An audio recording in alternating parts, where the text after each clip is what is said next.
session of ISO 22000 Food Safety Management System Internal Audit Training Program. And our tagline for this training program is Get Certified Internal Audit for a Food Safety Management System.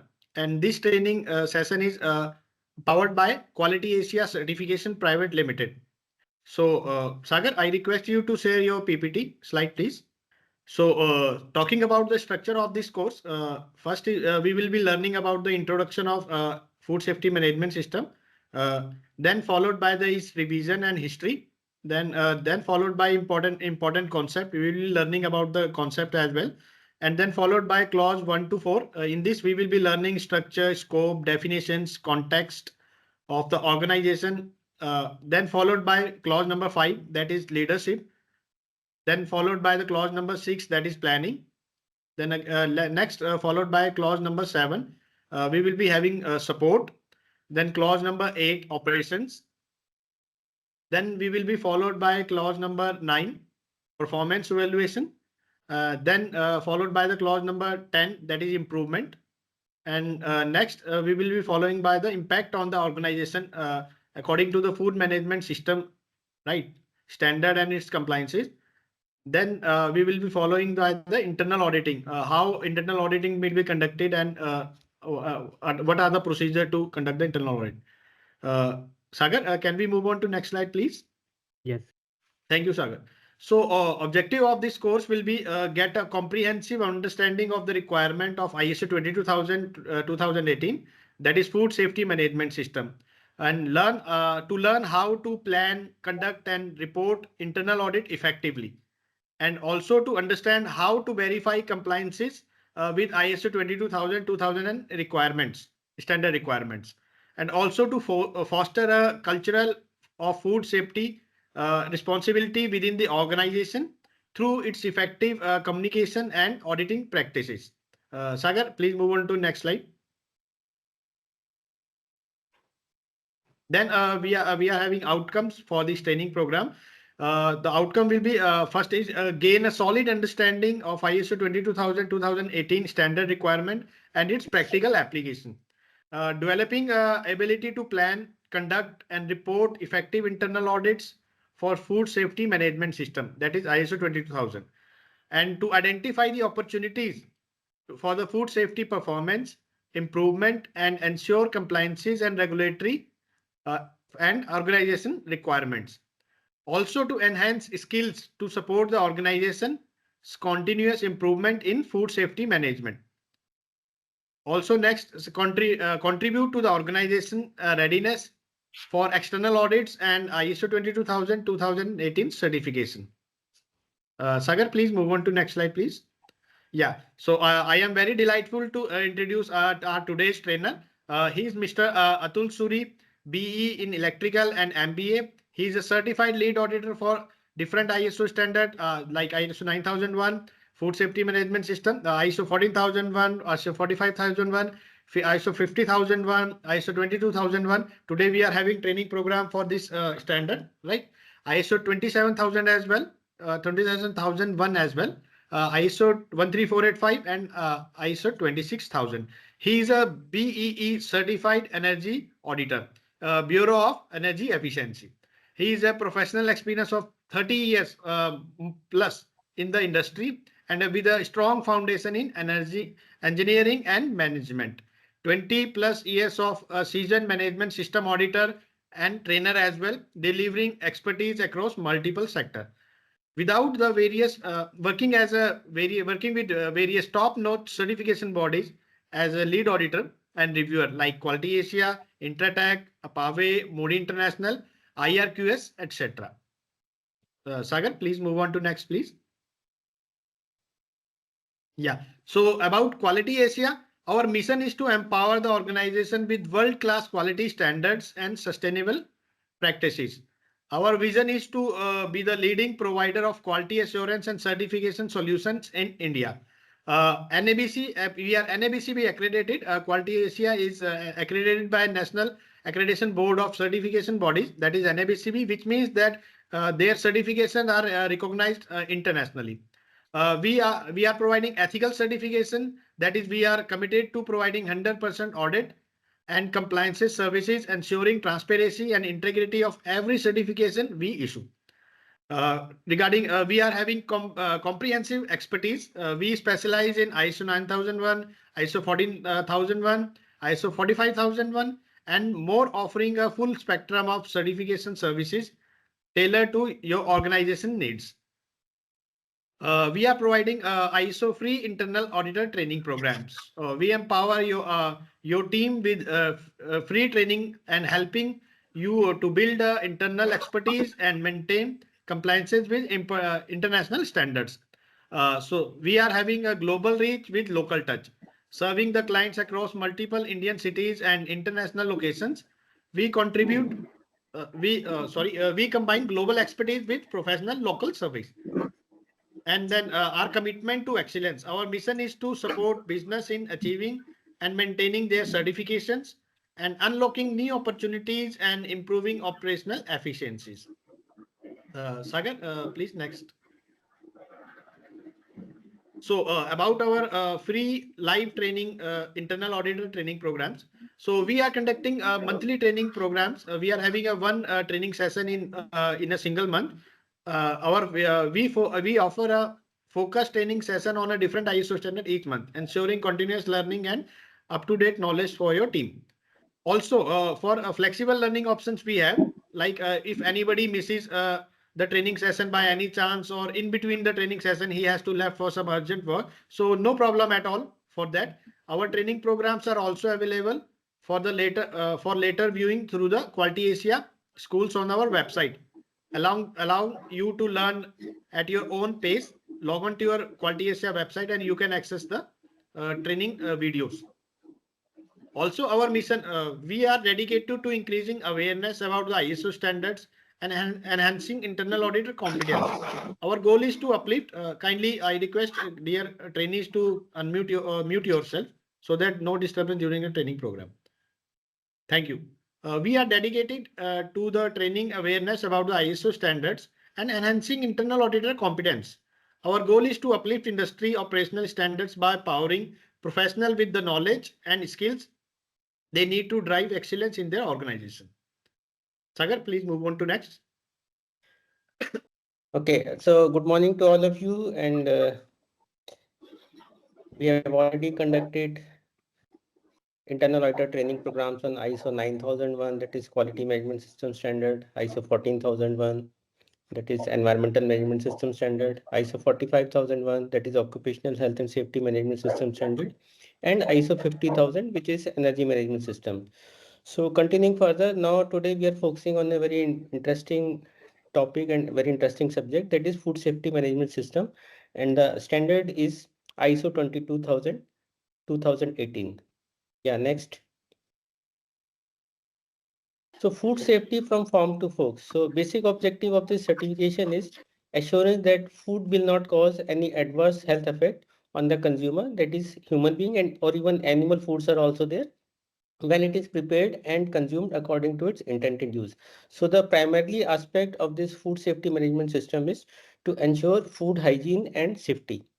Next. So just like other management system standards, this ISO 22000 also, it's an international standard.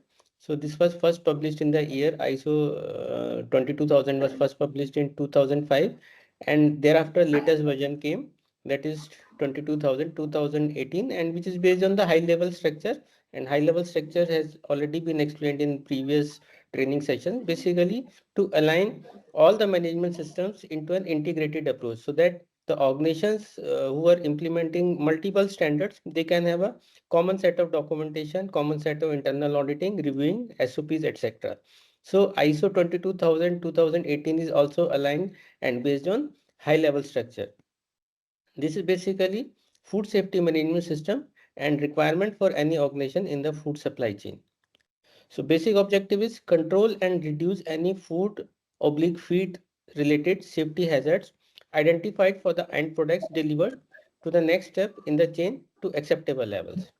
And also, like other management system standard, this standard is also based on PDCA cycle and risk-based thinking, that is plan, do, check and act, and risk-based thinking to be applied in the food safety management part. Yeah, next. Now, what are the benefits of certification to ISO 22000? So, the primary objective of this standard is enhancing the food safety. That is, ensuring that food products which are being consumed by various consumers, they are safe for the consumption. And also in food sector, there are lots of regulatory requirements because food directly affects the consumers.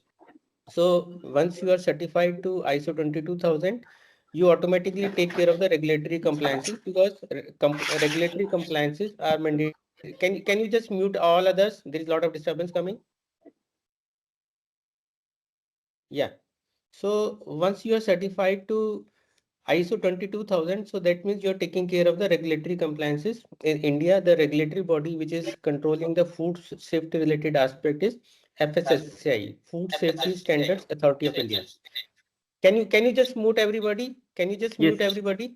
Yes, wait a minute, sir. Regulatory compliance, it helps the organizations in meeting the legal requirements because as a part of this certification, you need to take care of the regulatory compliances which are applicable for the food services which you are providing. And ultimately, it improves customer confidence also because it builds trust with consumers and stakeholders by demonstrating a commitment to the food safety aspects. It also improves operational efficiency because since it is based on risk-based thinking and PDCA cycle, plan, do, check, and act cycle, so definitely processes are streamlined and ultimately it reduces the risk of food safety incidents happening. And then market access is also there because many companies, those who are in food supply chain and dealing with OEMs, big names, so for becoming their vendors, it is a mandatory requirement to get certified to ISO 22000. So it gives the market access also. It helps in export segment also. So certification to ISO 22000 helps the organization in entry into new markets and it increases the competitiveness also. Next. And this food safety management system is based on HACCP principles, that is hazard analysis and critical control points with the focus on prevention rather than reaction. So the basic principle, guiding principle for ISO 22000 is HACCP. So now we'll see some key concepts and terms which are related to food safety management system. Yeah, next. So what is a management system? Management system is a set of interrelated or interacting elements of an organization where you establish policies and objectives and various processes to achieve those objectives. Next, food chain is sequence of stages in the production, processing, distribution, storage, and handling of food and its ingredients from primary production to consumption. So as you see, first of all, for example, you take the example of milk. So milk, there are farms. From farms, it goes to the milk factory where further processing and treatment is done. And finally, it is coming to the customers or the consumers via stores. So this is a example of a food supply chain. Next, so food supply chain means sequencing of stages in production, processing, distribution, storage, and handling of food and its ingredients from primary production to the consumption. Next, back previous slide, yes. So like other management system standards, this ISO 22000 is also based on PDCA cycle. That means plan, do, check, and act. And there are 7 implementable clauses within ISO 22000 standard. So first starts with the planning part. Clause number 4, 5, 6, and 7 relate to planning. That is context of organization, leadership, planning support. Then doing part, that is execution, operations. Then checking part, that is performance evaluation, and taking adequate action, that is improvement. So PDCA cycle, clause number 4, 5, 6, 7 cover the planning part. Clause number 8 covers the operation part, doing part. Clause number 9 covers the checking part, and clause number 10, improvement, covers the action part. And within the framework of this standard, there are, when you talk about operational planning and control, because operational planning control is like the heart of the standard, the key activity of the standard. So there is operational planning and control. We will discuss all these things in details in subsequent slides. There are prerequisite programs, then traceability system is required, emergency preparedness and response is required, then The key activity which we do is we do the hazard analysis, that is the food safety aspects. Then whatever control measures we identify through the hazard analysis, we do a validation of those control measures. We prepare a hazard control plan, and we also perform various verification activities. And there is a Food Safety Act also. So as per the act, that is the regulatory part, we wherever it is required, we comply with the requirements of the regulatory part also. And whenever there is some change in the documentation, we update our documentation, that is updating of preliminary information and documents, specifying the prerequisite programs and hazard control plan. And in between, the verification activities are done and validation activities are also done. Implementation of plan is done. Calibration or control of monitoring and measuring devices is done. And various norms related to control and production processes. In case any non-conformity is there, we identify that non-conformity, we correct it, and we take adequate action. So this is the whole supply chain. This is the overall view of ISO 22000. Next. So as risk-based thinking is there in all management system standards, which we have already discussed, that is ISO 9001, ISO 14001, 45001, and 50,000. So here also risk-based thinking is there. So this risk-based thinking is applied at the organizational level and also at functional level and operational levels. Next. Now, there is a family of standards, though the organization gets certified only to ISO 22000, 2018 version. Excuse me, yes. Mute पे रखो सबको आप. So there are other standards also, which are the supporting standards. Like when we talk about ISO 22005, it helps the organizations in implementing traceability in the food and supply chain, food and feed chain. Then there are requirements for the certification bodies. For example, Quality Asia is certifying your organization for ISO 22000. So there are requirements for the certification bodies also, which are mentioned in ISO TS 22003.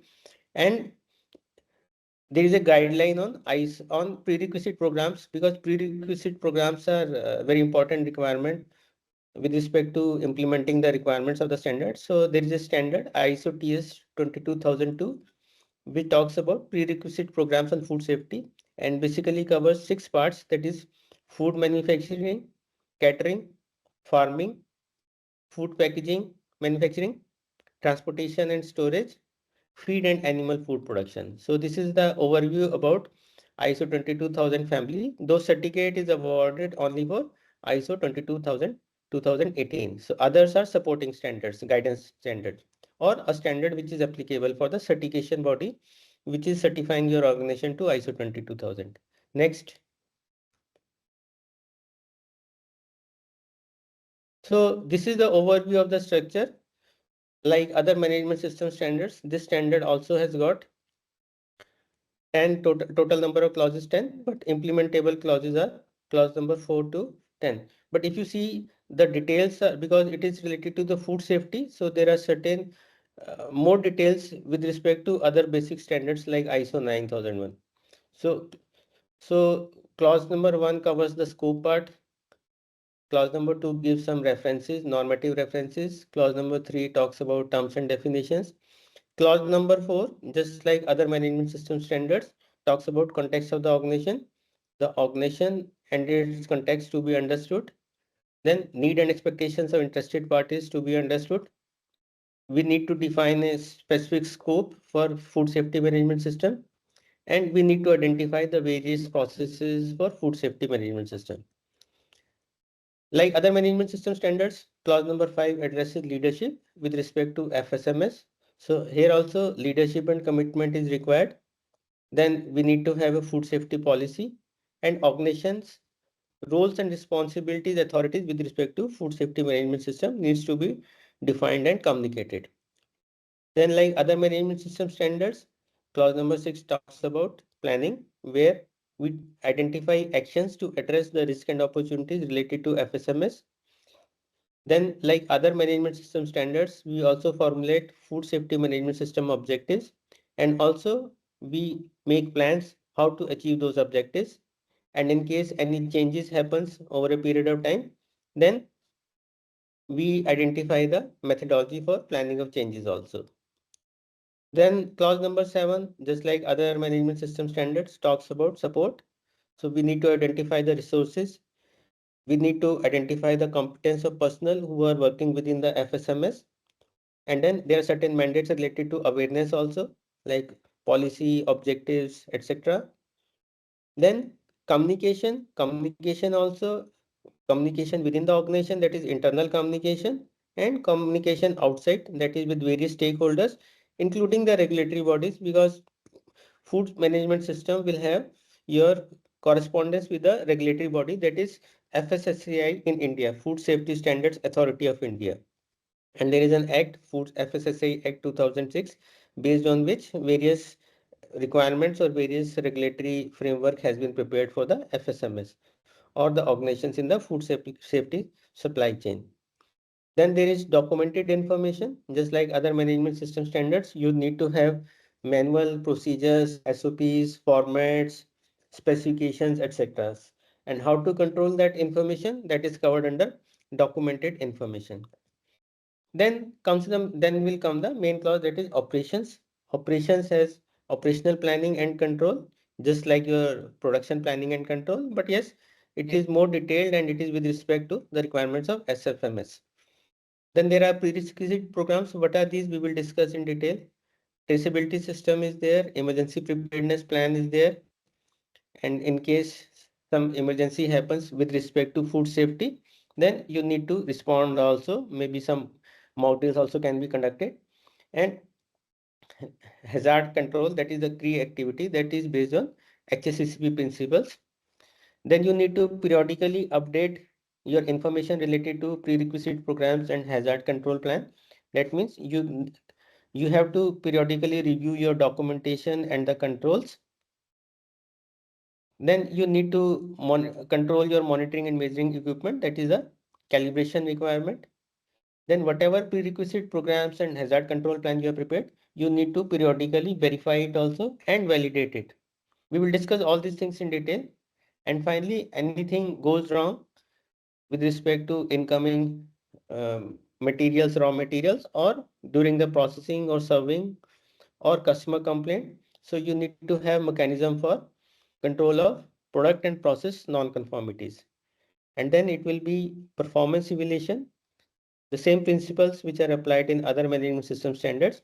That means monitoring, measurement, analysis, and evaluation, followed by internal audit and management review. And finally, improvement, that is you need to take action on any non-conformity which is identified within the management system. Then you need to focus on continual improvement, and then you need to update your FSMS as and when any change happens. So this is the overview, and these are the various requirements on the standards which we will discuss in details. Next. So first of all, very important to understand why this hygiene standard is required. So there is a cost of poor hygiene, and then there are benefits of good hygiene. So everybody understands the meaning of hygiene. So if the hygiene is not good, what happens? Food poisoning happens, and sometimes it can be fatal also. Customer complaints can happen. Food gets spoiled, so pest infestation happens. Wastage of food is there, spoilage happens. So that means your cost of production increases, and ultimately it's a wastage of resources. It can even lead to closure of premises, that is loss of jobs. There can be fines by the regulatory body. There can be cost of legal actions. There can be action taken by the regulatory bodies for food poisoning cases or the food poisoning victims, and ultimately loss of profit for the organization. So these are the costs related to poor hygiene if the hygiene standards are not maintained by the organization in food safety supply chain, in food supply chain. But what are the benefits of good hygiene? So as in other fields, one satisfied customer leads to another. So good hygiene leads to your increase in business and more customer added to your list. It gives you a very good reputation, increases business.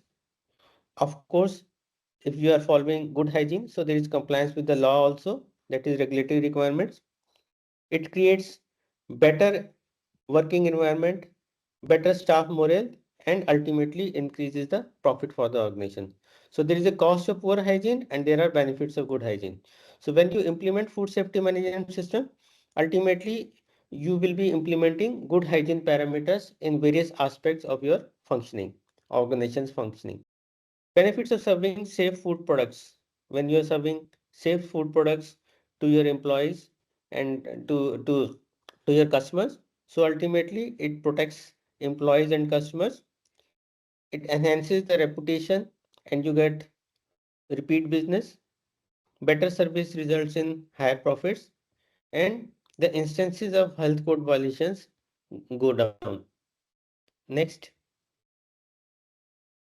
So ultimately, by good hygiene and following the norms of food safety management system, you are avoiding any legal fee, you are avoiding any medical claims, you are avoiding any lost wages, you are avoiding cleaning and sanitation costs which could happen because of spoilage of food or food items or ingredients, and then you are avoiding loss of food product which is discarded, and you're also avoiding bad publicity.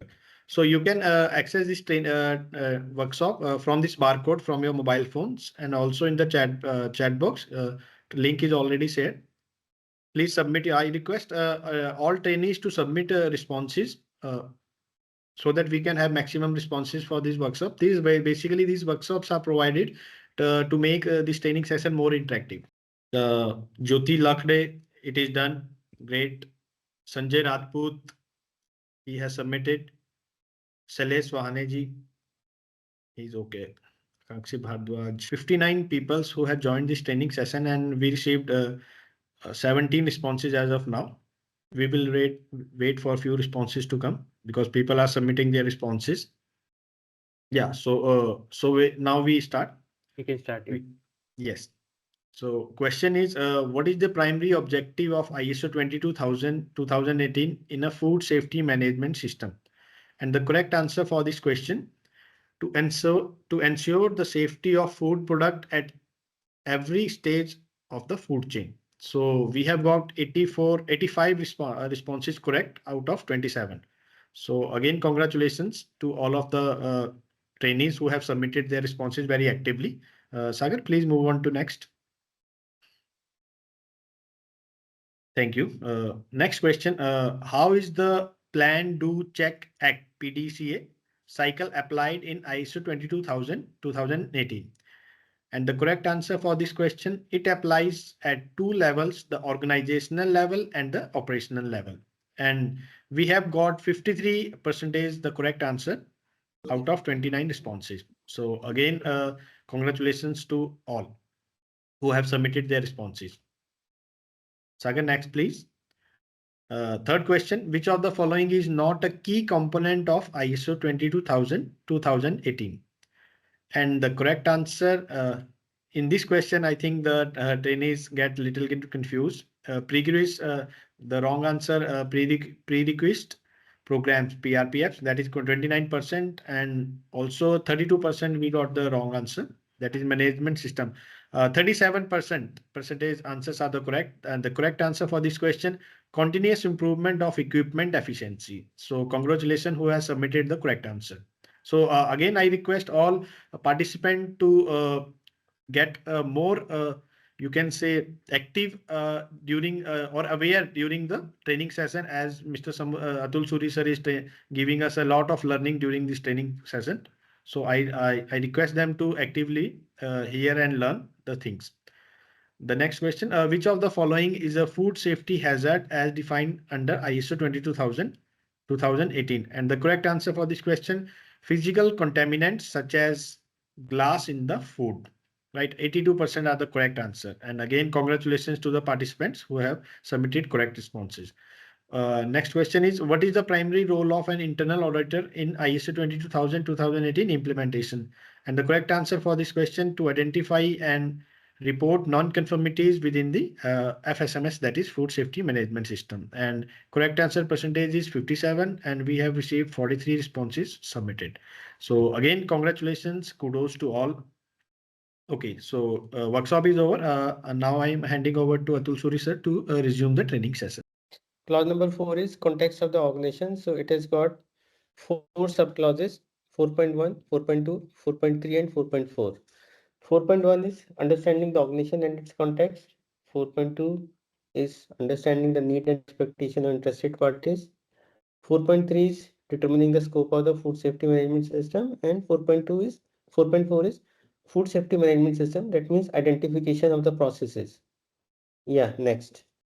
So 4.1, understanding the organization and its context. So as in other management system standard, that is 9, 14, 45, and 50,000, which we have already discussed. So here also we need to identify the external and internal issues which are relevant for an organization, and it affects its ability to achieve the intended result of its food safety management system. So that means we need to identify the external and internal issues. So normally we use a technology, same we will use here also, PESTEL for external issues and SWOT analysis for internal issues.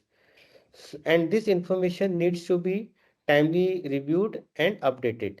So organization shall also identify, review and update information related to those external and internal issues. Next.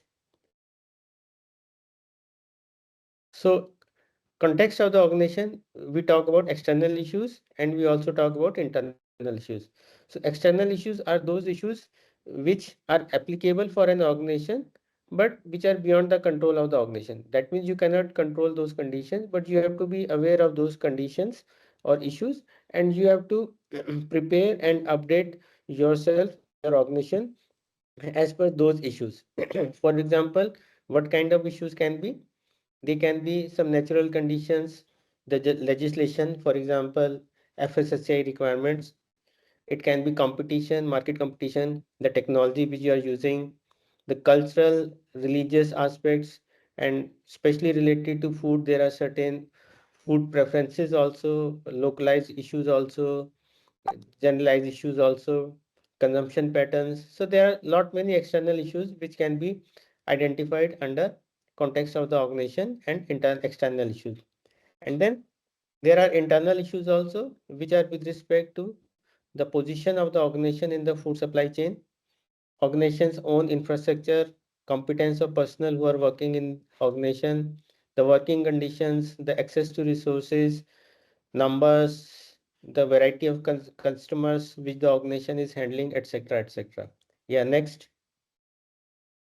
So what you need to do is you need to identify what are the external issues which are applicable for my organization and what actions can be taken to basically address those external issues. Likewise, what are the internal issues which are applicable for my organization and how these internal issues can be improved better, for example, using the technique like SWOT analysis. We'll not discuss in detail because food safety management system has got lot many other requirements also.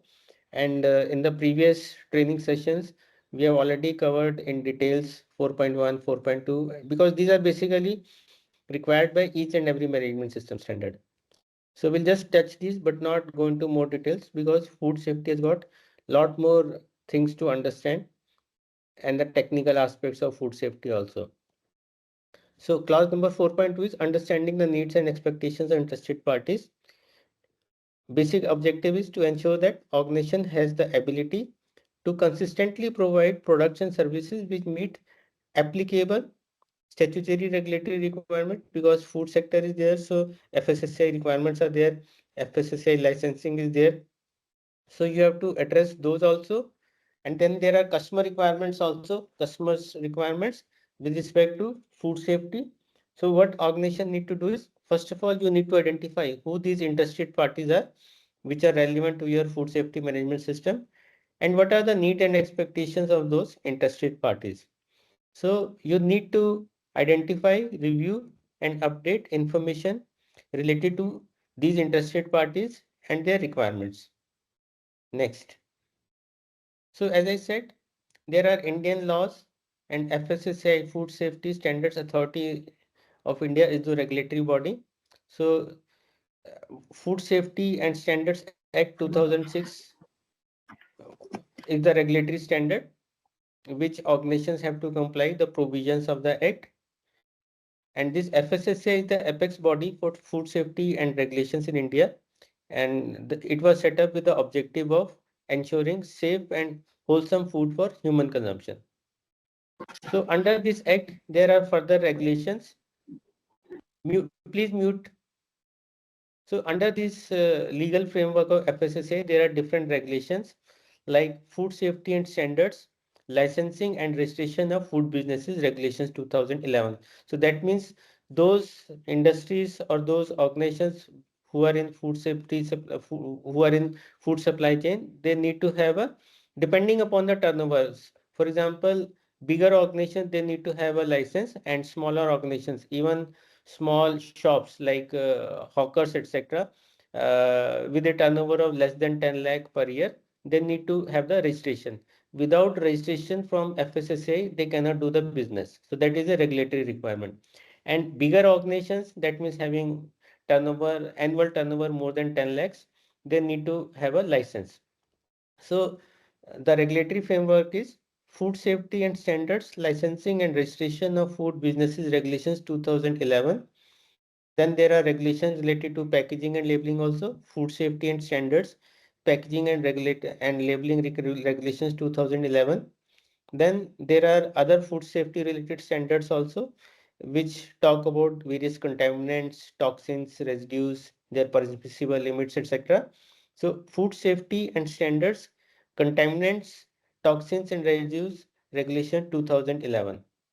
And the implementation or enforcement of these regulations is done by the central authorities as well as the various state authorities. So there are certain mandatory conditions which are mentioned once an organization gets a food safety license as per FSSAI regulation.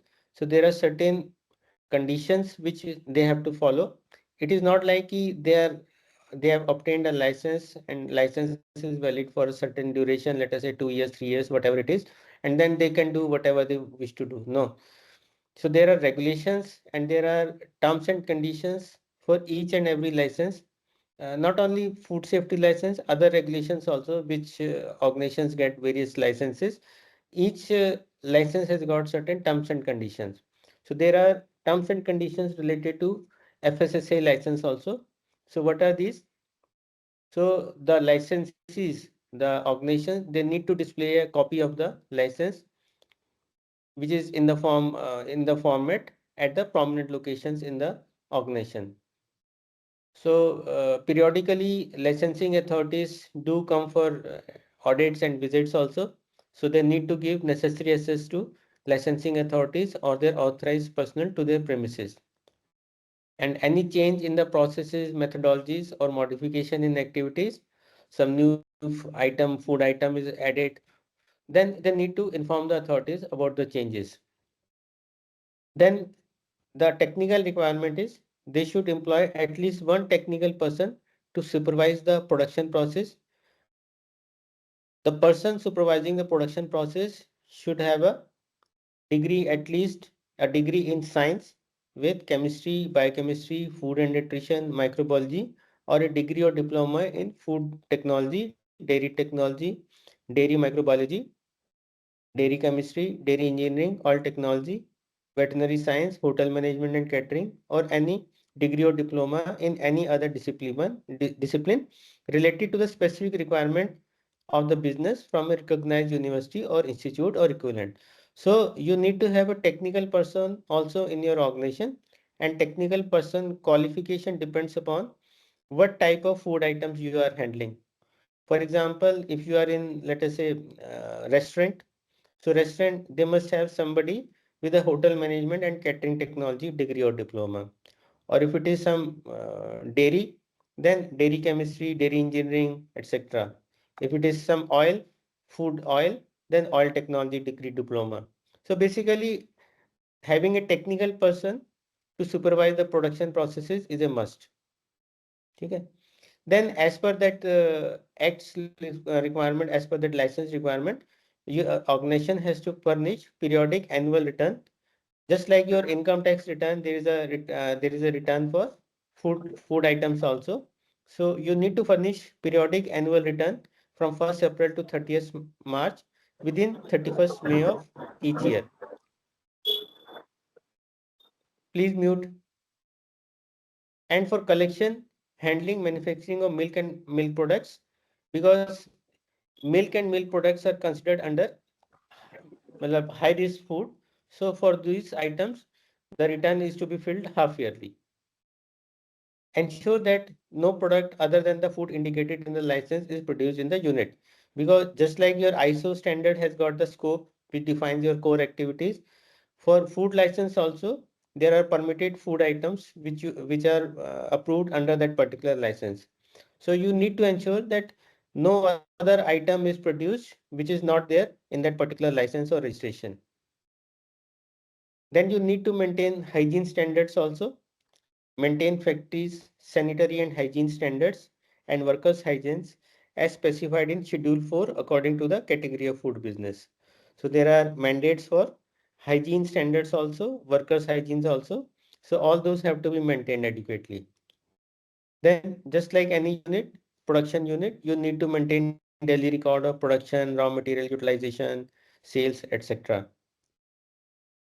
Then very important thing is that you need to ensure that the sources and standards of raw material which you are using in your industry, they are of optimum quality. Next.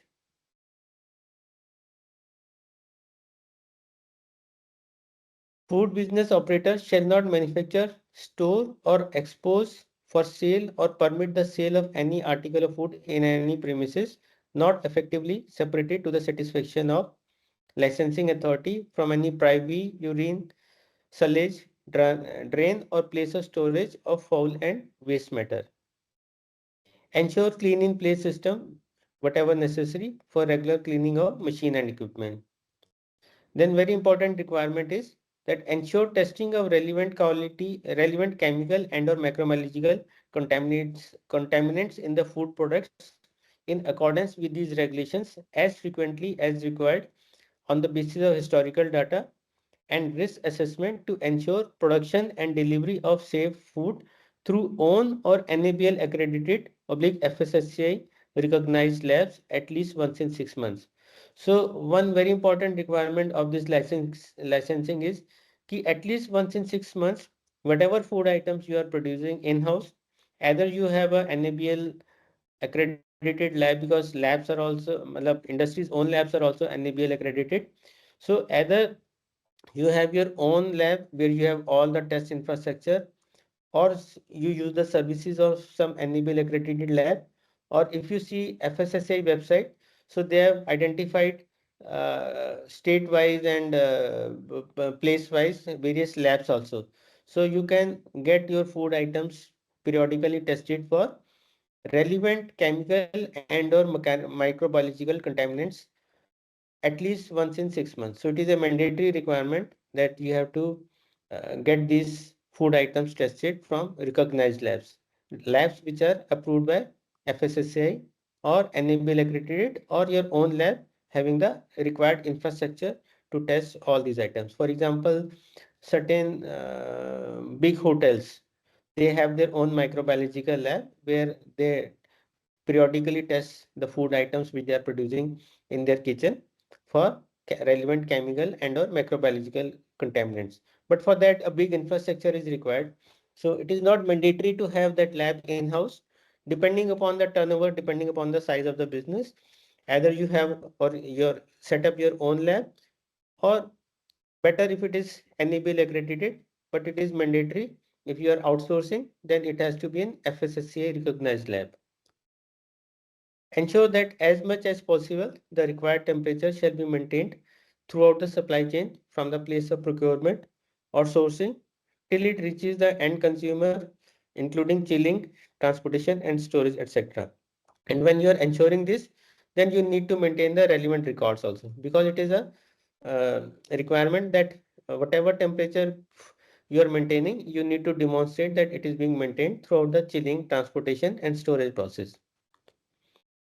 Then the manufacturer, importer, distributor shall buy and sell food products only from or to licensed registered vendors and maintain record, because in food supply chain you will have lot of vendors also. So you need to ensure that the vendors from whom you are buying raw materials, food items, those vendors are also licensed or registered vendors, and you need to maintain the records also. Yeah, next. Then there are some other conditions also. Proprietors of hotels, restaurants, and other food stalls who sell or expose for sale savouries, sweets, or other articles of food shall put up a notice board containing separate list of the articles which have been cooked in ghee, edible oil, vanaspati, and other fats for the information of the intending purchasers.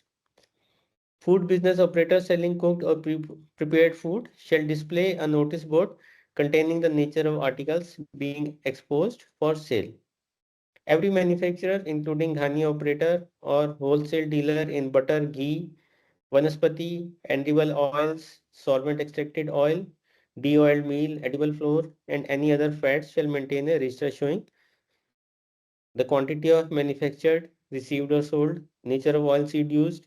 So basically these are various terms and conditions of the licenses which the licensees or the registered vendors have, those who have got the license or registration from FSSA, they need to maintain, and they need to maintain the records also. Next. Okay, I'll not go into more details now, because whatever terms and conditions are mentioned in the licenses, those terms and conditions have to be complied and relevant records maintained. Next.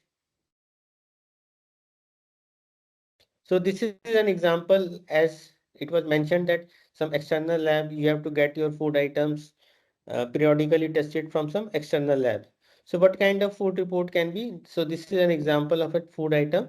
So these are the various parameters like total plate count, yeast and mold count, and different kind of bacteria and viruses. They have to be tested. So, and ultimately the lab has declared that the above sample is fit for human consumption as per IFSA World Food Safety Guidelines version 4 2016 as per the microbiological examination. So basically it's a microbiological examination report of the food sample. So this report is just for a demonstration. So what kind of testing is done by the external lab? So basically these are different microbiological and chemical parameters. So we were discussing interested parties. So FSSAI is one of the interested party. So these interested parties are clients, consumers, employees, authorities, shareholders, professional organizations, NGOs, etc. And they all have requirements that have to be identified and documented in their food safety management system documentation. Next. Then 4.3 is about scope of the food safety management system. So as is the requirement of all management system, so here also you need to have a defined scope for the food safety management system, because this is the scope for which your external audit is done, and this is the scope for which you get a ISO certificate once you fulfill all the norms. So the organization shall determine the boundaries and applicability of food safety management system, products, services, processes, and production sites. For example, if you talk about, let us say, take an example of a food supply chain, or say fast food chain, let us say Haldiram. Haldiram may be having more than 100 sites throughout the country. And so when Haldiram is seeking ISO 22000 certification, so maybe it is seeking this certification for one of the centers, or a few centers. So they need to identify for which production site or for which outlet this certification is being taken, and what are the products and services which are being provided by Haldiram for that for serving the customers. So it has to be very specific with respect to products, services, and processes, and also with respect to production sites. And this scope has to be documented and maintained as a evidence. Next. Then as a overall, we need to identify what are the various processes in the food safety management system.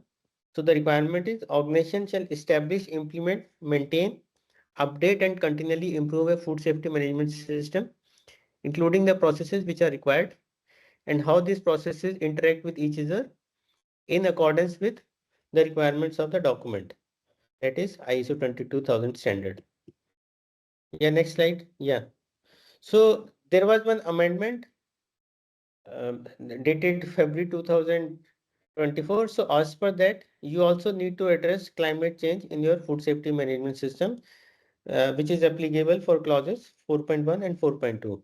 So now this climate change, because of global warming and different factors, now this climate change has to be addressed in all management system standards. So basically all management system which we have discussed so far, like ISO 9001, 14001, 45001, 50,000, and now ISO 22000 also need to address climate change actions in the food safety management system standard. Yeah, next. So the new requirement is organization shall determine whether the climate change is a relevant issue as a part of identification of its context. Next.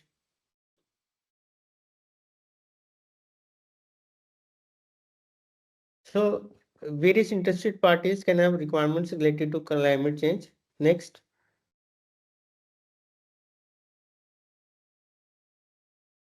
So this is a recap of clause number 4, context of organization. So that means you need to identify the factors which impact the food safety management system, including statutory, regulatory, market, technological, and organizational influences. Then you need to recognize various stakeholders.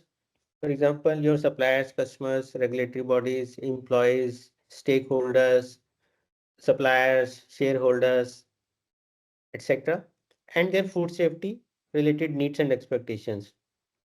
Then you need to define the scope, establish the boundaries and applicability of food safety management system based on the internal and external issues and the requirements of interested parties. And finally, develop, implement, maintain, and continuously improve the food safety management system to achieve the objectives of food safety and also to demonstrate continual improvement. Next. So the trainees who have joined later during the training session, I just wanted to make them clear that this is a workshop. You can access the barcode and submit your responses to the questions of the workshop. Also in the chat box, Mr. Sagar has shared link in the chat box. So you can access from the link as well. And I request all the participants to submit as maximum responses as they can. Also for your information, participants, if you are having questions or queries in between the training session, you can just write it down in your notepad. And after completing the training session, we will be having a question and answer session. So during that period, we will be answering your queries and questions. So just note down your queries and questions. And after training completed, definitely we will giving answers to your queries. So we start receiving responses. Mr. Ranjana ji has submitted. Just let me check. Sagar, can we check? Mr. Rajiv Kumar has submitted the response. Ravi Kumar. Yes, Rajiv Kumar. Sir, it will show a window of that you have submitted. We can't track back with the names in this workshop. Yes, Mr. Rajkumar, once you submitted your response, you will be showing it will be showing in your window that you have submitted successfully the questions. I request you to kindly check on your window or your screen. Result also I got. Yes, okay, then it's fine. Sir, Mr. Sunil Kumar has also submitted, sir. Okay, that's great, Sunil Kumar. That's great. Right. So as of now, we have received 23 responses, and we will start with the stats. The first question: what is the purpose of understanding of organization context as per clause number 4.1 of ISO 22000:2018?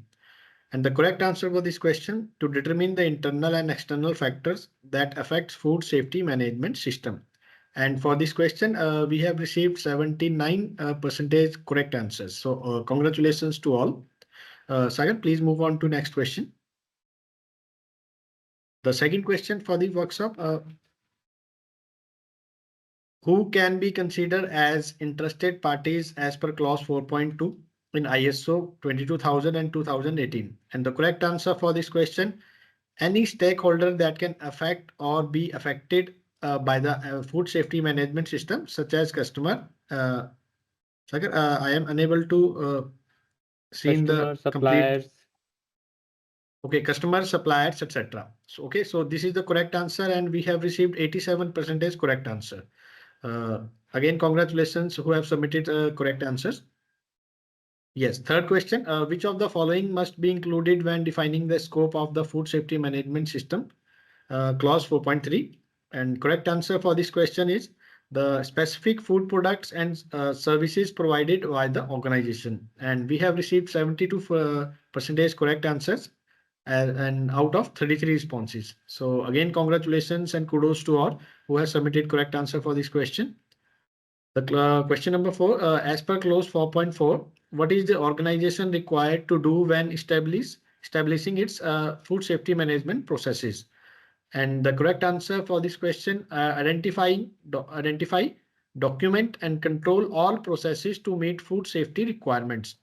And out of 35 responses, we have received 82% correct answer. So basically, this stat shows that how you are attentive and you are, you can say, a dedication towards the training session when Atul Suri sir is providing training during the training session. So these stats are pretty much, you can say, overwhelming. The fifth question, which of the following is an example of an external issue that can impact the food safety management system? The correct answer for this question, changes in food safety regulations or supply chain disruptions. And 80% responses are the correct answer. And we have received 43 responses, and responses are increasing, and we are receiving more responses. So again, congratulations who have actively participated and submitted their responses. Thank you. I hand over Atul Suri sir to resume the training session further. Okay, so the next clause now is clause number 5, that is leadership.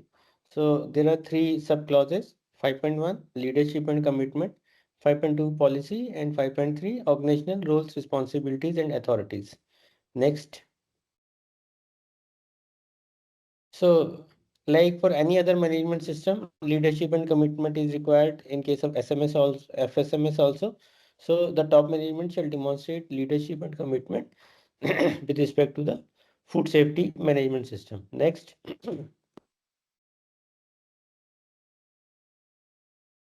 So what the top management needs to do is to ensure that a food safety policy and food safety objectives are established.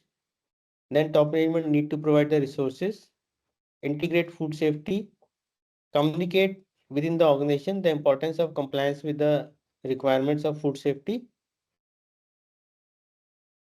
supervise the food safety management system, and promote the culture of continual improvement within the organization. So these are the things which are expected from top management. Yeah, next. So first of all, food safety policy is required, like in other management systems, 9, 14, 45, and 50K. Everywhere related policy was required. So here also food safety related policy and food safety related objectives are required. So what the standard requires is the organization need to define the direction of the company and serves what is a policy. Food safety policy defines the direction of the organization and serves as the visible evidence of top management commitment towards food safety. This policy has to be appropriate to the purpose and context of the organization. This food safety policy provides a framework for setting and reviewing the food safety objectives. And then food safety also needs commitment with respect to meeting legal and client requirements, applicable client requirements, and policy should also include commitment for continual improvement. The policy shall also address internal and external communication and also address the need to ensure competence related to food safety. So these are the requirements for food safety policy. Next.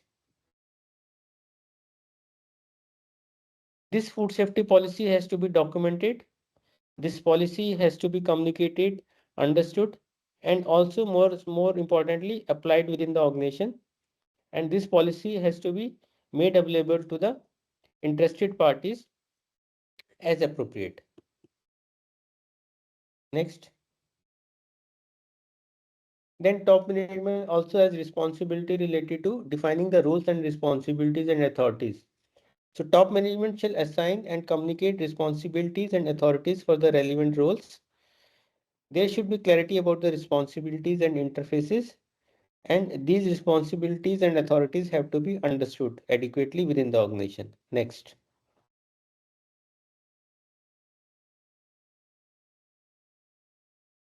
So when the top management is assigning the responsibilities and authorities, the idea is it is ensuring, reporting, appointing, and designating.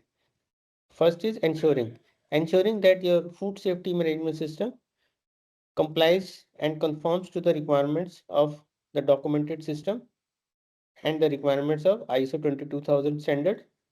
Then reporting. So there has to be report to the top management regarding the performance of the food safety management system.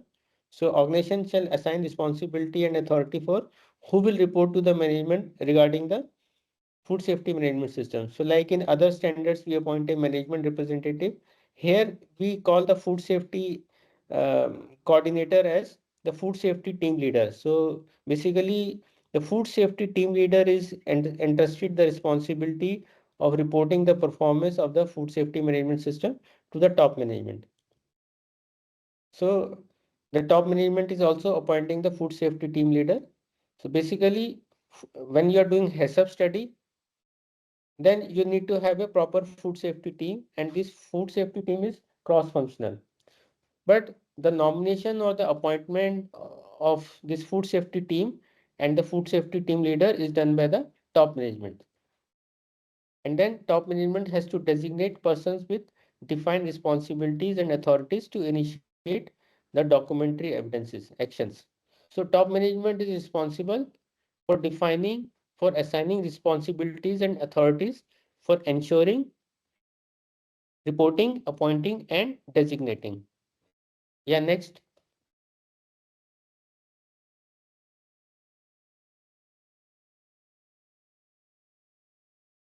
Food safety team is responsible for coordination, for monitoring, and for overall improvement of the food safety management system. And this team is approved by the top management.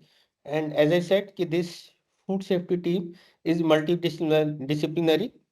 That means it involves members from various departments and functions of the organization, and the competence of various food safety team members is also defined and documented.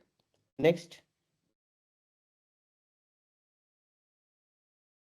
Now, food safety team leader is a key person who is responsible for overall success of the food safety management system. So his key responsibility includes keeping the top management informed about the performance of the food safety management system. And most importantly, the food safety team leader, he or she should have good knowledge of food hygiene and HACCP principles. What are these principles? We will discuss in details in subsequent slides. The food safety team leader should also have understanding about organization's operations and its food safety related issues. Then he or she should also have good communication and management skills.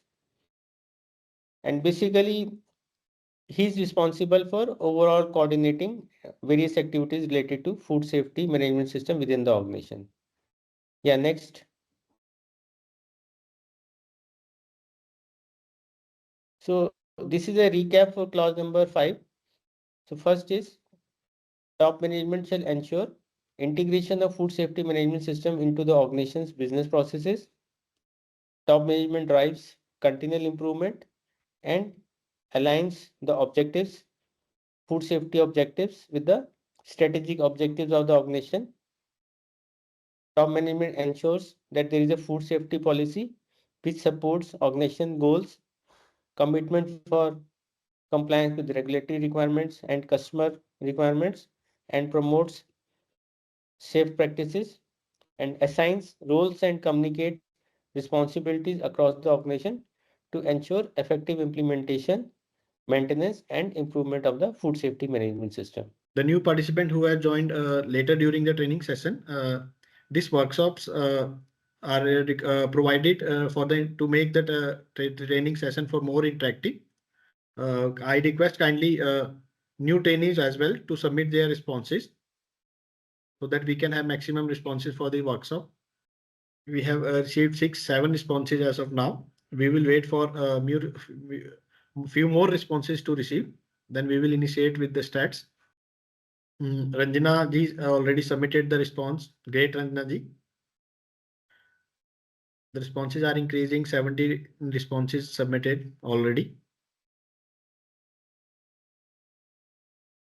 Jyoti Lakde ji submitted the response. Anand Srivastava ji already submitted. Great, Anand ji.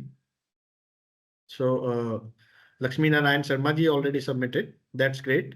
So we have received 22 responses. Now we will go with the stats and analyze. Sir, so Sunil Kumar has also submitted, sir. Sorry. Sunil Kumar has also submitted 10 out of 10. Okay, that's great, Sunil ji. Congratulations. Congratulations for your actively participation. Meena Heman Pawar already submitted. Ravi Kumar, Vinod Kumar ji submitted. That's great. That's great. So we are receiving the responses. Sagar, now we are starting. The first question, what is the role of top management in clause 5.1? That is leadership and commitment.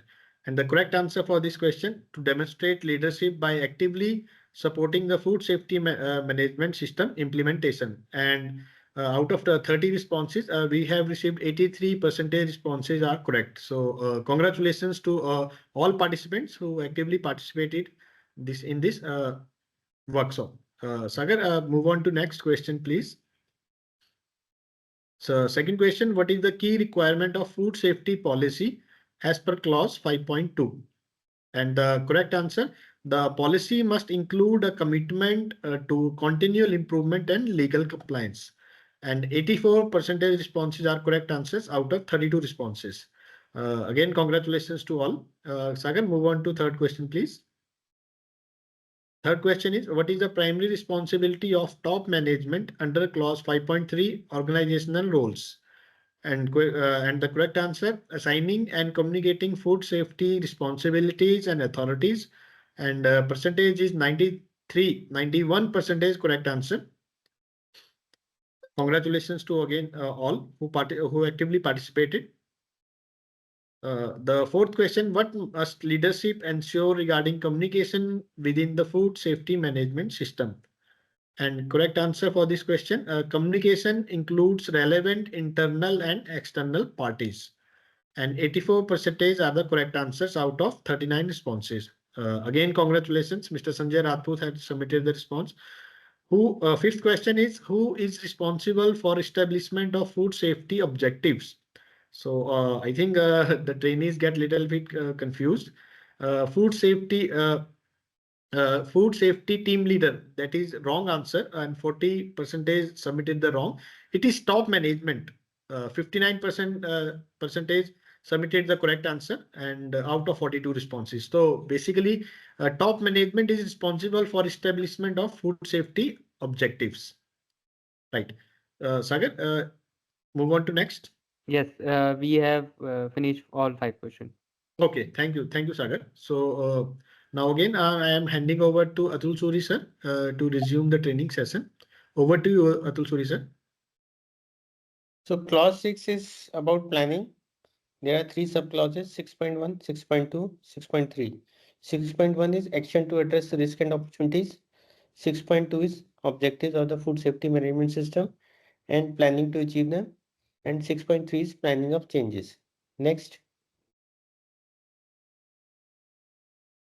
So like in all other management system standards, here also you need to address risk and opportunities related to food safety management system.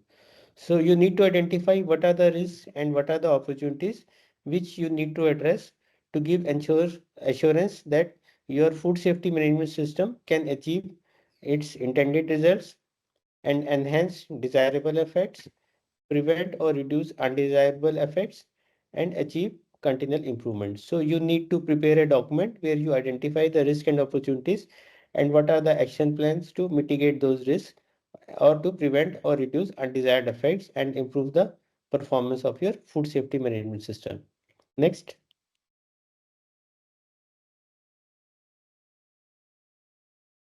So examples related to food safety management system are product alteration, product counterfeiting, theft or diversion, lack of competence. Next.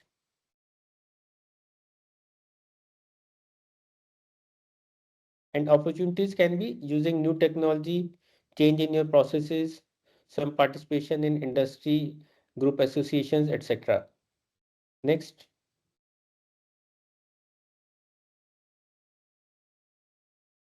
So you need to plan to address actions to address these risks and opportunities. And you also need to understand how to integrate and implement those actions into your food safety management system processes and evaluate the effectiveness of those actions. Next.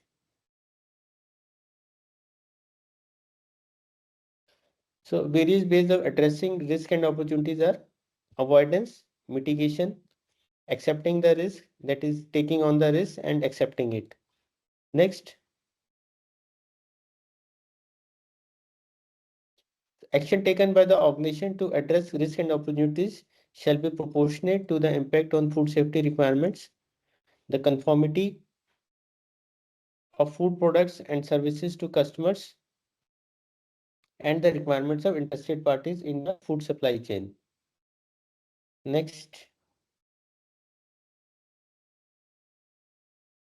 Then you need to establish food safety management system objectives, that is as food safety objectives. The objectives shall be consistent with your food safety policy. The objectives shall consider applicable legal requirements or other customer requirements. The objectives shall be measurable where possible. The objectives shall be communicated within the organization, monitored, verified, updated, and documented. So just like other management system standards, respective objectives are required. Here you need to have food safety related objectives. Next.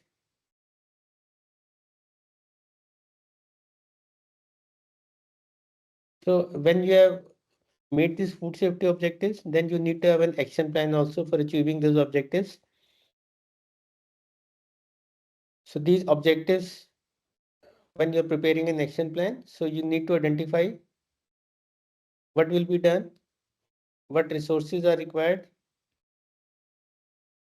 who is responsible for achieving the objective, the overall responsibility. So what are the timelines and how the evaluation of results would be done. Next.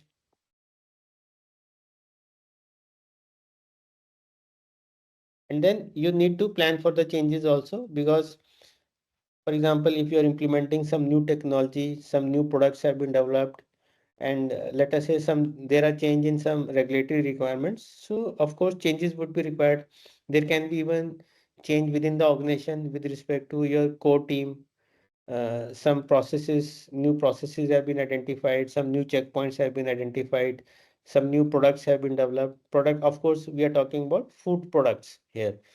So you need to have a planned mechanism for addressing those changes. So planning of changes, your changes shall be carried out and communicated in a planned manner. So whenever you are addressing those changes, you need to consider the purpose of those changes and potential consequences also. You need to evaluate the impact and avoid unwanted effects also. You need to understand and you need to estimate what resources are required for making those changes, and then you need to make them available. And sometimes allocation and reallocation of responsibilities could also be required. So whenever you are planning some changes, so those changes have to be executed in a systematic manner. You need to identify the purpose of the change and what could be the consequences, what will be the impact, what can be. Basically, you have to do a risk assessment whenever some changes are happening, and you need to identify what resources would be required. You need to ensure that those resources are available, and maybe if need be, reallocation of job responsibilities depending upon the changes. That all you need to do. Next.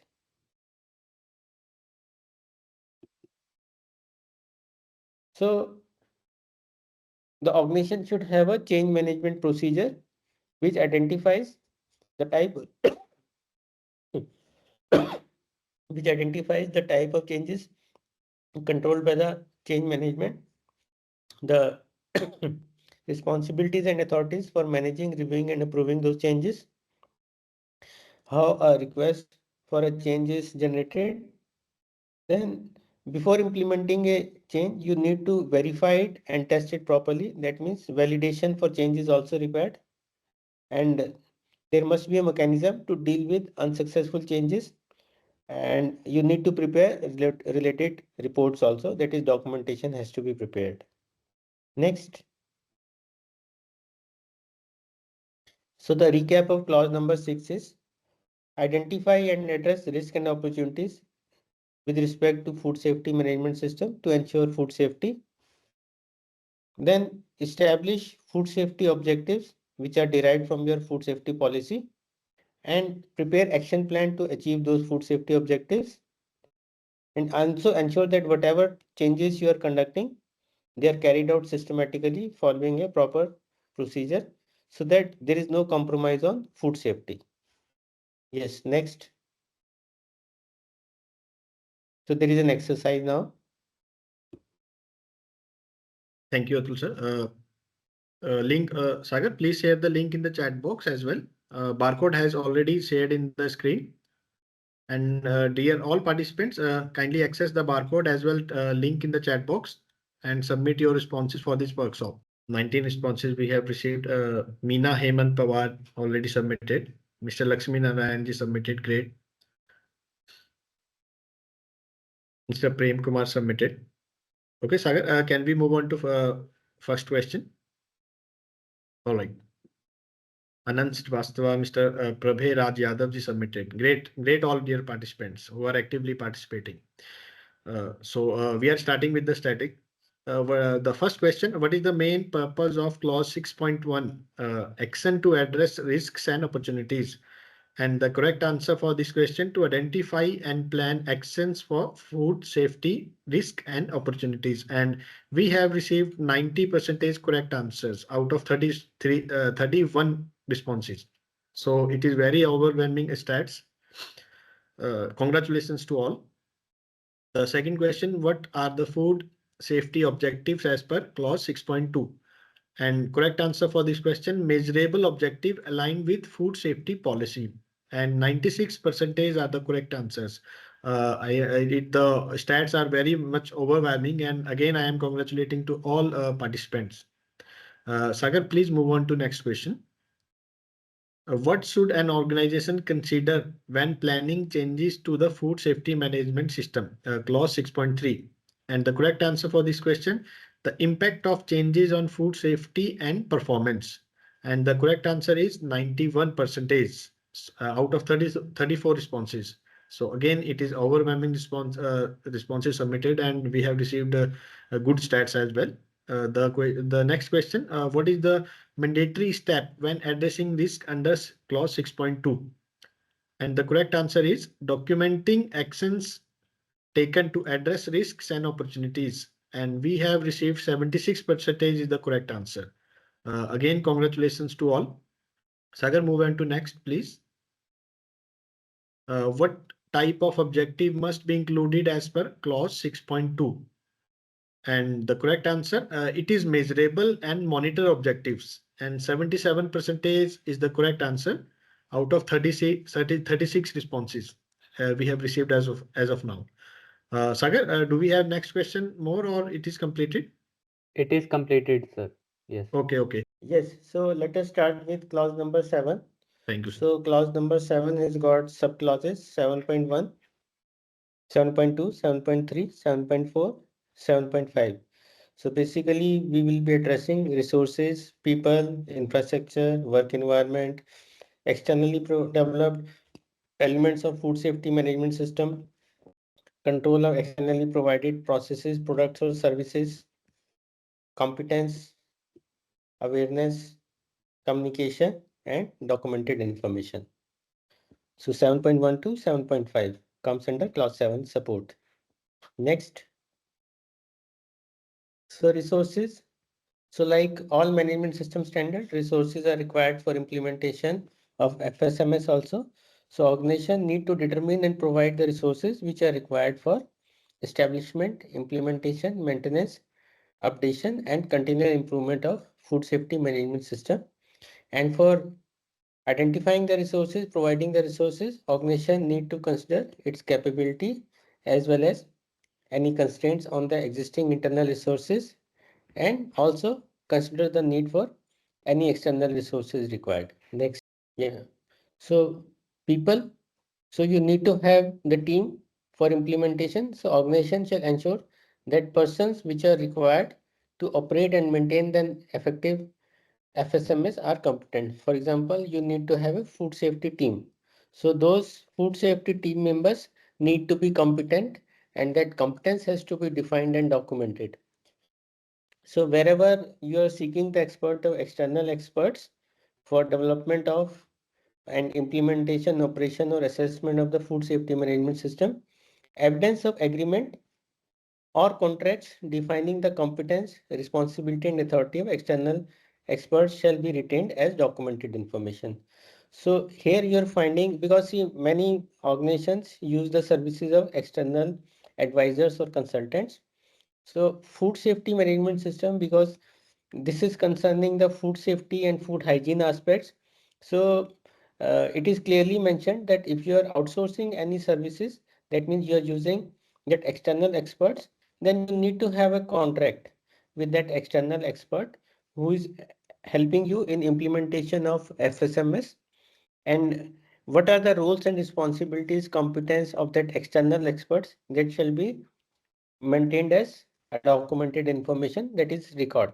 So that means when, for example, when you're doing internal audit of FSMS or external auditors, they ask you who is your external expert who is providing you the guidance for development, implementation, operation or assessment of food safety management system, and what is the agreement or contract which defines the competence, responsibility, and authority of those external experts. So you need to have a proper document and maintain it as a record and show it to the auditors.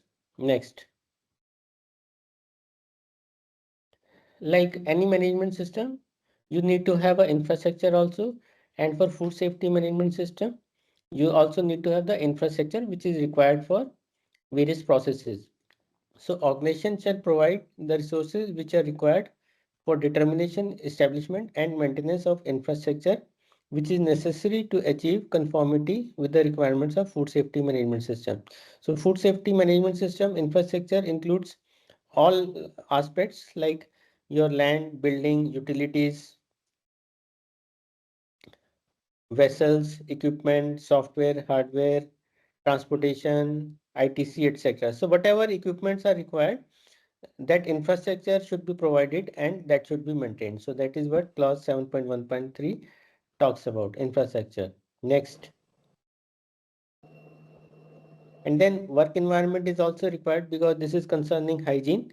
So you need to ensure and provide the adequate work environment, which includes parameters like physical parameters, like you need to maintain temperature, humidity, heat, hygiene, lux level, etc. And then you need to consider the human factors also, which includes social and psychological factors like non-discriminatory, calm, burnout prevention, stress reducing, because ultimately this is one product which is directly being consumed by the consumers. So adequate work environment has to be there, which includes the physical factors like temperature, humidity, heat, hygiene, lux level, etc., and which includes the human factors also. Next. Then externally developed elements of the food safety management system. So which is applicable, you need to identify and retain it as a documented information. Like whatever things you are outsourcing, that you need to identify and you need to maintain the necessary records. Next. control of externally provided processes, products, or services. Because, for example, if you talk about a restaurant or food supply chain, so many services, many products are outsourced, because even restaurants, they are not making everything. They are basically serving certain things, for example, milk products. So most of the restaurants, they are not making milk product themselves, or say bakery items. So they outsource it, but they are serving it to their customers, those who are coming to the restaurants. So these are externally provided processes, products, or services. So that food supply chain must have adequate controls. So what you need to do is, you need to apply criteria for evaluation, selection, and monitoring of your external providers. You need to ensure that the processes, products, and services from these external providers do not affect the ability to meet food safety requirements, because ultimately you are serving your food items to your guests, your customers. So ultimately you are responsible if anything goes wrong, if any food poisoning related incident happens. So ultimately you have to ensure that your suppliers are competent and they also fulfill all the requirements which are required for maintaining adequate hygiene. And also, because these suppliers also need to be certified or licensed by FSSAI or registered with FSSAI. So whatever terms and conditions of those license or registrations are, these suppliers should be able to meet those requirements. So externally provided processes, products, and services constitute a very important part of food safety management system.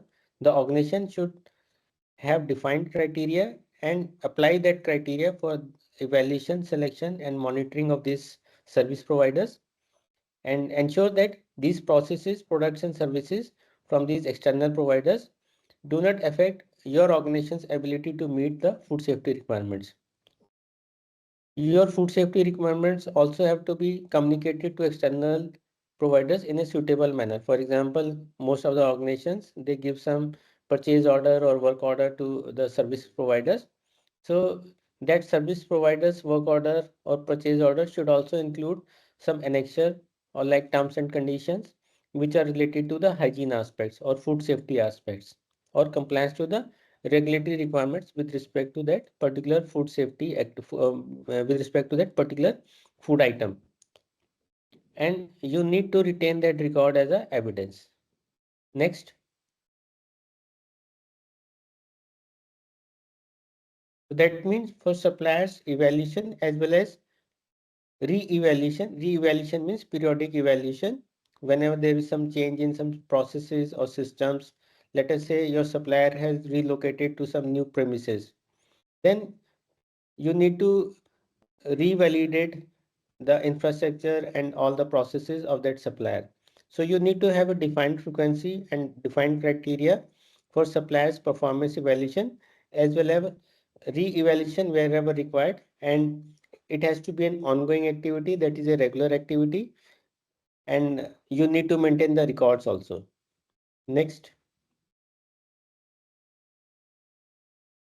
Competence, like all other management system standards, 7.2 talks about competence and 7.3 talks about awareness.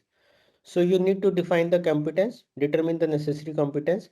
For example, you nominate a food safety team for doing the HACCP study and also for implementation of food safety management system requirements in the organization. Now food safety team has got different members. So for different members, let us say somebody is from engineering side, somebody is from housekeeping side, somebody is from store, somebody from purchase, and of course, main production unit or restaurant or kitchen or whatever it is. So you need to have a defined competence for various positions or various designations, those who are members of the food safety team. And not only food safety team, you need to have competence for other positions, other designations also. Important thing is to ensure that those persons are competent, and wherever some competence is lacking, you need to take adequate action so that the personnel acquire the competence, and then you need to evaluate the effectiveness also. For example, you are implementing food safety management system, so you need to give basic awareness training to all employees of the organization so that they understand the aspects of food safety as well as hygiene, and evaluate effectiveness through whatever system you have for training effectiveness evaluation. So it's not only the providing of training, it is also evaluating the effectiveness of the training. More importantly, you need to ensure that your food safety team has the knowledge and experience which is required to develop and implement the food safety management system. And these competence and training related records, effectiveness evaluation records, all these records you need to retain as a documented information as an evidence, which internal auditors should also evaluate and external auditors are also evaluating it. Next. So in addition to competence, there has to be awareness also, because you're implementing food safety management system. So concerned personnel, those who are working within the organization, or even contractual people, those who are working within the organization or for the organization, they should be aware of company's policies, objectives, etc. So the standard says that all relevant personnel who are doing work under company's control, that means company's own employees, as well as the contractual employees also, they shall be aware of company's food safety policy, the company's food safety objectives, which are relevant to them, relevant to the people who are working in a particular process or department or activity. They should also be aware of their individual contribution to the effectiveness of food safety management system, and also the benefits of improved food safety performance. So they must understand what is their role, how they are contributing individually to the effectiveness of the food safety management system, and what are the benefits of improved food safety performance for their own working as well as for the organization also. And they must also understand the implications if they are not conforming to the requirements, either food hygiene related requirements or regulatory requirements or customer requirements. So awareness is very important. Awareness of food safety policy, awareness of food safety objectives, awareness of मैं ऐसे ही call किया था individual. तो ऐसा कोई काम नहीं था. Hello, mute कीजिए please. Awareness of individual तबीयत ठीक है contribution ना to the तेरी? effectiveness. Hello, mute कीजिए please. मैं फोन इसलिए किया था कि अगर कभी Hello. मार Dear participants, I request all of them to mute yourself. We are having a disturbance during the training session. Please mute yourself and remain muted only. Thank you. So they must also understand individual contribution to the effectiveness of food safety management system and benefits of improved food safety performance. And also they must understand the implications of not conforming to the requirements. Next.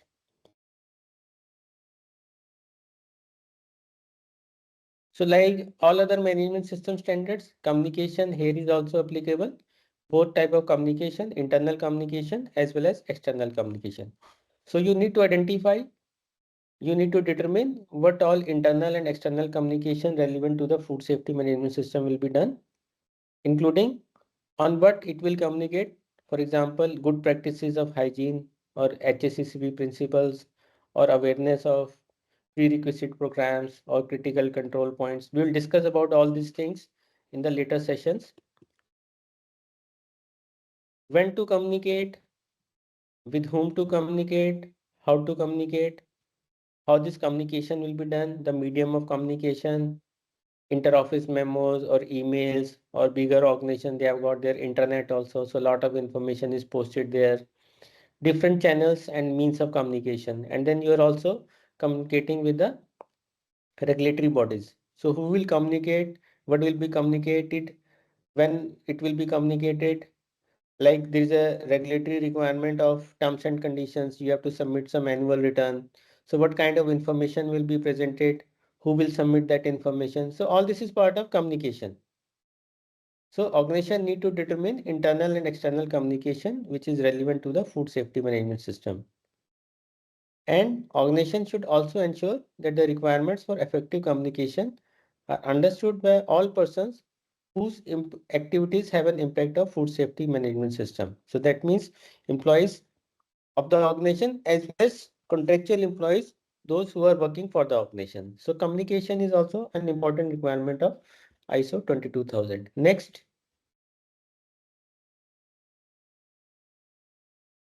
external communication is also relevant. Establish, implement, and maintain effective communication with customers, consumers, external providers, regulatory bodies, and others.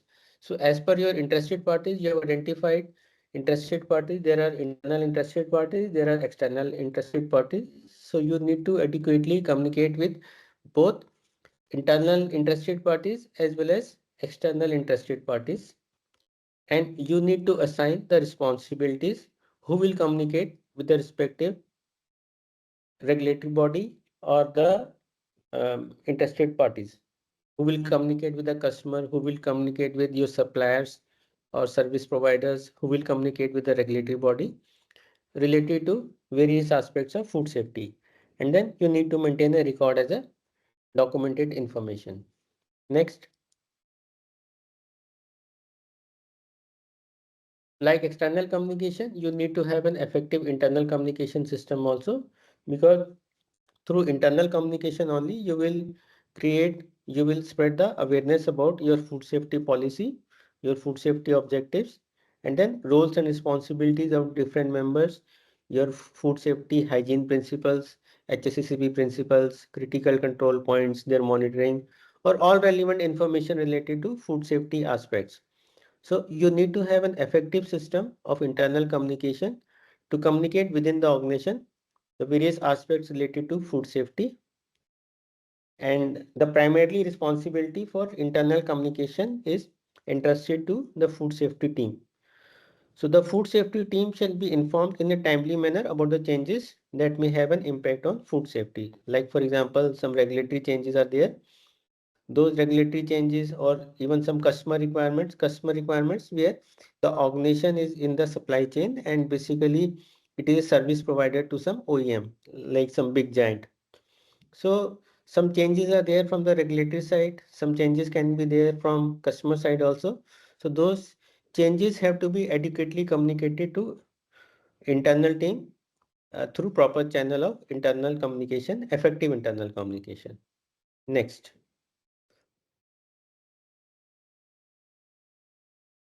Documented information. So like all other management system standards, you need to have documented information also on food safety aspects. So basic documents include the documents which are required by ISO 22000, like food safety policy, food safety objectives, the documents which are required by authorities or customers, and documents which are not required by the standard but which are necessary for effective implementation of food safety management system. So there are certain mandatory documentation requirements and there are some other documentation requirements which though are not mandatory as per ISO 22000 standard, but the organization has identified them to ensure effective implementation of food safety management principles within the organization. So all this documented information has to be controlled. Just like other management system standards, this standard also talks about the relevant documented information. Next. So you need to have adequate procedures for creating and updating those documents. That means identification and description of documents, what format and media it can be. Like these documents can be in hard copy also, it can be in soft copy also. Like nowadays, many organizations, they have paperless office. So basically all these documents, they are in the system in some hard drive or some intranet, etc.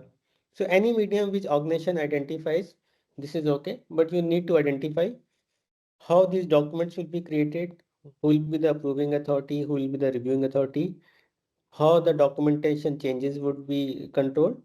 And this also applicable for your external origin documents also. For example, all standards, external internal standards which you are using, or some national international standards which you are using. So all that is part of your documentation control. That means your internal origin documents as well as external origin documents need to be controlled. So this requirement is in line with documentation control requirement, which is applicable for all other management systems, for which we have already talked in previous sessions, that is 9001, 14001, 45,001, 50,000, and maybe upcoming standards which we'll talk about, like ISO 27,000 or other different management system standards. Yes, next. So the basic requirement to be addressed in control of documented information is that the documentation has to be available in a suitable form, and it should be available at point of use. For example, that means the document for which purpose it is created, for which process or which area it is created, that document should be available there. That document has to be adequately protected. That means protection from improper use. Then alteration, loss of integrity, unwanted disclosures. Several times these documents include some proprietary information also, confidential information also. So for that organization, some recipes or some specifications.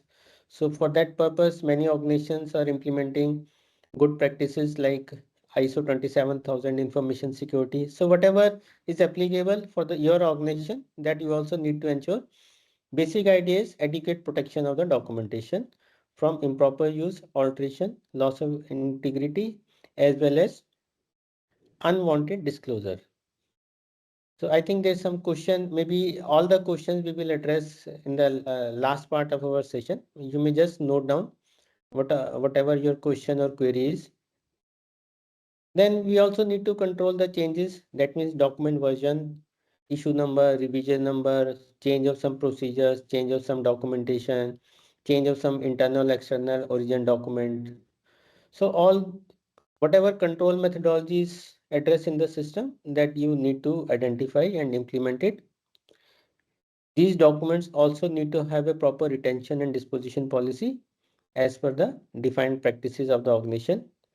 And important thing is access, who can make changes to the documents and who is only allowed to view. So all those policies are should be well documented and properly implemented within the organization. Yeah, next. So recap of clause number 7, which was support. So first of all, organization need to identify and provide adequate resources for effective implementation of food safety management system. Then organization need to ensure that competent people are working, competent personnel are there to maintain the food safety processes. Organization also need to have and maintain the necessary infrastructure which is required for implementing FSMS. You need to have a proper work environment also. You need to control your externally developed components of FSMS. That means whatever you are outsourcing, that needs to be regulated, controlled, and monitored adequately. Ensure external processes, products, and services meet food safety requirements. And those personnel are competent based on education, training, skills, or experience. Awareness is also important. Ensure that staff, not only staff, but those who are working for the organization also, like contractual employees, they are also aware of food safety policy, relevant objectives, their roles and responsibilities within the FSMS. Then organization need to have a adequate system for internal and external communication, which includes communication within the organization as well as communication with external stakeholders, including the regulatory bodies. And you need to have a proper system for document control, which is part of your FSMS, your policies, objectives, manual, procedures, SOPs, good practices, specifications, HACCP plan, PRPs, OPRPs, CCPs, related formats, etc. So all this is part of clause number 7. Next. Yes, participants, we are having a workshop right now. Barcode has shown on the screen. And Sagar, I request you to share the link in the chat box as well. Yes. Thank you, Sagar. So Sagar has already shared the link. Dear participants who has joined later during the training session, I just to make them aware that these workshops are provided to make the session interactive, and we have a beautiful audience who is very much actively participating in all the workshops. So again, I am requesting new trainees or participants who have joined, please participate actively and submit your responses. We will wait few responses to come, and then we will initiate with the stats. Also, I want to tell you that if you have any queries or you have any questions during the session, I request you to just make a note, or you can note it down on your notepad. We will be having a question answer training session after this, after completing this session. So don't worry about it. Definitely, we will be solving your questions and queries after completing the training session. I request other participants to submit as well. So we have received 21 responses. We are initiating or checking the stats. Sagar, can we move to first question of this workshop? All right. The first question is, what is required to ensure competence under clause 7.2? And the correct answer for this question, competence must be evaluated and documented. And we have received 90% correct answer for this question. Congratulations to all who have submitted their responses. Sagar, move on to next question. All right. What is the purpose of clause 7.4 communication? The correct answer is to establish effective internal and external FSMS communication. And 82% received correct answers out of 32 responses. Again, congratulations to all. Overwhelming responses we are getting. Next question, how does the clause 7.5 define documented information? And correct answer is information required to support the food safety management system, including creation and its control. And 94% is the correct answer out of 38 responses. Very good. And we are overwhelming with the responses. Congratulations to all who have submitted their responses correct. Sagar, move on to next slide, please. Thank you. Next question. What must be controlled as a part of externally provided processes? Clause 7.1.6. And correct answer is processes, products, or services that affects food safety. And 84% is the correct answer. And as far we have received 40 responses. And the fifth question is, what is mandatory under clause 7.3? That is awareness. And correct answer for this question, employees must know their roles and importance of food safety. And 71% answers are the correct ones. And total we have received 43 responses. Lakshmi Narayan ji has submitted, Prabhay Raj Yadav ji has submitted. So great. And all are getting 100% responses. Congratulations to all. And now we are again resuming the training session. Requested Atul Turi sir to resume it. Okay, so now we come to clause 8 operations. This is the main implementable clause related to the operational activities of the organization within the FSMS, and it is a clause having lot of requirements. So we will discuss these requirements one by one. So basically this clause 8 has got 9 sub clauses. 8.1 is operational planning and control, and these clauses further have sub clauses and sub clauses. So this is a very detailed requirement standard clause 8 operations. So 8.1 is operational planning and control. 8.2 is prerequisite programs.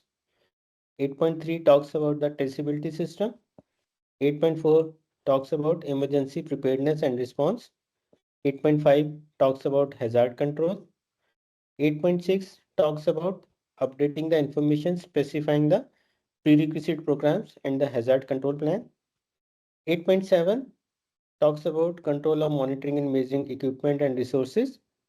8.8 talks about verification activities related to prerequisite programs and the hazard control plan.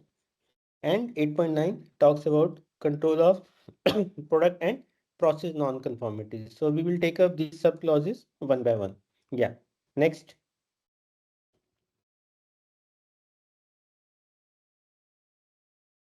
So 8.1 is operational planning and control. So we need to establish criteria for various processes. And then we need to control these processes according to the defined or documented criteria. And this information has to be preserved as a record to prove that your processes are being executed as per the planning. So you need to have established criteria for the processes. You need to control those processes according to the predefined criteria. And of course, you can always review and validate and update your criteria and processes. And this information has to be kept as a record to prove that the processes which you are executing, they are carried out as per planned arrangements. Next.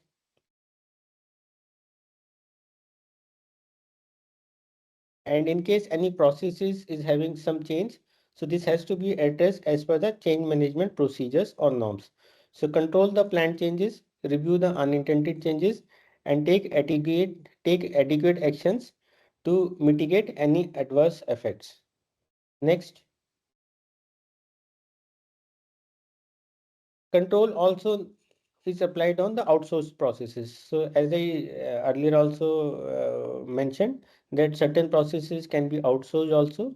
This can be in the food supply chain also and services. So wherever outsourced processes are there, you need to have adequate controls over those outsourced processes. Next. Now this is important to understand prerequisite programs.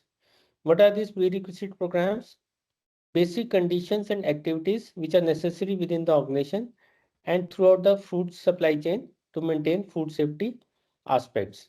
So what the organization need to do is to identify those prerequisite programs and maintain the necessary controls on those prerequisite programs. So the requirement says organization shall establish, implement, maintain and update your prerequisite programs to facilitate the prevention and or reduction of contaminants in the product processing and work environment. So basically these prerequisite programs are good work practices, good hygiene practices which help the organization to facilitate prevention and or reduction of contaminants in your products manufacturing, products processing, products and the related work environment which is required for producing those products. So requirement says prerequisite programs, the basic conditions and activities which are required within the organization and throughout the food supply chain to maintain food safety.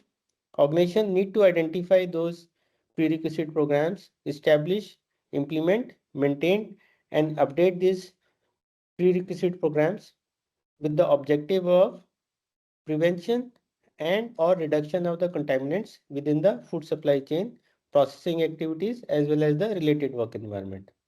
So it's not related to product only. It is also related to the work environment which is required for adequate production of or processing of the product. I request participants, please wait. There is some network glitch. Our team is resolving it soon. Okay, now it is visible. Yes. Yes, sir, visual. Just go back to previous slide once.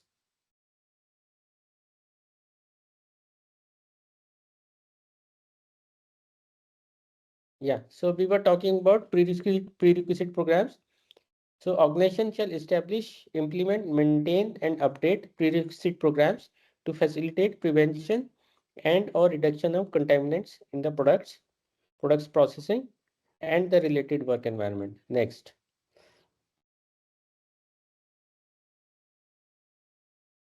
So what kind of prerequisite programs are there?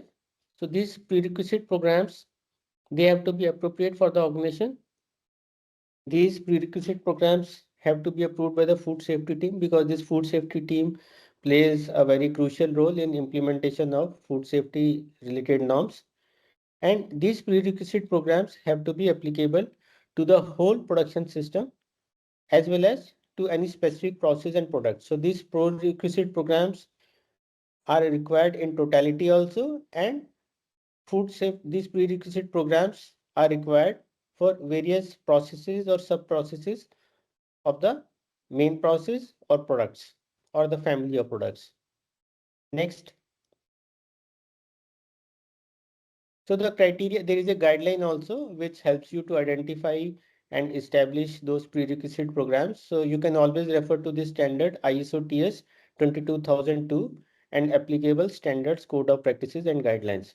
So the requirement is when you are selecting or establishing your prerequisite programs, the organization shall ensure that applicable statutory, regulatory and mutually agreeable customer requirements identified. So when you are considering your prerequisite programs, you have to consider the applicable legal requirements.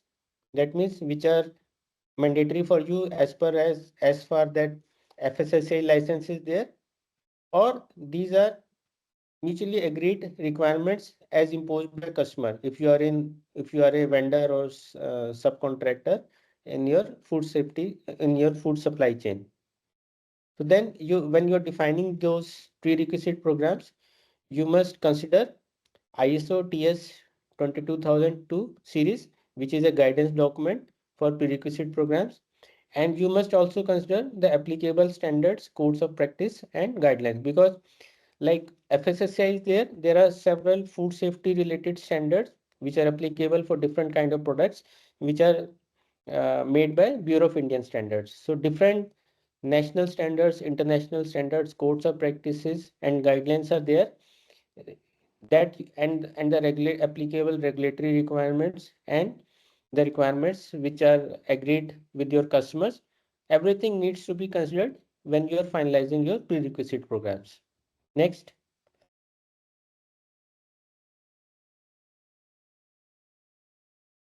Now, these are certain guidance things which you should consider when establishing prerequisite program.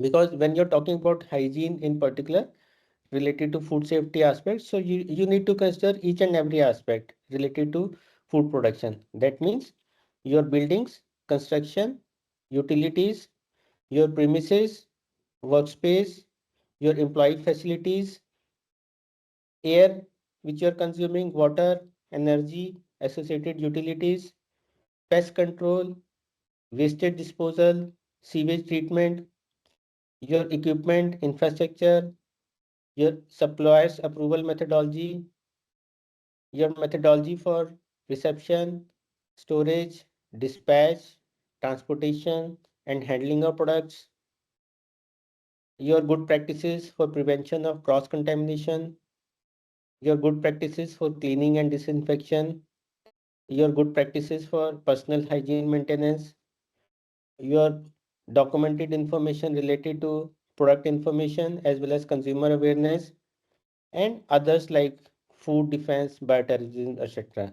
So this is very important aspect. This covers basically all aspects of a food supply chain or a food industry that you need to consider while establishing your prerequisite programs.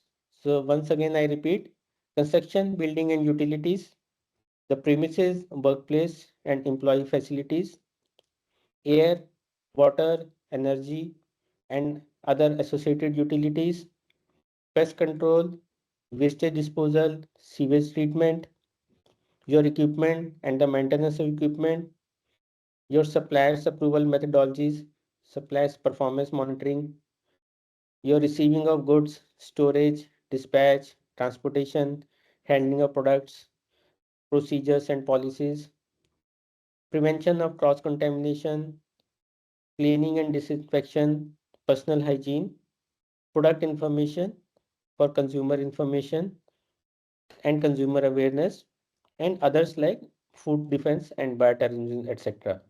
Next.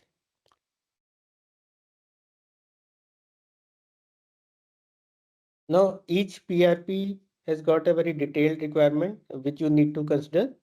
For example, when you're talking about construction and layout of buildings, so these are some good practices which you need to ensure that the buildings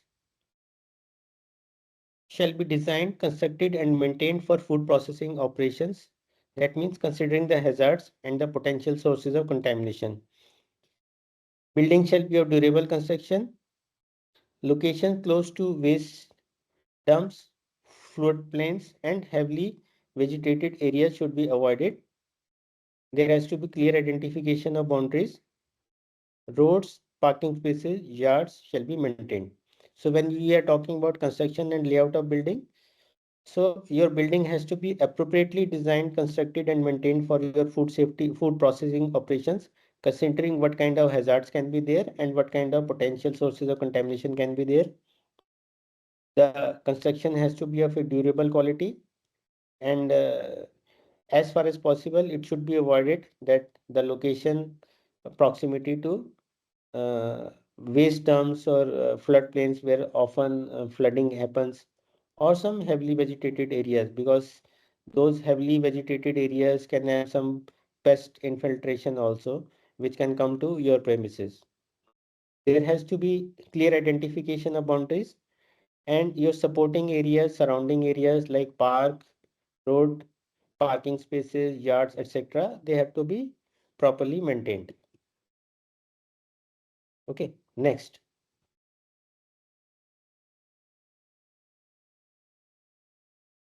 So when you are finalizing the layout of the premises and the workspace, so you need to ensure sufficient space is there for carrying out various process activities and also for protection against contamination. And you should always consider the logical flow of material, products and personnel. And there should be adequate separation between raw material, raw food items and processed area or processing areas. So sufficient workspace should be there. Protection against contamination should be there. You need to consider the logical flow of materials, products and processes, and also the personal movement. And your raw material storage area and your processing area should be separate. Next.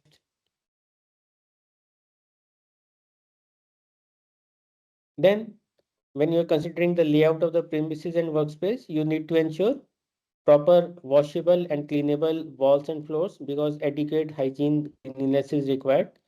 The picture is self-explanatory. Standing water on the floor should be avoided. There should not be stagnation of water on the floor. Ceilings and overhead fixtures shall prevent the accumulation of dust and dirt and condensation. Walls, floors, ceilings, doors shall be non-corrosive, impervious, non-absorbent and constructed of durable material. So construction should be of good quality, durable material, and washable areas should be there, and they should be properly cleaned and sanitized also. There should not be any stagnation of water, and there should not be any accumulation of dust or contamination, because there is always a risk of cross contamination if such kind of things exist. Next. So there has to be prevention from entry of pests also. So depending upon the item, screened windows and roof vents should be there. Closed, oblique screened external doors, self-closing doors, and equipment positioning shall allow for cleaning, sanitization, maintenance, and inspection. So this you need to take care while finalizing the layout of the premises and workspace. Again, the picture is self-explanatory. Laboratory facilities shall not open directly to the production area. These are some good practices which you need to take care. And temporary mobile premises and vending machines shall be designed, located, constructed, and operated to prevent the harborage of pests and contamination of food products.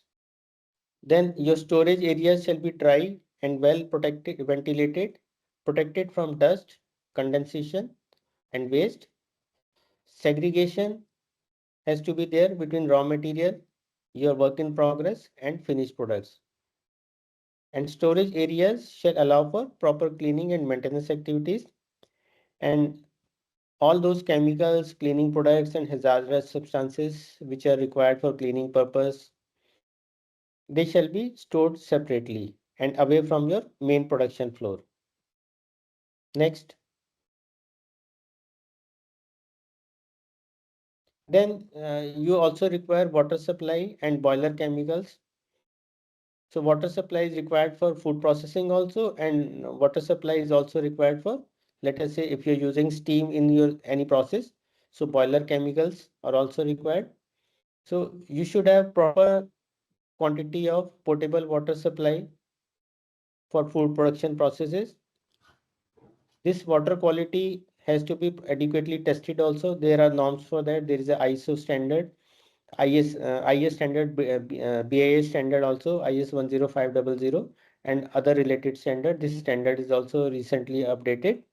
So adequate testing of water has to be done as per the quality parameters applicable for water. There shall be separate system for non-potable water, because non-potable water is required for miscellaneous purpose, for washrooms, etc., and maybe gardening and other activities which are applicable for the organization. So potable water shall be separated from non-potable water and properly identified. If you are using water filters, these water filters have to be periodically changed and maintained. And water storage facilities also have to be maintained in hygienic condition to prevent contamination. Seawater, if it is used for any purpose, it shall be from an approved source. And ISO steam which you are using for processing purpose, food processing, shall be obtained from potable water. And many organizations, they also use boilers for use of steam in the processing. So those boiler chemicals shall also be approved and stored securely, because these chemicals are hazardous. So these chemicals need to be properly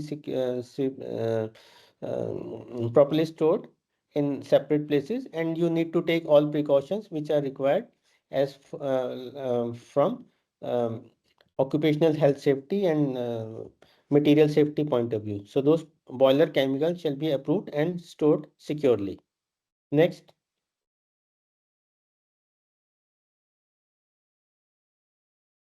And then as a part of your air quality and ventilation, you need to maintain the desired standards, which are requirements for air filtration, microbiology, and humidity as per the product or process parameter requirement. And monitoring systems shall be in place wherever air temperature or humidity are critical for the processes. So that means adequate process control has to be implemented within the organization in your food safety premises. Next.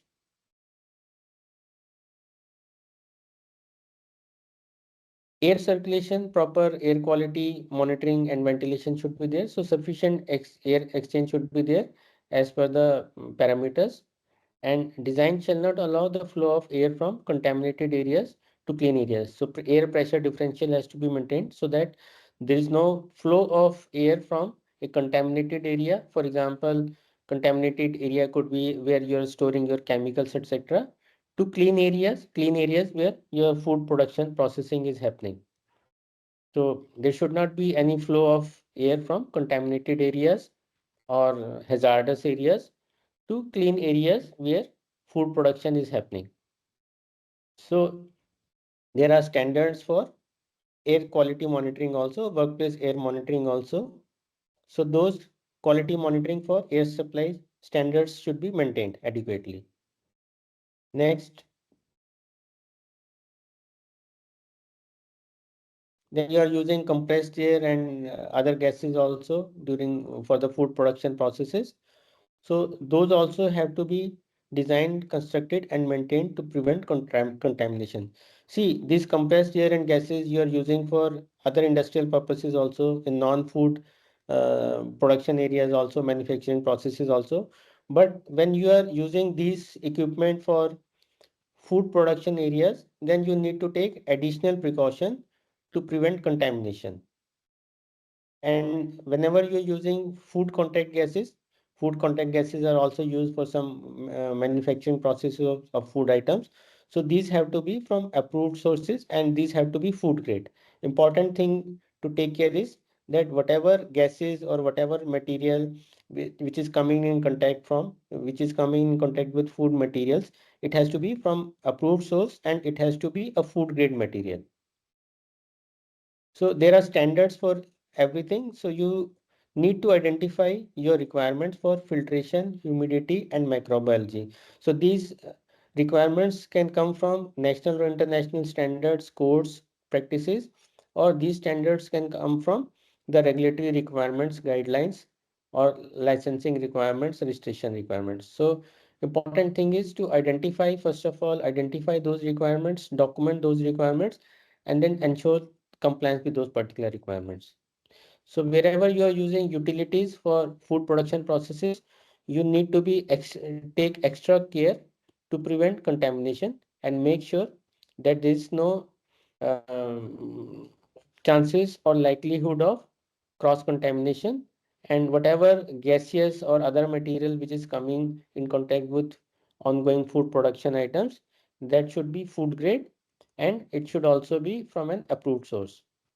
And your requirements for filtration, humidity, microbiology related to production and production processes and work environment shall be adequately identified, documented, and complied with reference to the applicable standards, national, international standards, customer requirements, or regulatory requirements.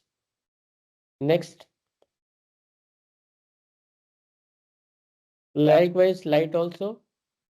Sufficient lighting should be there, but then there is one more requirement, that all lighting fixtures have to be, they should not be made from glass. So first requirement is that your lighting should be adequate for the activity being performed. So there are again national and international standards. There is National Building Code. There is IS standard which identifies the lux level for various industrial processes, including the food manufacturing processes. So you need to comply with those standards for sufficient lux level within the food premises, food production area. And then you need to ensure that no glass bulbs or fixtures are used. So light bulbs and fixtures shall be protected in case of breakages, because in case any breakage happens and uh, some food item is being prepared, so it can cross contaminate and it can be very dangerous if it goes the glass or anything goes undetected. So important requirement is light bulbs and fixtures shall be protected in case of breakages. So there should not be any glass bulbs or fixtures used in case of food production areas. Next,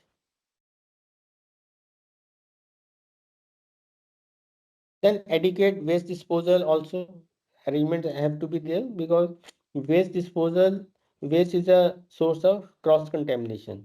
So waste shall be identified, collected, removed, and disposed of in a manner that prevents the contamination of the product and of the production areas. Next.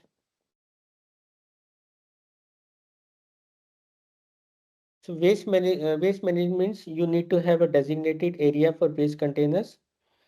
Waste should be segregated as per the type of waste. Waste should be contained in leak-proof and easy to clean containers. And there has to be adequate frequency depending upon the quantum of waste generated.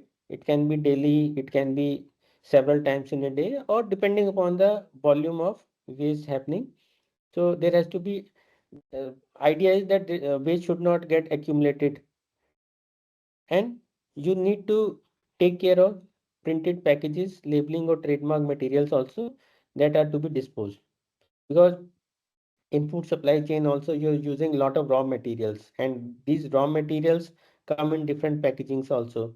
There are certain labeling, etc. So all this has to be properly segregated and taken care of as per the class of packaging. It can be a plastic packaging, it can be a cardboard packaging, paper packaging, different kind of packaging materials are used for your raw materials. And even for your final packaging also, you're using different kind of packaging material, plastics, paper, cardboard, etc. So whatever waste is there, it has to be adequately identified, segregated, and disposed of in a environmental friendly manner. And there should not be overstacking of waste. Next. And then drainage system should also be adequate. There should not be any water stagnation.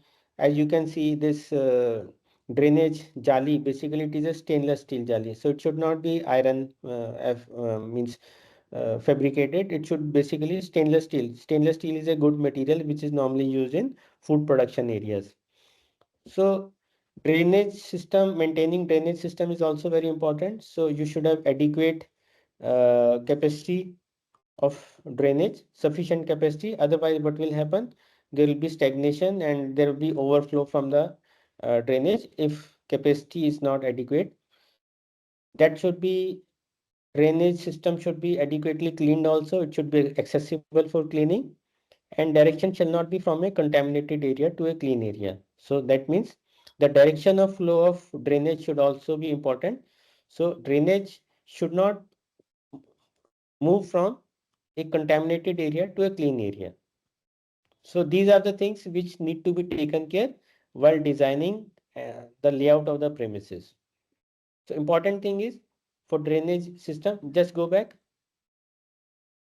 Important thing is for drainage and drainage system, sufficient capacity, the accessibility for cleaning, and direction shall not be from a contaminated area to a clean one. Next.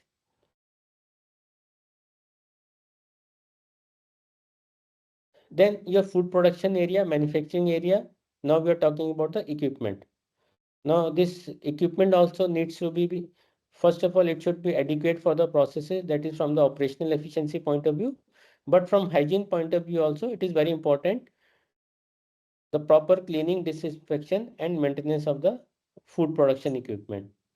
So slide is not changed. Next slide is there, na? PRP for food manufacturing equipment. Are you not able to see this? Yes, sir, yes. You're able to see, na? Thank you. Okay. Thank you. Okay. So PRP for food manufacturing, now we are talking about equipment. When we are talking about equipment, you need to ensure that the equipment is designed and constructed to facilitate cleaning, disinfection and maintenance. So proper cleaning of equipment, disinfection of equipment and proper maintenance of equipment of food production is required. The construction shall be of durable materials. Proper hygienic design you have to ensure, and pipes, ducts, cleanable, drainable and with no dead ends. And these food product contact surfaces should be designed for the food usage.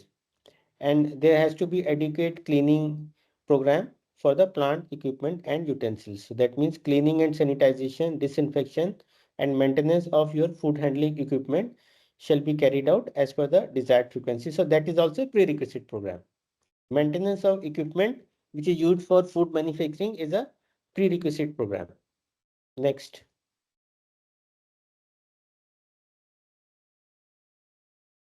So for equipment maintenance, you need to have a proper preventive maintenance program. When you're doing maintenance activities, you shall ensure that your maintenance activities shall not contaminate food. For example, for maintenance equipment, some oiling or greasing is done. So make sure that your oiling or greasing which you are using for the equipment, this does not get into contact with the food production area. Otherwise, it can contaminate, cross-contaminate the food. And because maintenance personnel, they are responsible for maintenance of equipment, utilities, etc. Other areas also are there in the organization. So in case any maintenance request comes to the maintenance department from food processing area, then it should be prioritized, because otherwise if the maintenance requests are delayed, so there's likelihood of cross contamination and faulty equipment being used for food production. So any request which comes to my maintenance department from food production area, that should be prioritized over other work areas. And always use food grade lubricants and heat transfer fluids, because anything which is coming in contact with equipment which is used for food production, you need to ensure that the materials which are being used, they are basically food grade materials. And also very important requirement is that maintenance personnel, because maintenance personnel, they are basically non-food personnel. So those maintenance personnel, they should also be trained in food related hazards, and they should also understand ki if they are not properly following the hygiene, though they will be doing the maintenance work, but if they are not following the proper hygiene requirements which are required for food production equipment, then it's a potential source for cross-contamination, which can spoil the food products. So it is very important that your maintenance personnel are also trained in product-related, food-related hazards, and what are those activities and what are do's and don'ts for them, but especially when carrying out the equipment maintenance related to food production. Next.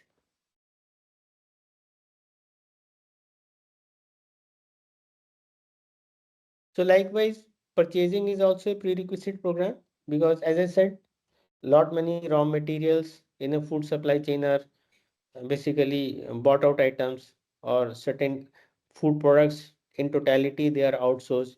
For example, lot many restaurants etc. They don't make milk items, food mithai etc.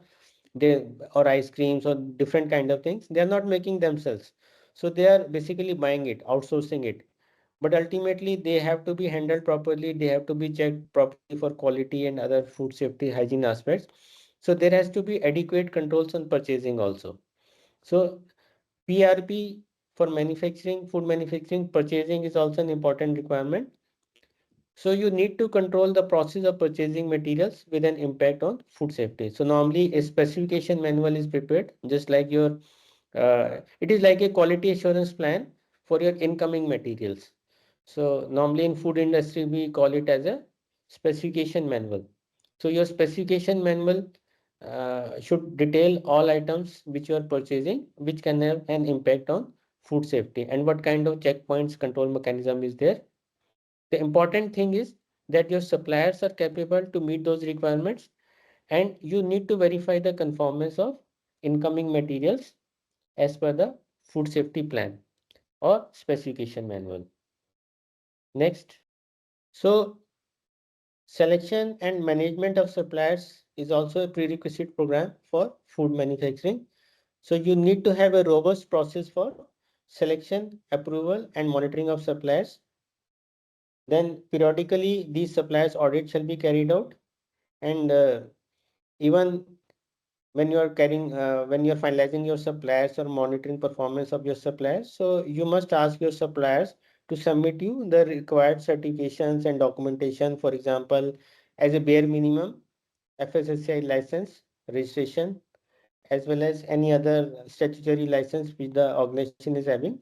And if they are implementing ISO 22000 or food safety principles, then related certification manuals or ISO 22000 certificate, etc., as applicable, that should also be a part of your supplier monitoring checklist or supplier audit checklist.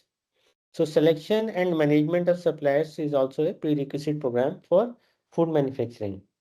Your incoming inspection of food materials, requirement for incoming material, this is also a prerequisite program.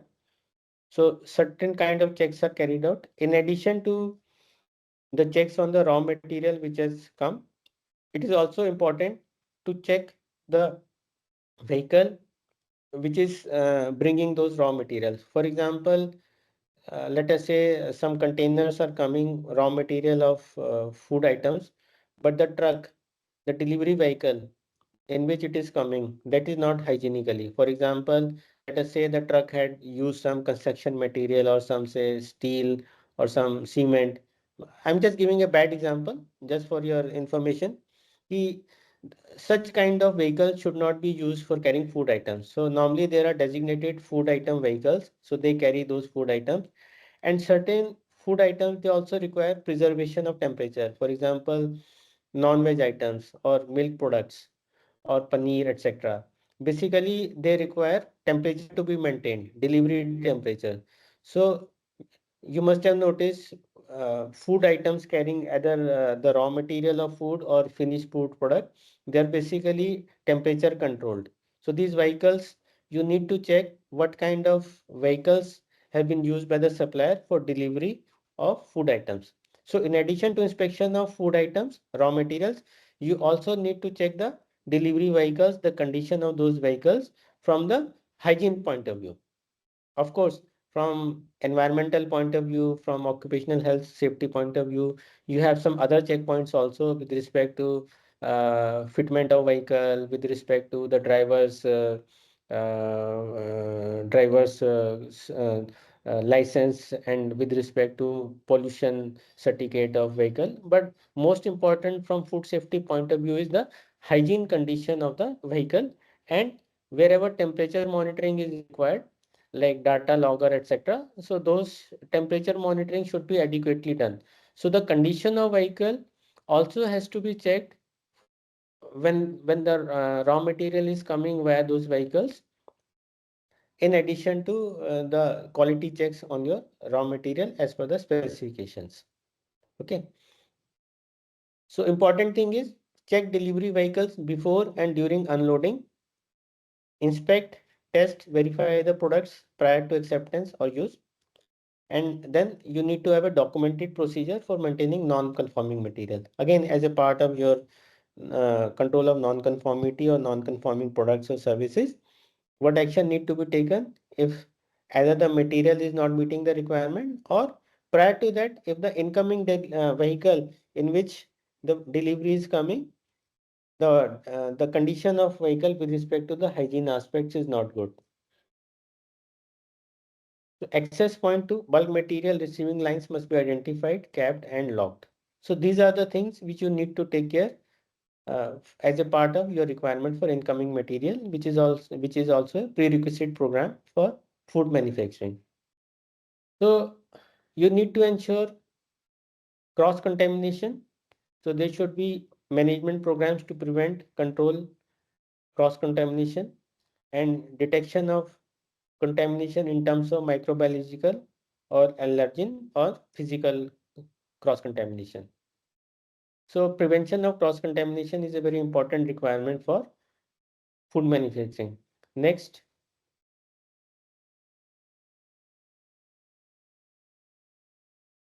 So what kind of microbiological contamination may happen? So you need to do a hazard assessment, risk assessment. So important control measures are your separation of raw material from finished good or ready to eat products. For example, non-veg materials. Now, non-veg raw material, basically it's a raw material, animal food. So it is having bacteria and viruses when it is in raw stage. But when it is cooked, let us say temperature of 70 degrees centigrade or plus, then because of heat, all those bacteria, viruses get killed. So there has to be, but if let us say if you keep the two items together, that means raw material, raw meat and cooked meat together, then there is a likelihood of cross contamination. So there has to be, as a part of control measure, separation of raw material, especially the non-veg items, from the ready to eat products, to prevent any likelihood of cross contamination. So this separation can be done through various means like barriers, walls, separate areas, separate storage areas, separate buildings, etc. Then it can also be controlled through access control for the personnel, the traffic pattern, and as I said, air pressure differentials also, because that air from contaminated area which is containing the raw material should not enter the finished good area processing area. So microbiological contamination has to be prevented, and for that the organization need to do a hazard assessment and take adequate control measures like separation of raw material from finished or ready to eat products. You can use barriers, walls, separate buildings, separate areas. You can use access control for your personal traffic patterns, and most importantly, air pressure differential. Next. Now, certain food items, they also contain allergen. So those allergens shall be declared, and products shall be protected from unintended allergen cross contamination, cross contact. Rework containing allergens can only be used for products that contain the same allergen or after a process that removes or destroys the allergen material. So training of employees on allergen control measures also need to be taken care. Next.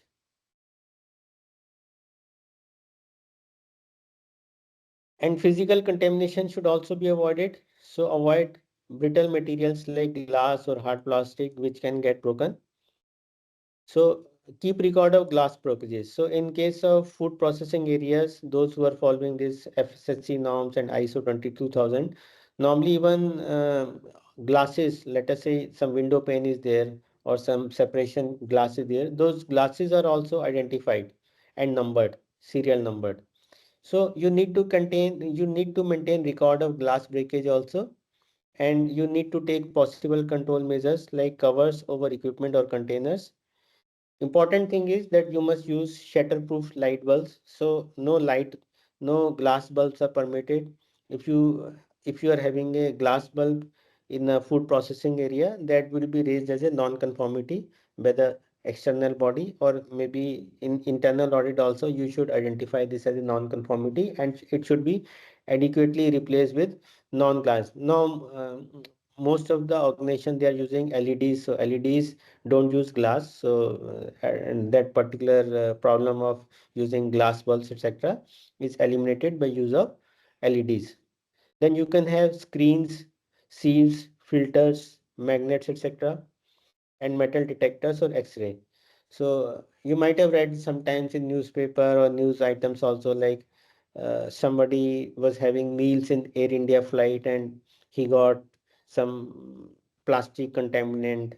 So those kind of things can be prevented if you have proper screens, sieves, filters, magnets, metal detectors or X-ray etc, to prevent any physical contamination entering into the food products which you are serving to your customers.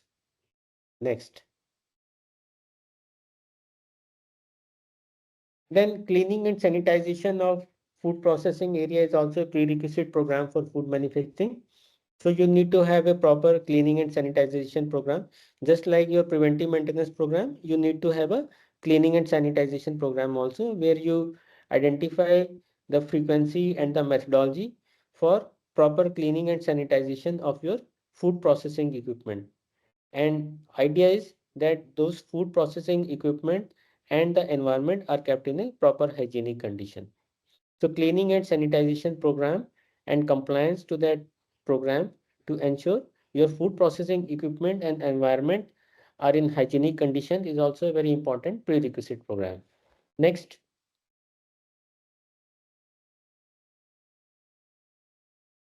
So when carrying out this cleaning and sanitization, you are using various chemicals and agents and also tools for cleaning and sanitization.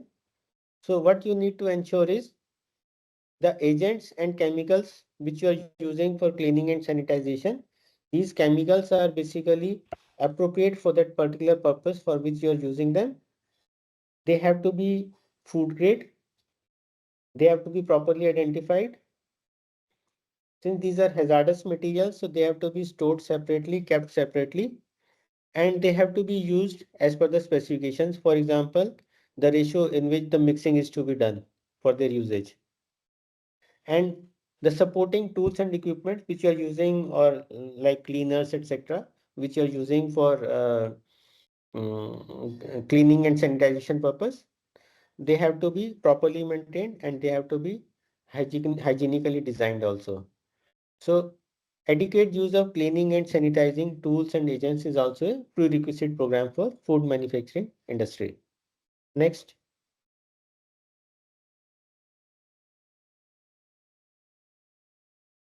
So when you are finalizing your cleaning and sanitization program, these programs also need to be validated. So first of all, you prepare a frequency and then you validation. So normally validation means you're carrying out some swab tests. So you're seeing the microbiological count. Once you have cleaned the equipment and you are taking a microbiological count, it can be outsourced also to some accredited lab or those uh, professionals or the organizations who have the competence to do these activities, to ensure that your cleaning and sanitization program is adequate and it is meeting the requirement. So important thing is you need to identify, not only identify and establish, but also you need to periodically validate it also to ensure and identify what is to be cleaned. So this method of cleaning, so this is called CIP, cleaning in place versus cleaning out of place. So what is the methodology for cleaning and sanitization? For example, cleaning in place is done after every batch run, or let us say some new product line is being established, or say some new product batch is being run. So after previous batch formulation, there is protocol of cleaning in place which is followed. So all these things have to be documented as per the laid down procedures, as per the applicable standards, as per the regulatory requirements, or as per the customer requirements. So these methods, the substances, the frequencies of cleaning, sanitization, the responsibilities after cleaning and sanitization, what sort of post-cleaning checks are done, what sort of pre-setup inspections are to be done. All these should be documented and adequately followed. So this cleaning and sanitization program, compliance, establishment and validation is a prerequisite program for food manufacturing. Next.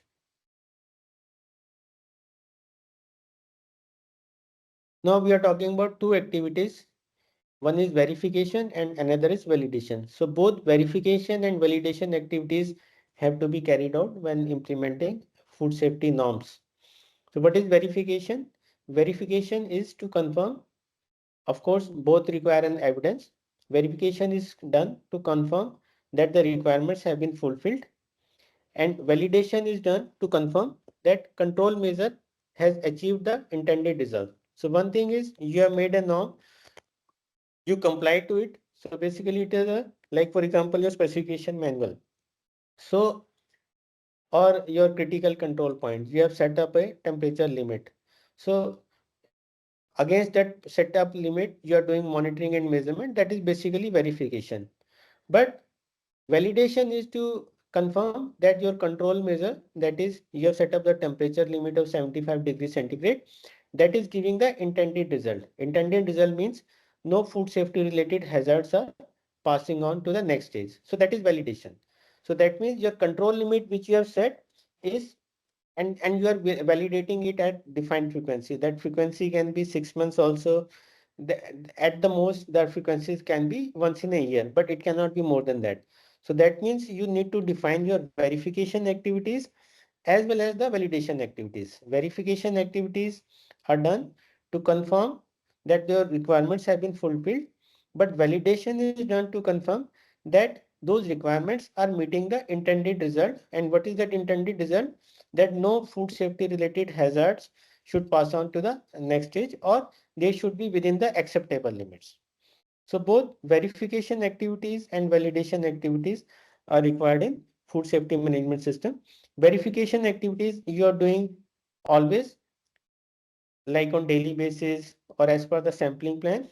But validation activities is like a design validation or specifications validation to ensure that these control measures are achieving the intended results. So these validation activities can be outsourced also to some external lab or some external specialist. And verification activities, normally it is expected that organization is having adequate infrastructure or adequate competence or adequate specifications to do in-house verification activities. Okay, so understanding the difference between verification and validation is very important. Next. Again, an example of cleaning in place. So you need to define and monitor the parameters for cleaning in place system. For example, this is an example, some cleaning of equipment is being done. So how the cleaning will be done, what will be the pressure, air pressure or water pressure, or what would be the PPs used by the person who are carrying out the cleaning in place activities, what will be the time duration, what will be the post cleaning check, what will be the pre-start check, etc. So all these things have to be documented. So you need to have a defined parameters for each and every activity. Defining and monitoring the parameters for cleaning in place systems is a prerequisite programs. So it will depend upon the type of industry. Every industry may not require cleaning in place, but yes, for depending upon the type of production, depending upon the regulatory requirement, depending upon the your regulatory agreement with the customer, that cleaning in place frequency has to be decided, parameters to be documented and parameters to be followed, and related records maintained. Next. And then you need to monitor the effectiveness of sanitation also. As I said, for example, you can outsource it to some external agency. So normally what they do is a competent lab, they take some swab test and from the surface or say from the hands of food handlers, and then they give you the reports. And if report is okay, that is fine. But if it is report is not okay, that means you need to improve your systems of sanitization and cleaning so that whatever desired specifications are there, those specifications are adequately met. So organization has to monitor sanitation effectiveness also, and for that it needs to have a defined frequency for monitoring that and ensure that your cleaning and sanitation programs are suitable and effective. Next, pest control, very important requirement for food manufacturing because pests are the things which can spoil or damage your food items. So monitoring pest control effectiveness is also a very important prerequisite program. So you need to have a nominated person to manage pest control activities. Normally these are taken care by your engineering in charge or the purchase person, those who are giving. Because this is this is an activity which is most of the time it is outsourced because you need only very big organizations can have their own pest control mechanism and systems and team for that. But normally it is outsourced. So you need to have a nominated person to manage these pest control activities, and these are basically outsourced to competent persons or competent organizations like PCI, Pest Control of India, organizations like that. So there is a contract with them. So they take care of all the pest controls. So even what kind of pests they will take care, that is documented in their contract, what kind of frequency that pest control agency will come, what kind of chemicals they will use. So all that is documented in the form of your contractual agreement. And then you need to monitor the performance of these pest contractors, pest control agencies also. So pest control is a very important prerequisite program for food manufacturing industry. Next. So when these pest control agencies work, they basically follow a pest management program. So this plan or the program identifies what kind of pests they will take care. So what is their plan, what is their method, what is their frequency of doing pest control, how they are how they'll be carrying out the inspections, what kind of trainings their pest control personnel have been given, and most importantly, what approved chemicals they'll be using. So all that comes under the pest management program. Next. So objective of pest control is preventing access, monitoring, detection, and eradication. So pest control comes with three objectives: preventing access of pests, monitoring and detection, and eradication. Next.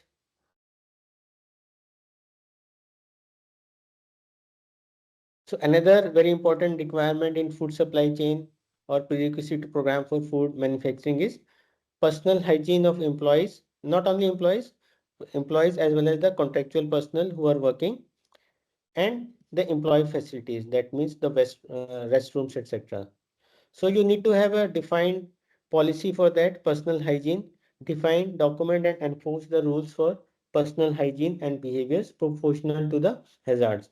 And it is part of regulatory requirements also because uh, FSSA stipulates that those food handlers, those who are working in the food supply chain, they need to be medically examined once in a year for certain diseases, communicable diseases, and in case somebody is found to having some disease, so he or she has to be removed from that food processing area until that disease is cured. So personal hygiene and employee facilities, it is a prerequisite program and it is also a part of regulatory compliance, regulatory requirement.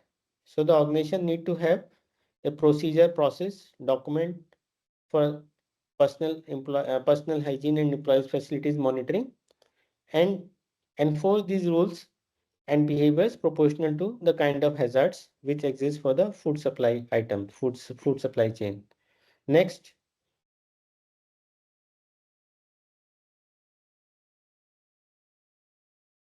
So prerequisite program for food manufacturing, personal hygiene facilities and toilets.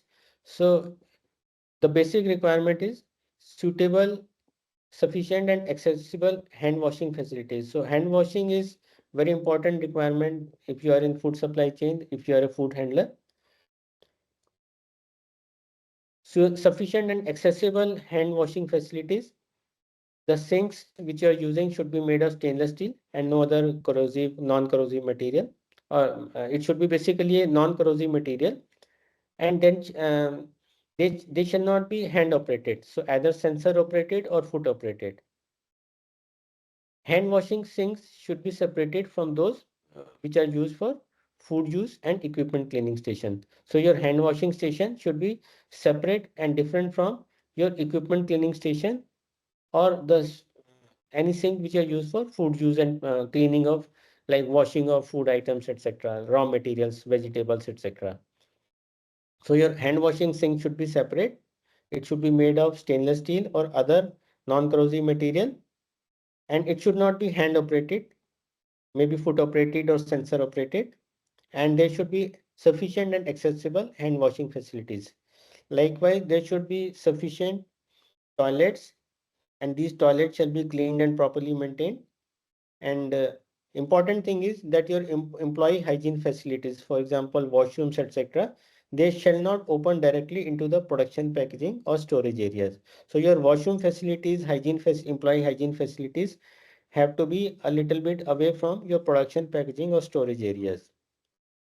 And even there should be changing facilities which are provided to workmen for change of clothes, etc., because food proper uniform or clean hygienic uniform is also a part of your good practices of food safety.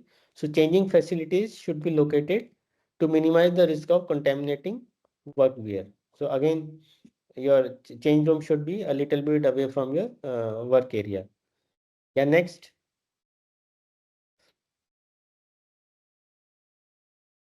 Likewise,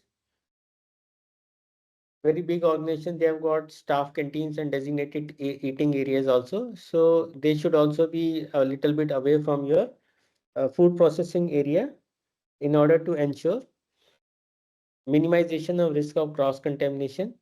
These canteens also, they need to be maintained in a hygienic condition, and staff shall consume, and staff means those working people, those who are working in the food area, food processing area, they shall consume and store food only in designated areas. So they are not allowed to eat or drink anything in the food processing area. So they have to eat and drink, consume food and other items only in the designated areas. And those designated areas like canteens or other eating places, canteen, pantry, etc., whatever it is, depending upon the size of the organization, they have to be located away from your food processing area to minimize the risk of cross contamination, and they have to be hygienically maintained. And employees or working people, they are not allowed to consume anything in the food processing area. They have to eat or drink, even tea, etc., only in the designated areas.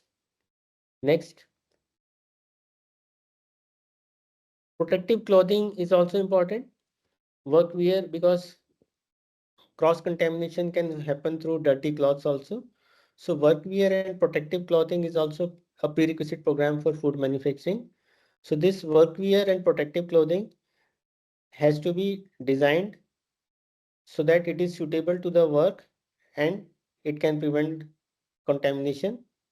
And these kind of things, like, because avoid buttons and external pockets, because buttons can get broken and they can be like a source of physical contamination. So this shall be avoided. And hair, beard and mustache, that should be adequately covered. So that is a very important requirement in a food supply chain. You must have also seen in restaurants where let us say, for example, if you go to some KFC or McDonald's, etc. So all their staff, those who are serving food, those who are preparing food, they are using hair caps. So hair caps, and in case somebody is maintaining beard and mustache, that also has to be adequately covered so that no hair falls in the food items. So hair, beards, and mustache has to be covered. The gloves also have to be in good working condition, and there are cleaning standards for those workwear also, because if workwear gets contaminated, then it is also cross contamination. So there has to be a proper cleaning standard, and these workwear has to be properly landed as per the standard at suitable intervals. So workwear and protective clothing, which is used in the food processing area, is also a prerequisite program. Monitoring employees' health status, as I said, it is a regulatory requirement also, because FSSA stipulates once in a year medical examination of all food handlers. So medical testing has to be done in accordance with the provisions of the legislation.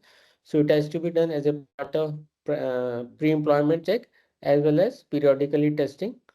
It has to be at least once in a year, but you can have your own frequency, nominated frequency also. So regular testing as per the company norms, regular testing as per the customer requirements, and regular testing as per the regulatory requirements. So monitoring health status of food handlers, those working in food supply chain, is also a prerequisite program. Next.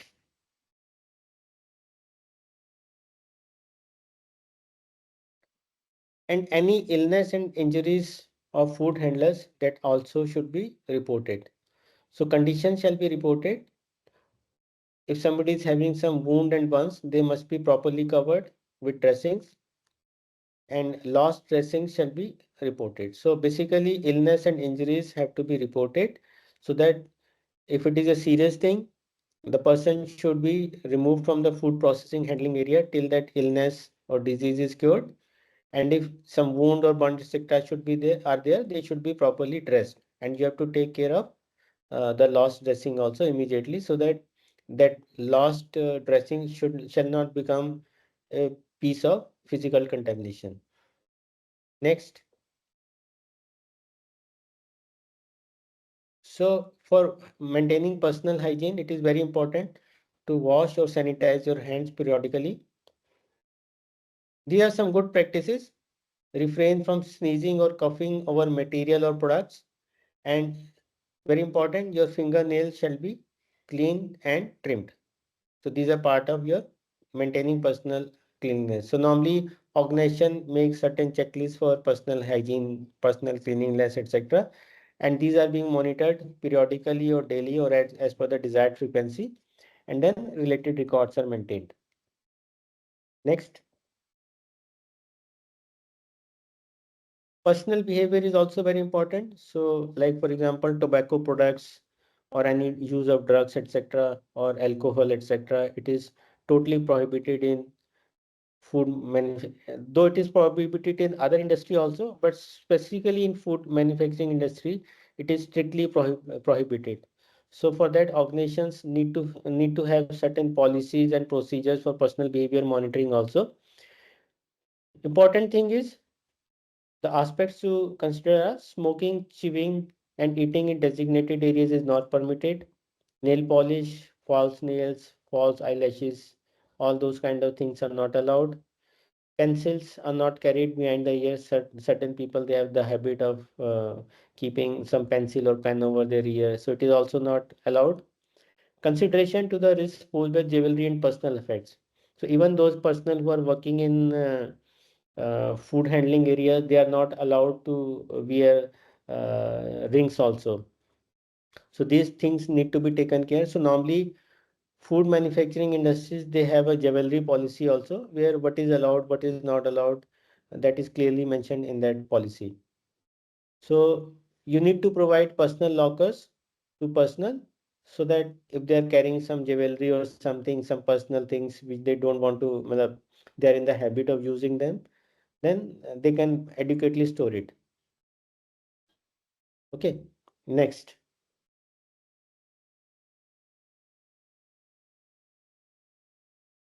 Then some cases reworking is also done. So how you manage that reworking, that is also a prerequisite program for food manufacturing, because non-conforming or returned products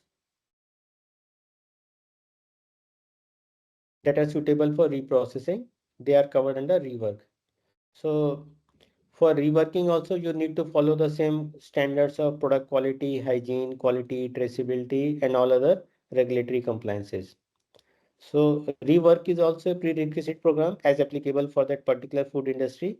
Important thing to ensure is the storage, handling, and usage, so as to ensure that product quality, safety, reliability, traceability, hygiene, and all regulatory compliance standards and prerequisites are adequately maintained, and supporting records are available.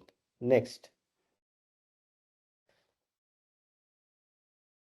So all good practices related to food hygiene, food safety needs to be followed for reworking also. That means reworking product, it has to be protected from contamination. It has to be properly labeled and identified for traceability. So you need to maintain records also, why it is reworking done, what kind of reworking is done, classification of rework, and the reasons for reworking. Proper segregation, labeling, and identification of allergen control is also to be done. And your work instructions, methodology, specifications, methodology for rework usage all have to be documented and adequately complied. So as applicable, rework is also a prerequisite program for food manufacturing. Next. Sometimes there is a condition for product recall also. So those conditions for product recall are also prerequisite program for food manufacturing. So products that products that fail to meet the safety requirements are identified, located, and removed. So you need to maintain, for example, you must have noticed sometimes there is a recall of some batch of chocolates from Nestle or some food item of some food manufacturing companies. So these are all part of product recall. So when you're doing a product recall, important thing is to identify the traceability and what batch number, what manufacturing date, those kind of things. They are part of product recall as applicable as and when happens. So important thing is products that fail to meet the safety requirements shall be identified, located, and removed. This that removal doesn't only mean from the factory premises, it can also be from the market after sales. So maintain a list of all key contacts to be used in case of recall. So depending upon the size of the organization, depending upon the type of food item which you are handling or providing to your customers, so you need to have a detailed methodology for product recall also. So who all will be contacted, like your dealer, distributors. Basically, you should be able to identify the market segment to which areas you have supplied that product, etc. Another important thing is you need to identify and investigate the safety of other products manufactured in similar conditions. So it is not that particular lot, maybe some other lot, maybe some defective raw material or some cross contamination or some bad hygiene or whatever reason for product recall. It is not only that product which has failed, the failure could be also as a part of, let us say, regulatory samples tested, or maybe it is a failure when you are let us say got your products tested from some externally approved lab or NABL lab or FSSA approved lab. So you should be identify ki, these raw materials were used in which all batches, and which all batches products manufactured under similar conditions could have similar kind of cross contamination or similar kind of product safety defects. So you should be able to investigate all those things as applicable. And sometimes you need to make the public also aware of those kind of emergency or say warning memos, warning information. So as applicable, product recall and procedures and compliance to that procedure is also a prerequisite program for industries. Next.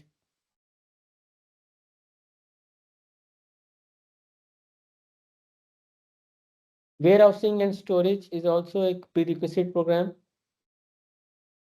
So products and materials shall be stored in clean, dry, well ventilated spaces protected from dust, condensation, fumes, odors, or other forms of contamination. So there are some good practices for warehousing also, like for example, nothing should be kept on the floor. The materials, as you can see in the photograph, the floor is quite neat and clean. Yellow line marking, labeling is done. And then you must, nothing should be kept on floor, and nothing should be touching the walls also. So some good practices you need to follow depending upon the type of material you are storing. Certain raw materials, they require preservation, temperature control also. For example, in restaurants or kitchens, etc., your raw materials, especially the non-veg items, they need to be stored under some cold storage or freezer, deep freezer, etc. So those temperature conditions also need to be followed. So you need to identify what kind of raw material you are storing or warehousing, and what are the suitable requirements for temperature control, dust control, fumes, odor, or other sort of prevention of cross contamination, which is required for that particular food item. So warehousing activities is also a prerequisite program for food manufacturing. Next. So when you are doing the warehousing, you need to take care of the requirements like temperature, humidity, and other environmental conditions. Important thing is your waste and your hazardous chemicals should be separately stored. Any non-conforming material should be separately stored and identified. And as applicable, you must use the stock rotation system. That is, one is FIFO and another is FEFO. FIFO is first in, first out, where normally FIFO is used when there is no shelf life for that particular material, but wherever shelf life is applicable, we use the convention that is FEFO, first expiry, first out. So as applicable, you need to have good system for stock rotation. Either it is first in, first out, in case there is no shelf life item is there. And if any expiry date is applicable for an item, then you must use FIFO, first expiry, first out. And organizations also use forklifts in the material handling and storage area. So important thing is because these diesel and gasoline forklifts, they generate fumes. So they shall not be used in the product storing area. So normally you can use electrical forklifts which don't emit any emissions. So diesel or gasoline forklifts shall not be used in the product storage areas because they create smoke. Next.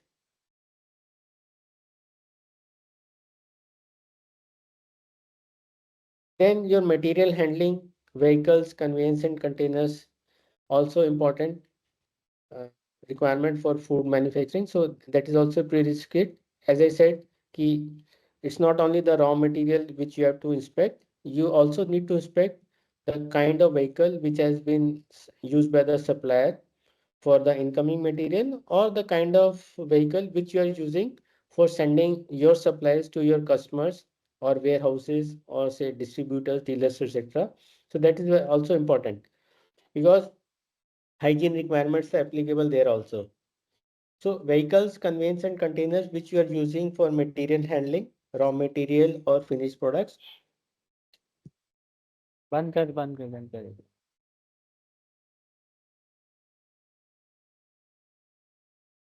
So vehicles, conveyance and containers which you are using, it is also a prerequisite program for food manufacturing. So important thing is that these vehicles and containers and transportation system, they shall be clean and in a condition consistent with the requirements. Then proper cleaning shall be done between the loads and when used for, because sometimes same containers are used for non-food items transportation also, because these are basically outsourced things. But if you are using for transportation of food items, then before loading of food item, there has to be proper cleaning. So cleaning between the loads when used for food and non-food items. Then your transportation should also provide adequate protection against damage and environmental conditions. And you should have proper checklists, proper loading and unloading procedures. And normally specialized containers, they are used for food items. Bulk containers are used for food only. Then product information and consumer awareness, like all product food items which you purchase from market, they have a product labeling, because this product labeling is covered under regulatory requirements also. What all to print on that labeling, all that is part of regulatory requirements. It can be a part of customer requirements also. So product information and consumer awareness as applicable is also a prerequisite program for food manufacturing. Idea is to provide information to consumers so that they can understand its importance and can make informed choices. So basically it is mentioning various nutritional facts, and more importantly it is also mentioning the batch number, date of manufacturing and expiry date.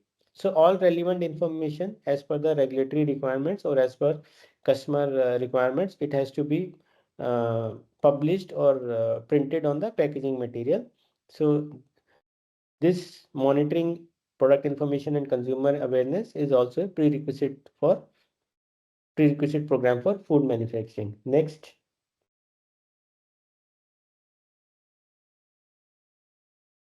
And then food defense, just 1 minute.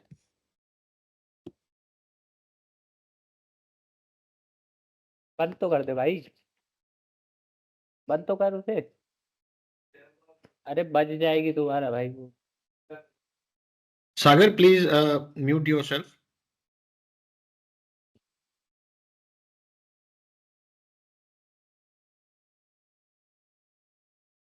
So for food defense, the process is to ensure the security of food and drink from all types of intentional malicious attacks, including ideologically motivated attacks leading to contamination.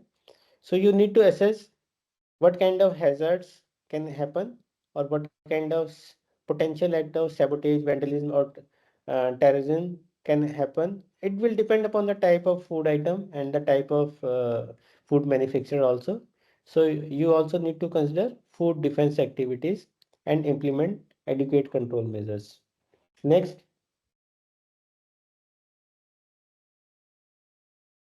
Next slide. Although the probability is very less or remote, but bioterrorism is also a part of sort of risk which organizations need to consider in food supply chain. So proper threat analysis and critical control points analysis needs to be done. So proper access control, identify, map and control sensitive areas, HR security, control of suppliers and contractors. So information security control can be done to avoid this possibility of bioterrorism. So normally, see, it is also a sort of terrorism. Terrorism can do anything. So they can even target food supply chains. So just to prevent that, what kind of risk assessment can be done and what kind of control measures can be taken? Because you need control on your suppliers and subcontractors also. So as applicable for very reputed international brands, they also consider bioterrorism as one of the prerequisite programs for food manufacturing. Next. Okay, so now let us understand some basic things. So we are starting with what is food poisoning. So what is food poisoning? It is an unpleasant illness which normally happens within 1 to 36 hours of eating contaminated or poisonous food. So because we are talking about food safety, so if something bad happens, that means you have eaten some contaminated food or some poisonous food or the food which has gone wrong. So it can lead to food poisoning. So what are the food poisoning systems? It can be abdominal pain or diarrhea or vomiting or fever. Next. So what are the main causes of food poisoning? So it can be bacteria or their poisons. It can be virus, it can be chemicals or metals or some poisonous plants. And some kind of bacterial food poisoning can be fatal also. and it is also one of the main causes of food poisoning. Next. There are different kind of bacteria. Just you must understand for little bit awareness. So there are food poisoning bacteria and there are food spoiling bacteria also. So food poisoning bacteria are those which cause illness and which cannot be detected by taste or smell and which can be very harmful and difficult to detect. Piche karo, piche, back. And food spoilage bacteria, those which can be detected when in high numbers, and they can be detected through smell, taste, or even color and texture of food. Sometimes you, even after looking at the food, you can identify that this food has gone wrong. This food is spoiled food, and they are relatively harmless because of ease of detection. Next.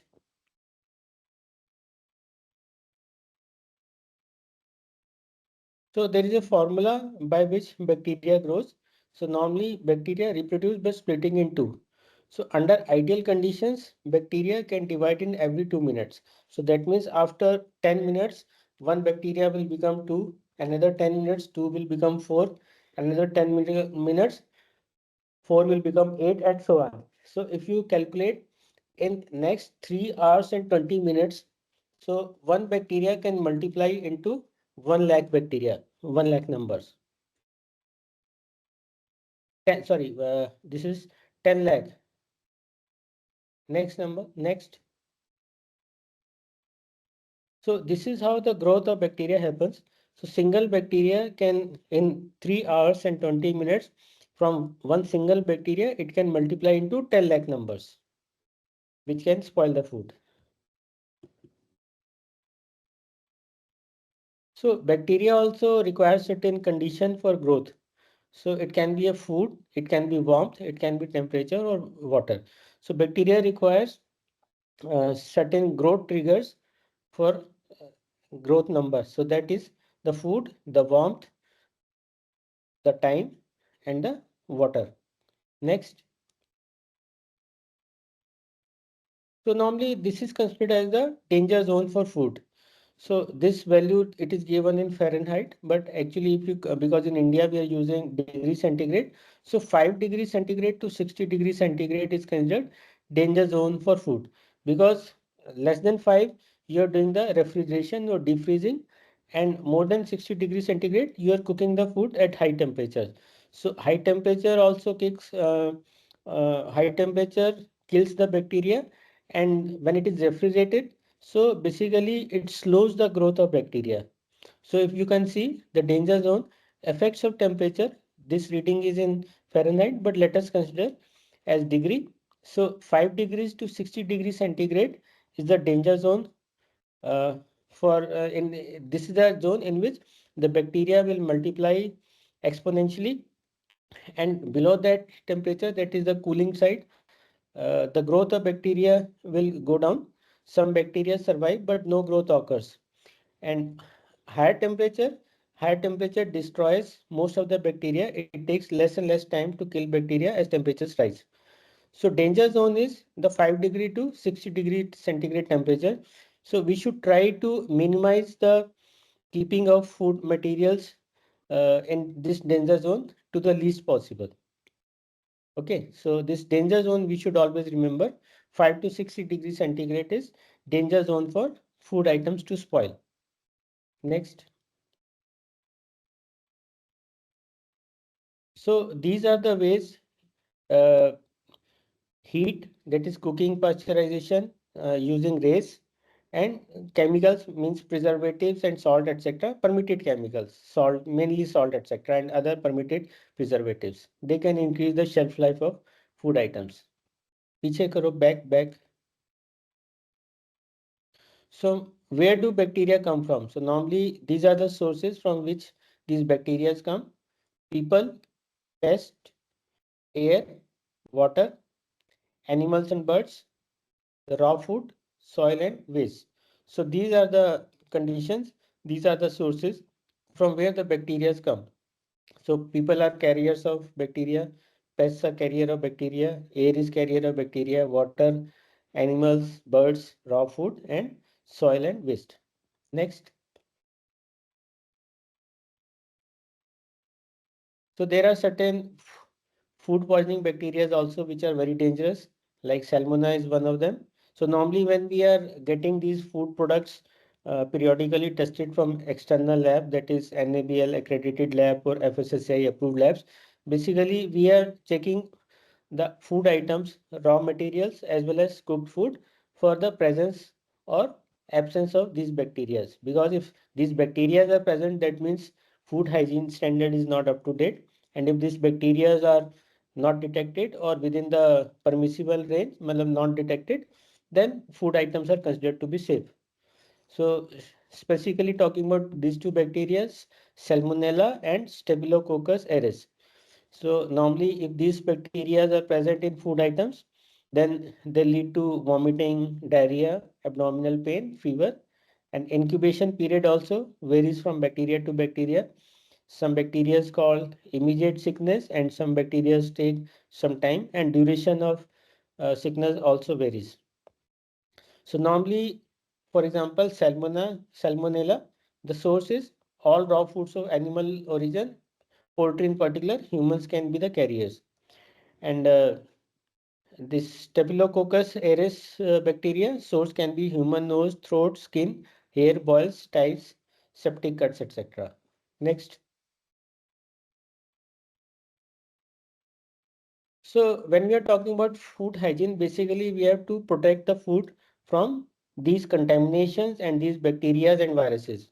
So food hygiene is basically protection of food from the risk of contamination from bacteria, poisons, viruses, and other foreign bodies. So it is also about prevention of bacteria which is already present in the food from multiplying to numbers that would result in illness of people or result in premature spoilage of food. Because the danger zone for the food is 5 degrees centigrade to 60 degrees centigrade. And bacteria multiplies under ideal conditions after every, go back, पिछली slide करो.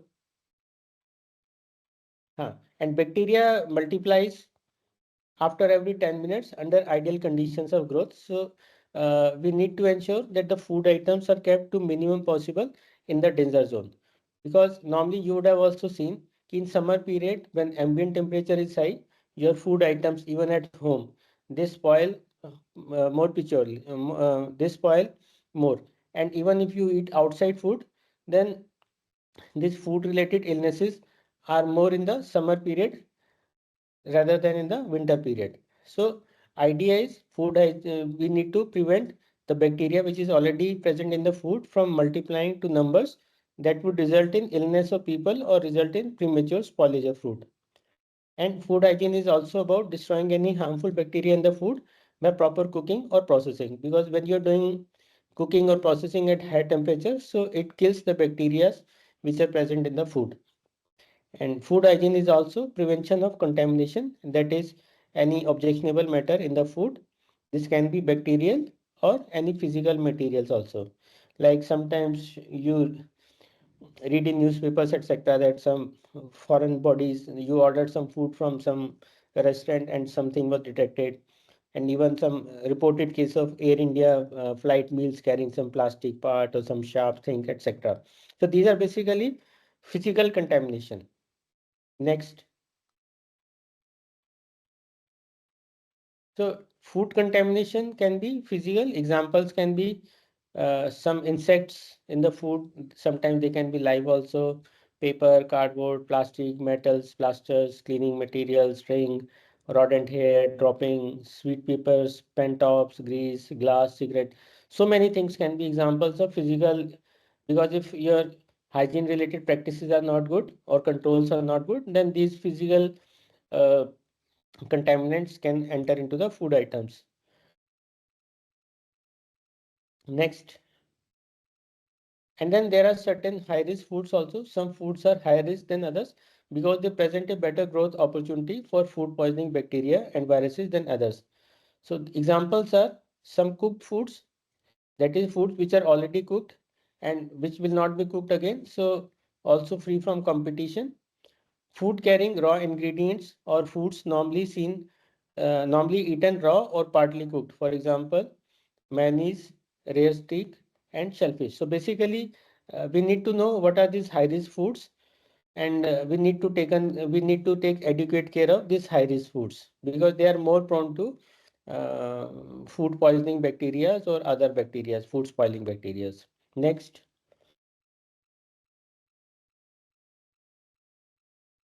So another example, food high risk, cooked meat is a high risk food, but apple is not a high risk food. Cooked rice is a high risk food. Milk, cream, etc. is a high risk food. And fresh meat, no. Why? Because fresh meat means raw meat and it is not eaten raw. It is cooked and thereafter whatever bacteria are there, they would be killed in the high temperature cooking. So cooked meat is a high risk food, but fresh meat is not because we are not consuming fresh meat, raw meat directly. We are basically cooking it, thereafter we are eating it. So a high risk food is one which supports the growth of bacteria and is intended for consumption without further treatment that would destroy such bacteria, for example, cooking. Next. So these are some examples of some good practices which are followed, for example, in kitchen or other places. So normally they are using, like this is an example of a five kitchen of a five-star hotel. So they have displayed this safety postures, and they are using different color coding for raw material for different kind of materials. Like right side, you can see the photograph. Their kitchen is quite neat and clean. And then if you see this poster, so for awareness, they have displayed this poster in their premises. Use correct color coded equipment and utensils. So color coding being used is, for example, chopping board. So raw meat, red color, raw seafood, blue color, raw poultry, yellow color, fruit and vegetable green, then maroon color for cooked meat, bakery and dairy items, white, and allergen dark blue, the kind of color. So these are basically for food hygiene and HACCP regulations compliance. Next. You can see other example, there is proper tagging. This is basically a shoe wrap machine. So some external person is entering the kitchen area. So basically this is a shoe cover. You insert your foot and a plastic sheet will cover your shoe so that any external dust you are carrying in your foot, in your shoe, it will not be carried inside. And then they have a deep freezer, so proper tagging is there. So this deep freezer is used for storage of non-veg materials, because to avoid cross contamination, your veg and non-veg storage should be separate. So they have put up a identification tag on this deep freezer, and they are also monitoring the temperature of this deep freezer, non-veg tag. Okay, next. So as I said, different color chopping boards and different color knives are used. For raw meat, they are using red color. For seafood, they are using blue color. So by color coding also you can avoid, and following these guidelines, you can avoid cross contamination. Next. And date tagging is also there, because while preparing food in kitchen of the restaurant, you are basically using different spices. So different materials have got different shelf life, and once you open the packaging of a material, then also its shelf life gets reduced. So in that masala tray, they are basically displaying when it was opened and what is the use by date. So after that use by date, this particular material will be discarded. And even food in processing, they are putting up the date. So like for example, here date is on the corn packaging. First it is clearly packed, properly packed with a plastic sheet, so that there is no cross contamination. And then this is kept in your refrigerator, and date tagging is also done, packed on so and so date and expiry on so and so date. So you can always keep a tag of when the items processing was started and what is the last date by which it has to be used, or if this date expires, then this material has to be thrown as food waste. Next.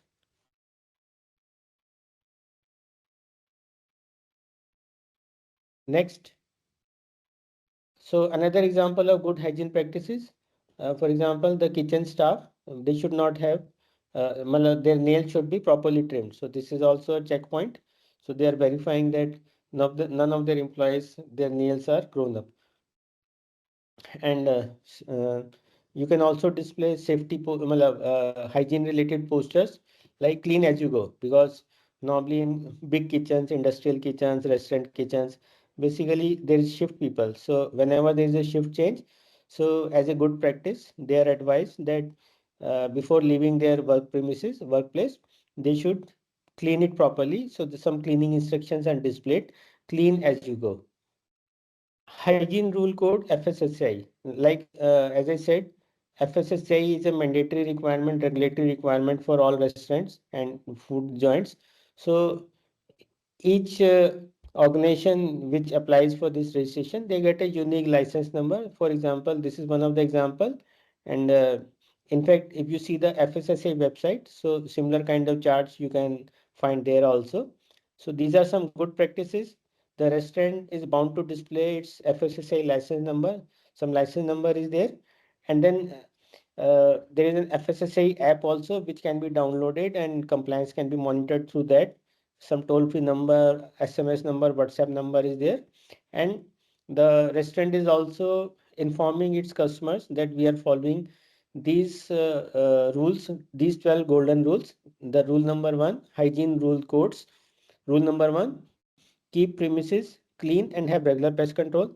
Number 2, use potable water for food preparation.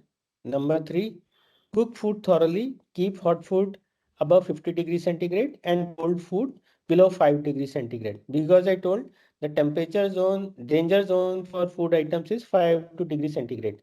So below 5 degrees centigrade, you are keeping the cold items cool, and above 60 degrees centigrade, you are keeping the hot items hot. That means cooking.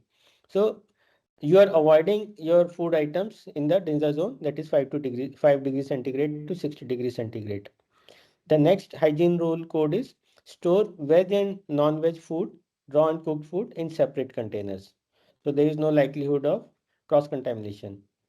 Then your deep freezer, store cold food below -5 degrees centigrade and frozen products, like for example these non-veg items, raw food, basically raw meat items, they have to be stored at a freezing temperature -18 degrees centigrade or below. Then using separate chopping boards, knives, etc. Like in that example, red color chopping board is there, yellow color is there, blue color is there, green color is there. So different colored chopping boards and different knives also similarly colored for raw, cooked and veg, non-veg food items. Then personal hygiene, wear clean clothes uniform, wash hands before and after handling food and after using toilets, coughing, sneezing, etc. In case there is some cut or wound, use waterproof bandage to cover cuts or burn wounds. Then medical checkup, health checkup is also there. Do not handle food when you are unwell. And then cleaning, use clean and separate dusters to clean surfaces and wipe utensils. And waste management, keep separate and covered dustbins for food waste. So normally in kitchen areas, the waste bins should be foot operated, so that when you're throwing some garbage or waste inside the bins, you need not touch the waste bin, dustbin. Next.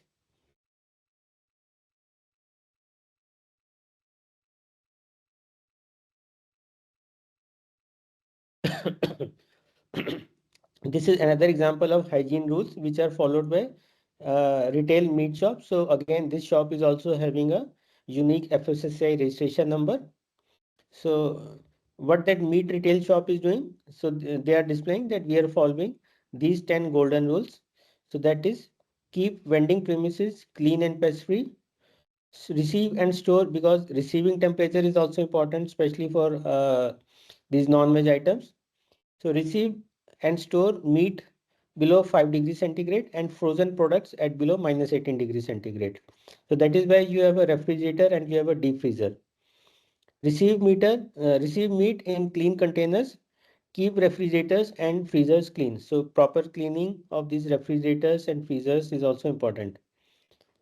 Use clean and separate chopping board, knives, etc. for raw oblique cooked meat and different type of meats. Colored boards and colored knives. Keep dustbin covered and away from food preparation area and dispose of the waste regularly. Wear clean cloths uniform. Wash hands before and after handling food and after using toilets, coughing, sneezing, etc. Use waterproof bandage to cover cuts or burn wounds. Do not handle food when unwell and use clean and separate dusters to clean surfaces and wipe the utensils. Next. Likewise, I said key for street vendors also, FSSAI registration is must if their total turnover is less than 10 lakh per year. So they just need to register. But if their turnover is more than 10 lakh a year, then they need to get a license. So street vendor is also displaying similar kind of golden rules, the same rules which were being followed by the, because ultimately level of scale is different, but hygiene practices requirement is same in both cases. So street vendor is also displaying this chart, and he's supposed to follow all these golden rules to serve safe food to the customers. Next. And for fruit and vegetable vendors also, he's following similar golden rules.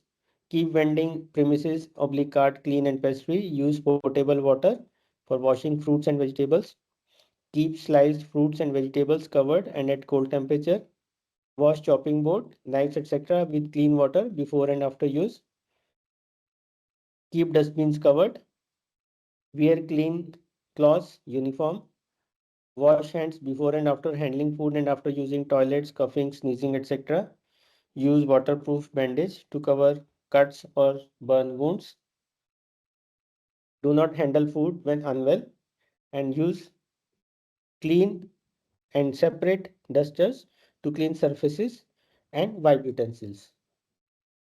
Now there are FSSAI guidelines for handling and disposal of used cooking oil also. So this is very important. So I'm just reading it once. This is a guidance note or this is a regulation from FSSAI, which all bulk restaurants or kitchens they need to follow. Handling and disposal of used cooking oil. The practice of reheating cooking oil or using the same cooking oil for frying is common.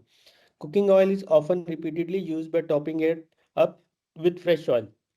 Generally, big food businesses involved in manufacturing of fried foods dispose of their used cooking oil.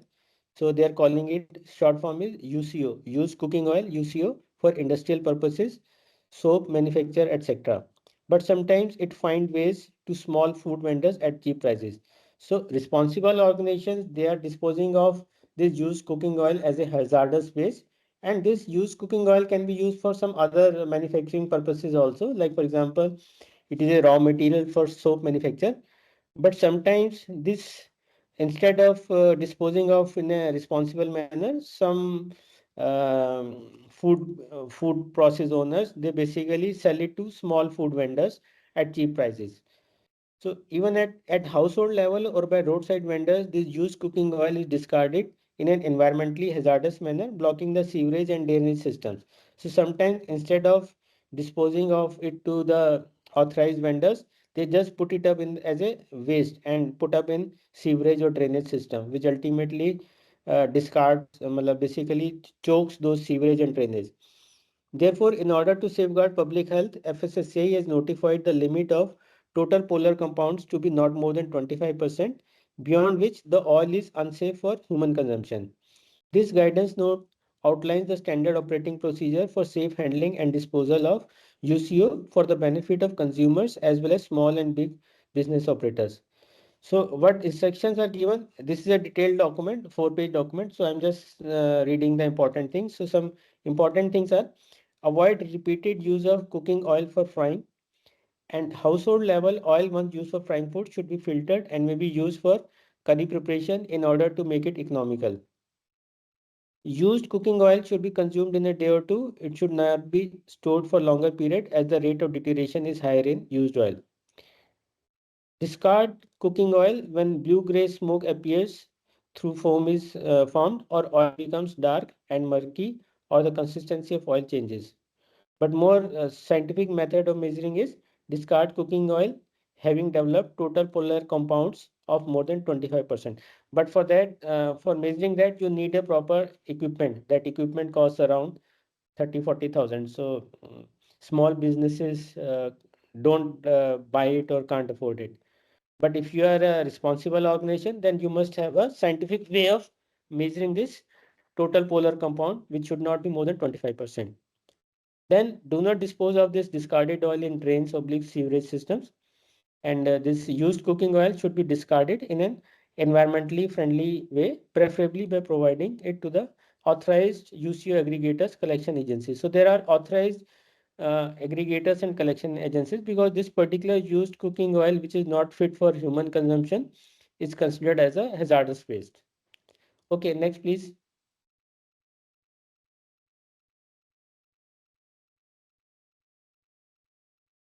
So we have covered a very important requirement of ISO 22000 standard, that is PRP, Prerequisite Programs. So Prerequisite Programs basically provides the supporting things which you need to follow in order to minimize the food safety hazards in your food manufacturing processes. Now coming to the other requirements, now we move to clause number 8.3, so traceability system. So traceability is a requirement. So establish a traceability system that allows to go one step back and one step forward. So this traceability system should address at least the relationship between lots of received materials, ingredients, intermediate products to the end products. Because when you are in food supply chain, you are basically mixing and processing various ingredients. So you must maintain a record of what all batches of raw materials, etc. Should be used, because it's a requirement. Traceability is a regulatory requirement. Okay. Then distribution of end product and reworking of, sometimes you're doing reworking also, materials and products. So throughout the supply chain, wherever reworking is done or wherever food production processing is done, you need to maintain records to demonstrate the traceability. Next.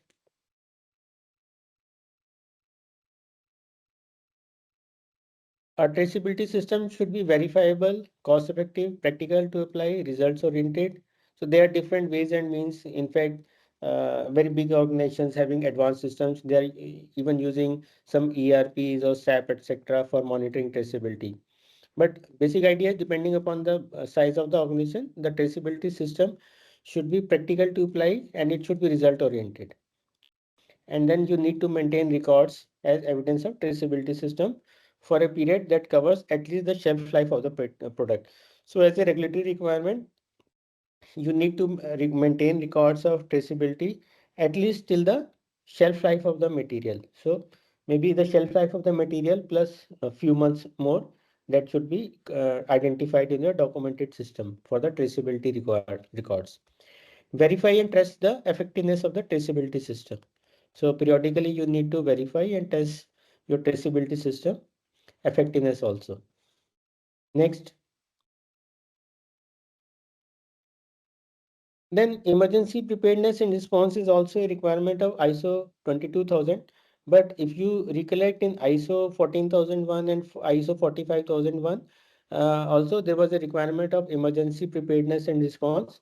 Like for example, various things which can go wrong in the organization. It can be an taking adequate action in case of some earthquake or fire or spillage of chemicals, etc.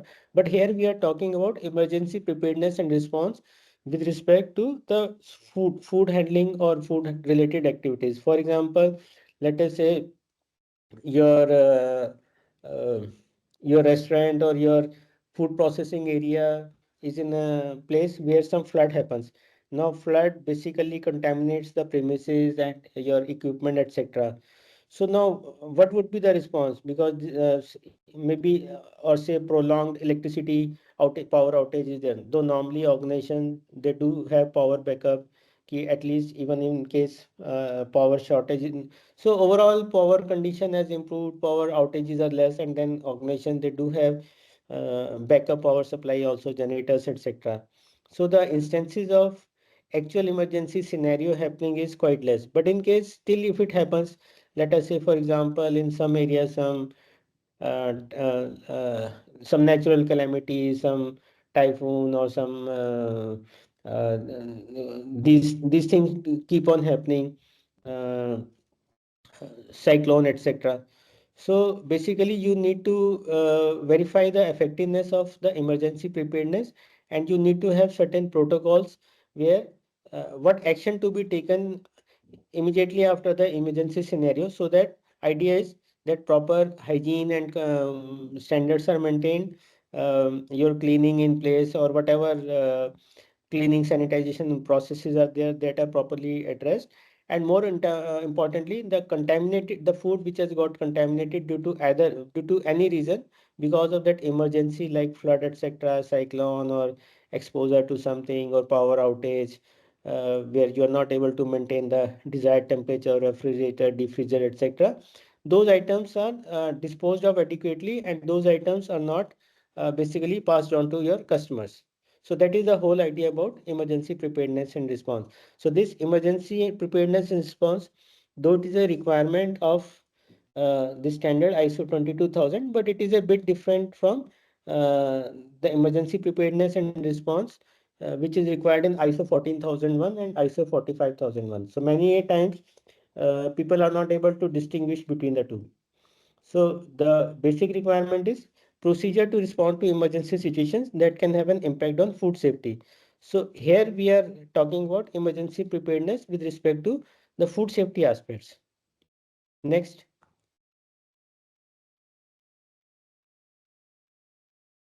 So what is your action in case of emergency preparedness? Respond to emergency situations, reduce the consequences, test the procedures, review and update the procedures and arrangements as necessary.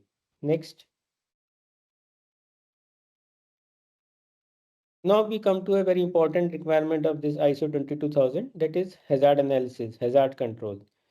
So what we need to do is we need to conduct a hazard analysis to identify the food safety hazards. Then we consider the hazards in terms of the likelihood and occurrence of severity, that means the assessment of hazards. And the third is implementing and monitoring controls, that means action taken to prevent or reduce the hazards to acceptable levels. Next.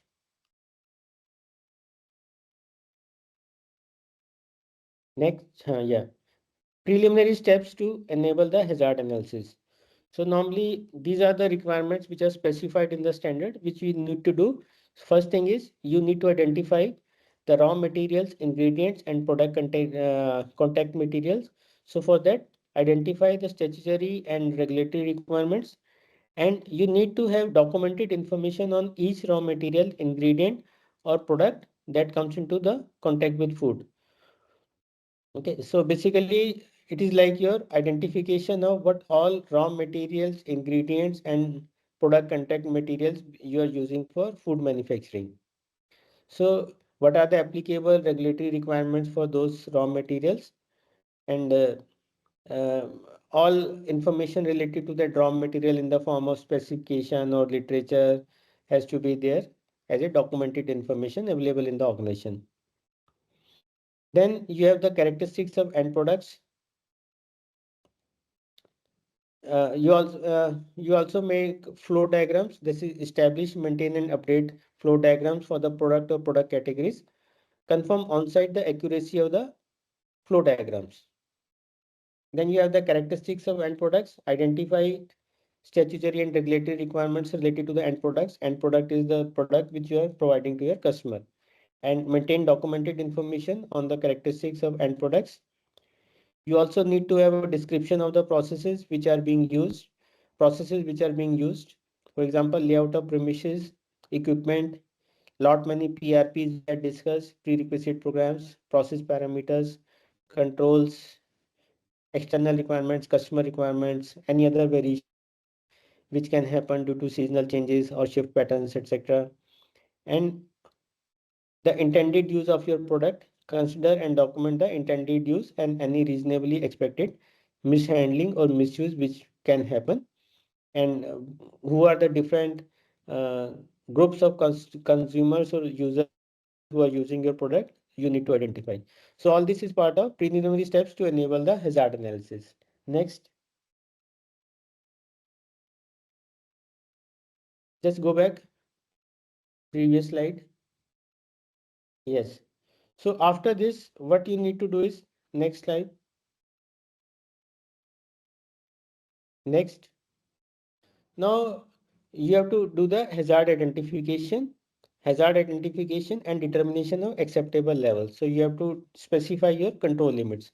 So hazard identification, including the acceptable levels, then doing a hazard assessment, that is including the identification of significant hazards, then selection and categorization of various control measures.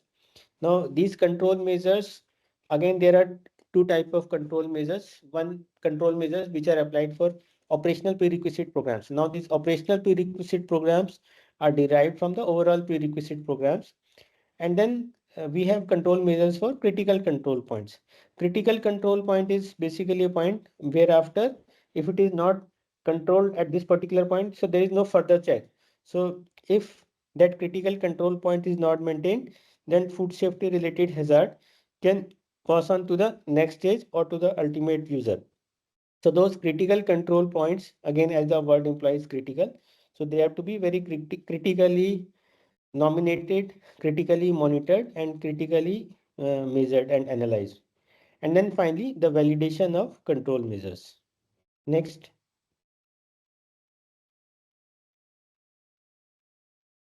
So what is done in the hazard identification?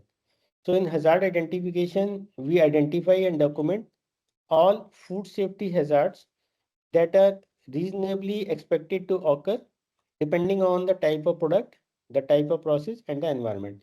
So basically, we are doing a hazard analysis and we are identifying the different hazards which can occur in the product.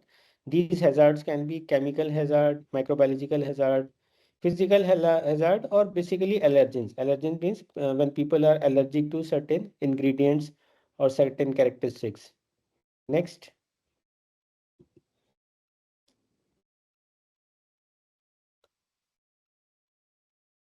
So you're identifying for various processes, you're identifying the hazards. For example, a process step is there, reception of floor, then storage of floor and sieving of floor. So what kind of hazards can be there? We have identified the hazards in different categories: chemical hazards, microbiological hazards, physical hazards, and allergens. So when you receive the floor, what kind of microbiological hazard can be there? Because this can contain some bacteria and viruses. So those bacteria and viruses have been identified.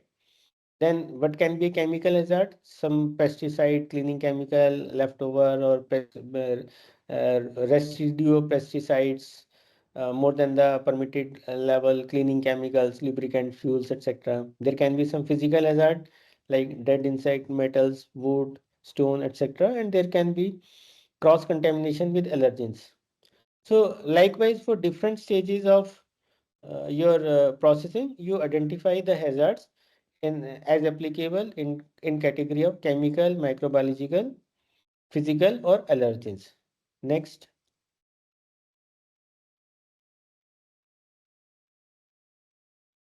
Then you identify what is the acceptable level. So you determine the acceptable level in the end, and for each category of product and for each different food safety hazards. So the definition of acceptable level is a level of hazard in the end product that shall not be exceeded in order to ensure food safety.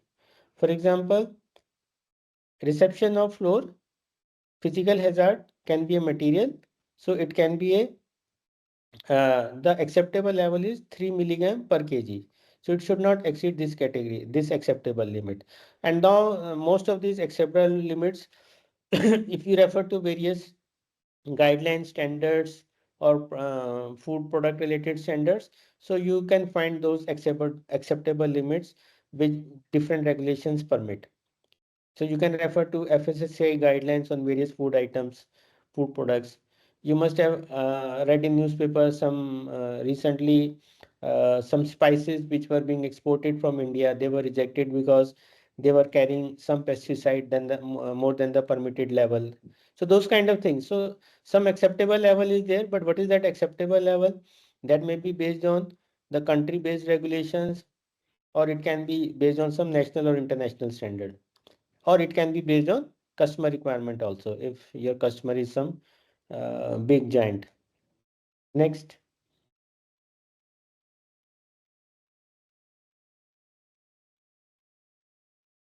So just like any hazard methodology, so you are doing you are following a hazard assessment methodology here also.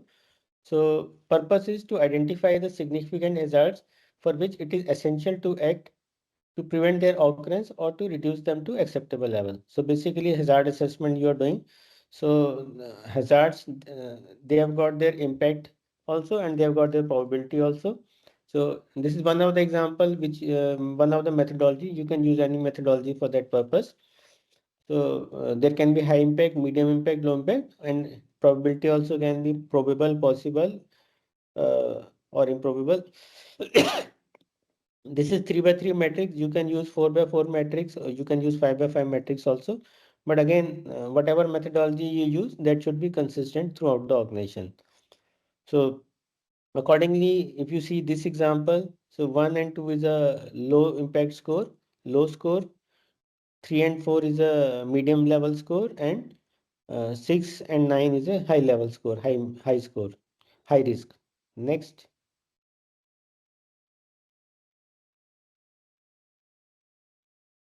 Then selection and categorization of control measures. So now you need to identify, select and categorize your control measures. The basic idea is that whatever acceptable levels which you have defined in your specification manual or food safety management plan, those control measures have to be implemented.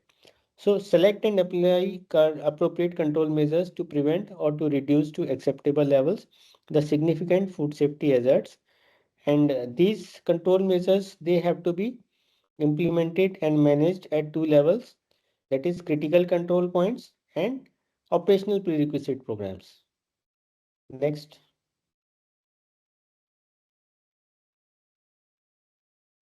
So as I said, there are two things. One is a critical control point and another is operational prerequisite program. So what is a critical control point and what is a operational prerequisite program? So critical control point, the step in the process at which the control measures are applied to prevent or reduce a significant food safety hazard to an acceptable level, and defined critical limits and measurement enable the application of corrections. So this is that step where you are basically controlling your significant food safety hazards. For example, cooking at 75 degrees centigrade. So basically it is a critical control point, because at this critical control point through your cooking, you are killing the bacteria and viruses which are pre-existing in your raw food. And if this critical control point is not properly monitored or measured, there is all the likelihood of that food safety hazard passing on to the next stage, or it can be an end customer also. And what is an operational prerequisite program? So it is a control measure or a combination of different control measures which is applied to prevent or reduce a significant food safety hazard to an acceptable level, and where action criteria and measurement or observation enables effective control of the process and or product. So basically this is a pre-stage where you are applying either a control measure or a combination of control measures in order to prevent or reduce the food safety hazard to an acceptable level. Okay. Next.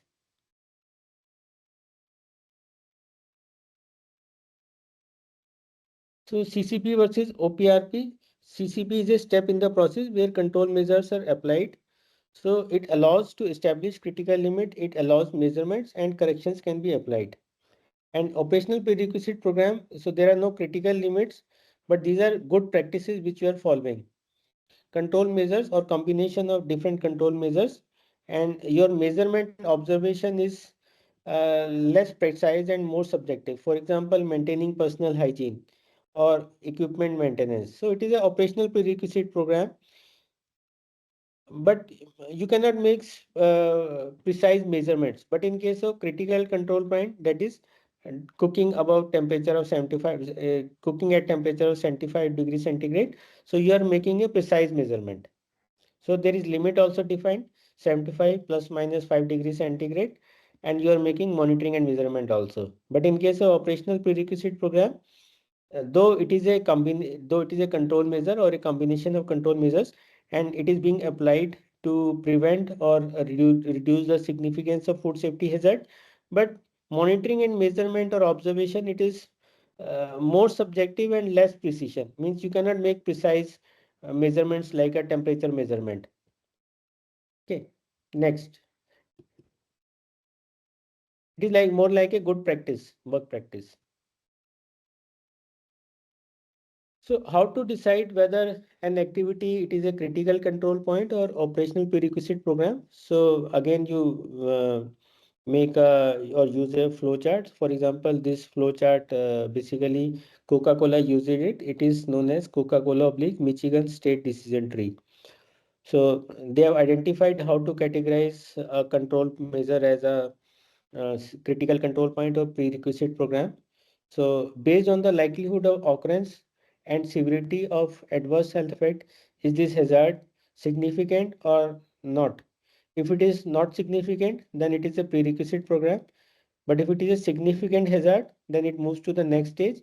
That is, will subsequent steps alone or in combination, including expected use by consumer, guarantee the removal of this significant hazard? Again, the answer can be yes or no. If the answer is yes, then identify and name the subsequent step. Then if it is no, then are these control measures or practices in place at this step, and do they exclude, reduce or maintain this as significant hazard as necessary? Again, if the answer is no, then you modify the process and go back to step 1 and you restart this process. But if the answer is yes, then is it necessary to establish the critical limits for control measures at this step? Answer can be yes or no. If the answer is no, because you cannot establish the criteria or the limits, critical limits, then it becomes a operational prerequisite program. And if the answer is yes, you can establish critical limits, then is it necessary to monitor the control measure in such a way that action can be taken immediately where there is a loss of control? Then it becomes a critical control point. So idea is that you must consider scientific data and appropriate risk assessments before answering no. So this decision tree can also help you in deciding whether an activity or a process step, whether it falls under the category of prerequisite program or an operational prerequisite program or a critical control point. Next.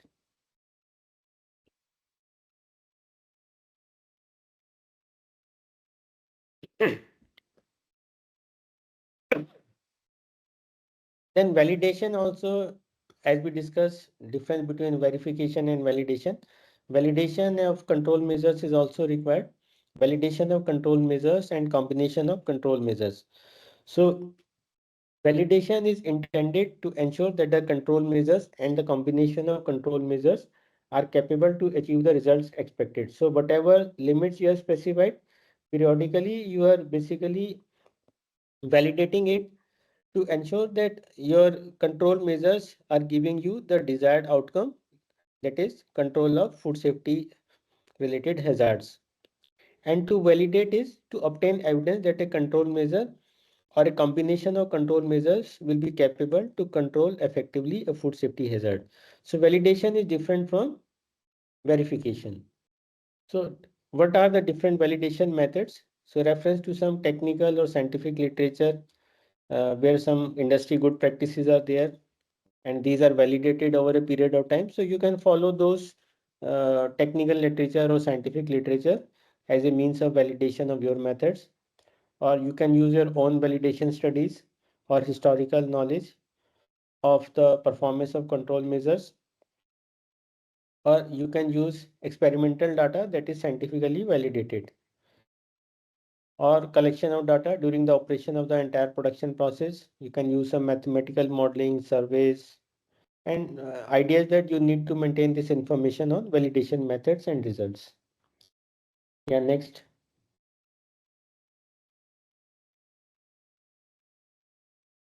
Now, one very important requirement of standard is, because it is based on ISO 22000 is based on HACCP principles. So earlier there used to be standard also. So organizations were certified to HACCP. But this is prior to year 2005. So when food safety standard was not a ISO standard, that is before ISO 22000 2005, the organizations in food supply chain, they used to be certified to another standard, which is HACCP. But now since ISO 22000 is based on HACCP, so once you are certified to ISO 22000, there is no need to get certificate for HACCP, and HACCP is also not a accredited certificate. So accredited certificate means the certificate, for example, Quality Asia is accredited by NABCB. So NABCB does not accredited any certification body for HACCP. So HACCP is not a standard which can be accredited. But standard is based on ISO 22. This ISO 22000 standard is based on HACCP principles. So we must understand what is HACCP and how it is to be implemented in the food supply chain. So just to understand that, HACCP is hazard analysis critical control point. So there can be different problems in food supply chain. Problems can be food-borne diseases and market access, importance of food safety along the food supply chain. So you need to prevent food-borne diseases, and you also, for growth of the organization, you require market access, for which food safety is a very important aspect for the food supply chain. Then there are solutions. Food safety system is a solution which focuses on preventing problems before they occur, and there can be industry-led programs also to improve and verify food safety. So the answer is HACCP, hazard analysis critical control points. So hazard is danger to health, analysis is the investigation of that hazard, critical is the crucial identification of critical limit, crucial for containment, control is handling of conditions, and point is position in the process. Just to understand what is HACCP, hazard analysis critical control points. So controlling hazards which are dangerous for health, analysis means investigation of that hazard, critical means identifying the critical limits or crucial limits which are desired for its containment, control is handling of those situations, monitoring of those situations, and points is your position in the process. Next.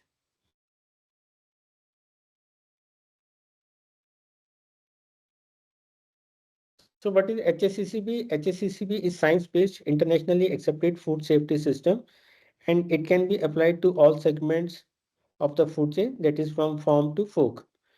And it is based on hazard identification and prevention, and it addresses chemical and physical hazards. Next.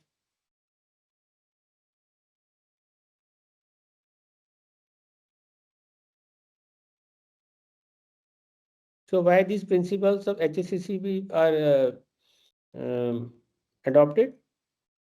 Because a proper functioning HACCP system will result in production of safer food. So whatever the advantages of implementing ISO 22000 are there, so automatically there are advantages of HACCP also, that is improved food safety, increased market access, protection against liability, drive for continuous improvement, and enhanced process control.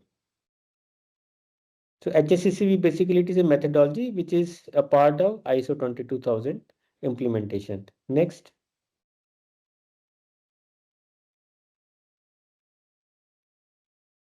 So it can be used in different aspects from farm to fork we call. So production, processing, transportation, retail and food service. So HACCP can be used in any food sector from production to retail. Next. So HACCP is based on 7 principles. So there are 7 principles of HACCP. Conduct a hazard analysis, identify critical control points, establish critical limits for these CCPs, monitor these critical control points, establish corrective action wherever required, establish verification procedures, and establish record keeping procedures. So I'll repeat: conduct a hazard analysis, identify critical control points, establish critical limits for these points, monitor critical control points, establish corrective actions, establish verification procedures, and establish record keeping procedures. Next.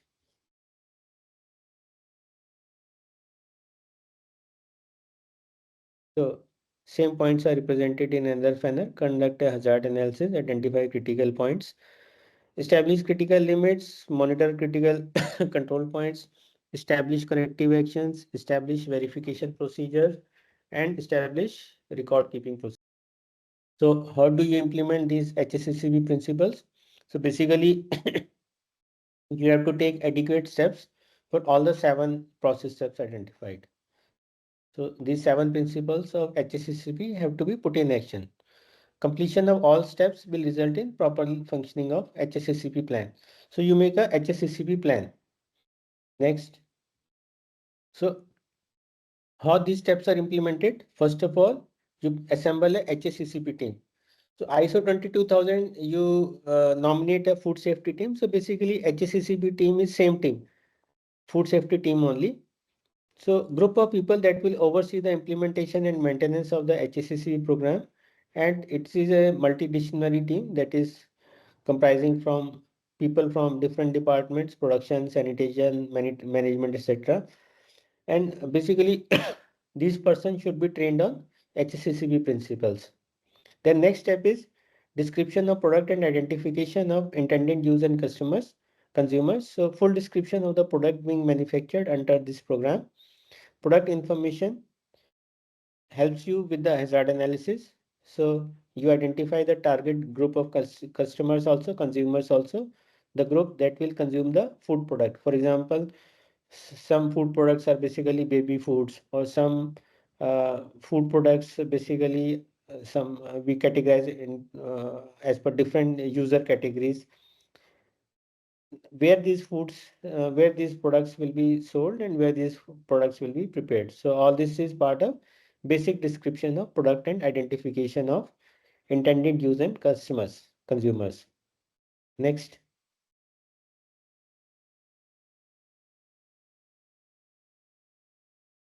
Then you, for each product, you prepare a process flow diagrams. Process flow diagram basically identifies all the process steps. So process flow diagram should outline all the processing steps, and it should include all those steps. And you develop a plant schematic which identifies where all these processing steps occur and display the movement of product, people, and waste. So that means basically you make a process flow diagram for various processing activities related to that product for which you are doing the HACCP study. Next.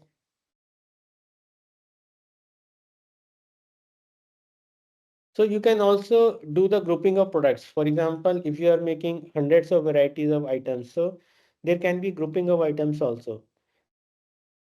Like slaughter, one species, all species can be one group, raw product can be one category, ground or not ground, then thermally processed, heat or not heat treated, fully cooked, heat treated but not fully cooked, product waste secondary, inhibitors. ये eco क्यों हो रहा है?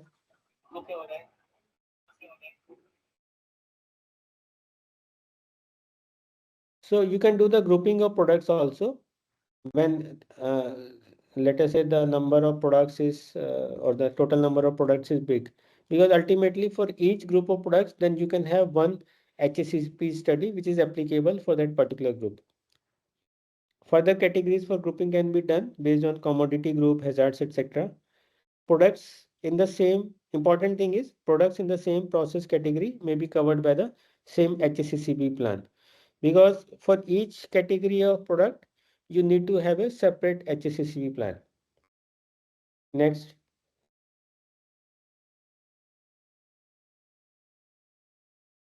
So first of all, you conduct a hazard analysis, evaluate information regarding potential hazards associated with the manufacturing process and ingredients, and determine which hazards are significant to food safety. So again, you consider this, the severity of impact, that is severity of consequences, and the probability of occurrence. Next. Then from that hazard study, you identify which are the critical control points. A critical control point is a point, step, or procedure at which a control measure has to be applied to prevent, eliminate, or reduce a food safety hazard. So critical control point is that point where you need to apply your control measures so as to prevent, eliminate, or reduce a food safety hazard. So these critical control points are not necessarily located where the hazard occurs. They may be located at a subsequent step also. And some hazards cannot be controlled by the operator. So basic thing which you need to follow is you need to identify your critical control points where you need to have a control measure which can be monitored, and you can have measurements also. For example, cooking at high temperature, cooking at 75 degree plus minus 5 degrees centigrade. Next.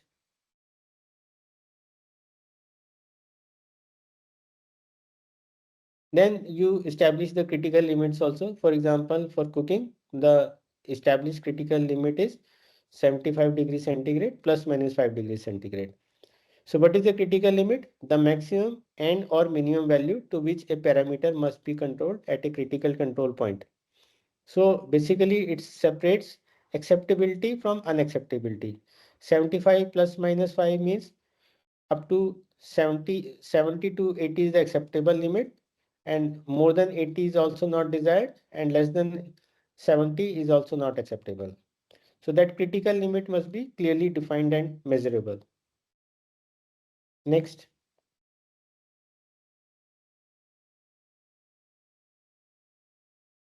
You need to establish monitoring procedures also. Monitoring is the process of conducting a planned sequence of measurements to determine if that CCP is under control. Monitoring results must be recorded. For example, you have specified cooking as a critical control point, and then whenever you are doing the cooking, you need to measure the cooking temperature also and maintain the record. So monitoring results must be recorded. So these are mandatory records of ISO 22000 as well as HACCP. If monitoring shows that critical limits are not met, then the process is out of control and food may be unsafe. So based on the observed values of critical limits or the critical control point, you need to consider whether your process is in control or out of control. And you may consider, if the process is out of control, then you may consider that food or food product as unsafe. Next.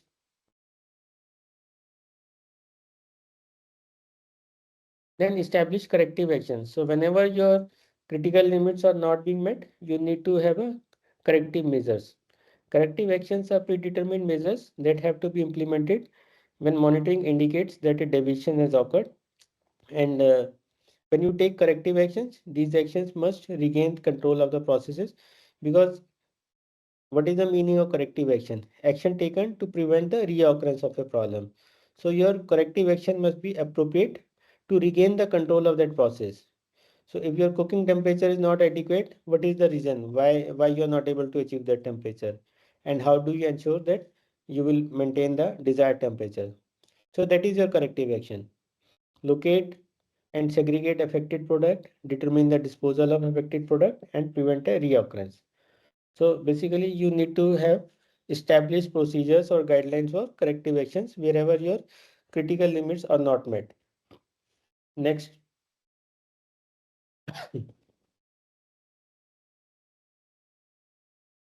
Then you need to establish the verification procedures. So as a part of verification procedure, you need to have validation also. So once, say for example, you have prepared the HACCP plan. So once in 6 months or once in a year, definitely not more than once in a year, you must revalidate whatever parameters you have set. So validation is done, which ensures that HACCP plan is complete and valid, just to ensure that your plan is valid as on date also, basically a revalidation or validation. And if any changes are required in your HACCP plan study, that changes are to be incorporated, and ensures that the plan is effective in achieving the expected food safety outcomes. Then ongoing verification also. Ongoing verification is like your in-process inspection or final inspection or your incoming inspection. This ensures that the HACCP plan is working effectively and confirms that a plan is operating according to the written procedures. So whatever procedures you have made for that processing system, food production, processing, manufacturing, that system is okay and that system is working as of now. So that is the ongoing verification, and periodically you need to do the validation also. And as per the defined frequency, you also do the auditing, which is overall review of the HACCP plan. And you're also studying, because in auditing you are covering various processes. So your internal audit or external audit verification also involves, process involves review of your HACCP plan, but as an outsider or as a insider internal auditor. So for verification procedures, you need to have an ongoing verification and validation, further supported by auditing. Next.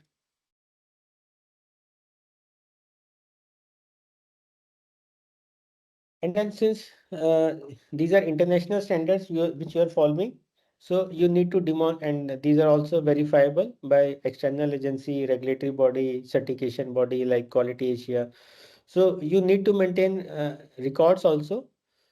So you need to have a procedure for record keeping. Record keeping must be complete and accurate, and it includes the documentation pertaining to all steps, including the HACCP principles.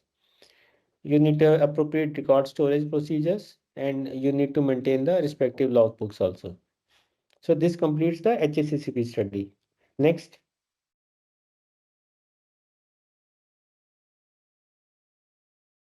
So since you are implementing ISO 22000, which is HACCP based, so basically you are covering your prerequisite programs and you are covering your HACCP plans. So prerequisite programs are implemented prior to HACCP plans. They control the overall environment of the plant. They control factors which are not directly related to food. For example, water quality, transportation, storage, plant sanitation, employee training, maintenance, waste management, pest control, etc. And HACCP plan is basically implemented after following the prerequisite program, and it is specific to a certain product or process. So prerequisite program, as the name identifies, it is prior to implementing the HACCP plan, but HACCP plan is implemented for your core food processing, food production activity. So it is implemented following prerequisite program. But you require a proper base through prerequisite program, then only your HACCP plan can be effectively implemented. So HACCP plan controls factors which are directly related to food production, and prerequisite programs control factors which are supporting your food production, but they are not directly related to food production. For example, transportation, storage, plant sanitation, employee training, employees health monitoring, or all prerequisite program, construction, layout, all those things which we have discussed in the pre-lunch session. So when you're talking about hazard control plan, so it includes both. So it includes HACCP also and your OPRP plan also. Establish, implement, and maintain a hazard control plan. So there can be different steps, and basically you identify whether that particular activity, it is a critical control point or it is a operational prerequisite program. And then you specify the criteria, monitoring criteria for that. So what kind of monitoring procedures are there? What frequency monitoring is done? What are the procedures, records being maintained? Who is responsible? And what correction or corrective actions are being done? For example, in one of the processes, one identified hazard is survival of pathogens, Salmonella. So the process control is pasteurization is done. So limits are set 72 degrees centigrade and 15 second is the time duration. So temperature is there and time is there. So how it is done? It is an automated monitoring is done. It is a continuous process, and there is a procedure also and automated, because whatever process parameters are there, they are being stored because it's an automated process. And then responsibility, of course, needs to be defined, and what correction is done. So in case the desired results are not achieved or desired temperature or it is not achieved, then you need to control the flow valve for recirculation of milk. Okay, next.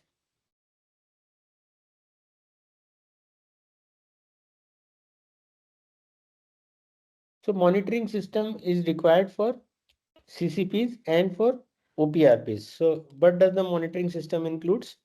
Monitoring system includes measurement or observation, methods or devices. Then these devices need to be calibrated.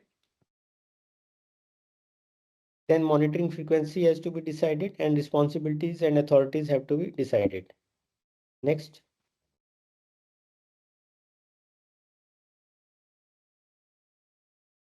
So when critical limits or action criteria are not met, so then you need to take proper action. So corrections and corrective actions. Correction is the immediate action, and corrective action is taken to prevent the reoccurrence of that problem. So corrections and corrective actions are taken to ensure that potentially unsafe products are not released, the cause of non-conformity is identified, parameters are controlled at the critical control point or by the operational prerequisite program written within the critical limits oblique action criteria, and the reoccurrence of that particular problem is prevented. Next. Control of monitoring and measuring. So whatever equipment you are using, for example, here a pressure gauge is being displayed. So that pressure gauge needs to be calibrated, or a temperature gun, or thermometer, whatever equipment you are using, that needs to be calibrated at defined frequencies. So monitoring and measurement methods and equipment must be adequate. Monitoring and measuring equipment shall be calibrated or verified with records, adjusted and readjusted as necessary.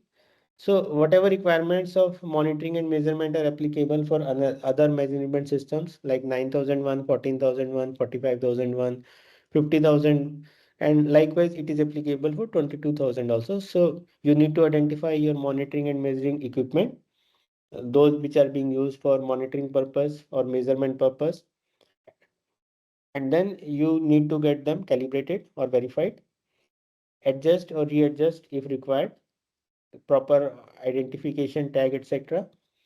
They need to be safeguarded from adjustments that would invalidate the result, and they have to be protected against damage and deterioration. Next. So sometimes monitoring and measuring software is also used, because nowadays many processes in big plants, they are automated. Monitoring and measuring software is also used. So this software also has to be used or monitored and measured by the or validated. So normally this can be done by the manufacturer or the supplier of the software, service provider of the software. And commercially off-the-shelf software is considered sufficiently validated. Next. Then periodically you need to do the verification related to PRPs and the hazard control plans. We have already talked about what is verification and what is validation. So this is the requirement which is addressed in 8.8, verification related to prerequisite programs and hazard control plan. So establish, implement and maintain verification activities. This verification is done to ensure that the prerequisite programs are implemented and are effective. The hazard control plan is implemented and is effective. The hazard levels are within the acceptable levels, and the input to the hazard analysis is updated, and any other action determine the organizations are implemented and effective. So how these verification activities are to be done? Basically, your inspections, incoming inspection, in-process inspection, final inspection, and your other monitoring measurement activities related to personal hygiene, pest control, verification. So basically the monitoring results, results and records related to product, processes and services. Next.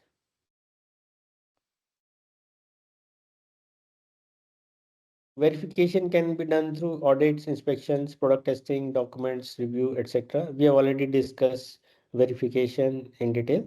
So idea is that this has to be maintained as a record, that is documented information plus objectivity. Next.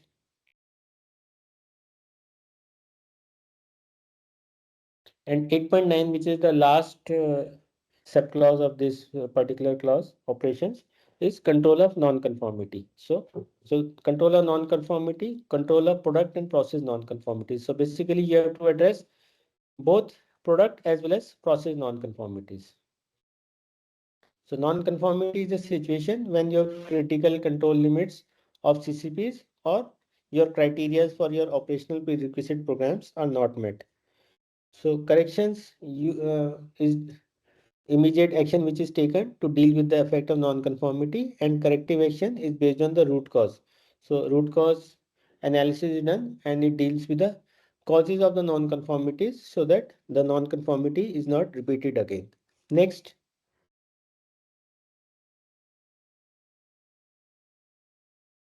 So where the corrections are applied, whenever critical limits or action criteria are not met, the organization shall ensure that the product affected are identified and controlled. So if the critical limit is not met in CCP, then it is a potentially unsafe product. Because critical control point is the last point of control, where if you are not doing adequate control, then there is all the likelihood of that defective product or non-conforming product passed on to the consumer. So any product where your critical limit is not met, that is considered as a potentially unsafe product. And if the action criteria is not met in case of OPRPs, then evaluation and decision has to be taken on the products affected. And whatever corrections you're doing, you need to maintain a record as an evidence. Next. Then based on the root cause analysis, you also do a corrective action. So I'm sure all of you understand this corrective action because in previous discussions on various management system standards 9, 14, 45 and 50K, we have already discussed what is correction, what is corrective action. So review the corrective actions, review the non-conformities to identify its cause and implement actions to prevent similar situations, and review the effectiveness of the corrective actions and retain the documented information. Next. So non-conforming versus unsafe. A non-conforming product may be unsafe for consumption or not. Next. Potentially unsafe products. Potentially unsafe products shall be prevented from entering the food chain with conditions. And products affected by non-conformity must be evaluated. Because any unsafe product, it can be dangerous from health point of view, from consumption point of view. But any product which is having a non-conformity must be evaluated whether it can be reworked or not. So there is a difference between a unsafe product and non-conformity. So non-conformity can be corrected also, but if it is a unsafe product, so it should not enter the food supply chain. Next. Then evaluation for release. If the non-conformity relates to a critical control point, the product will not be released, because critical control point is the last point where if your limits are not properly met, then product can be potentially unsafe for human consumption. So option could be, again, you can reprocess it, repurpose it, destroy it, or dispose it of. And if the non-conformity relates to an OPRP, the product can be released, but you have to ensure that there is evidence that controls have been effective, and there is evidence that combined effect of controls maintains the hazard within acceptable limits, or sampling, analysis, or other verification activities demonstrate that affected products conform to the acceptable levels for the hazard in question. So before evaluation, before release, you need to evaluate also whether the non-conformity relates to a CCP or OPRPs. And both cases, there are certain guidelines which you can follow, and you need to maintain the related records. Next.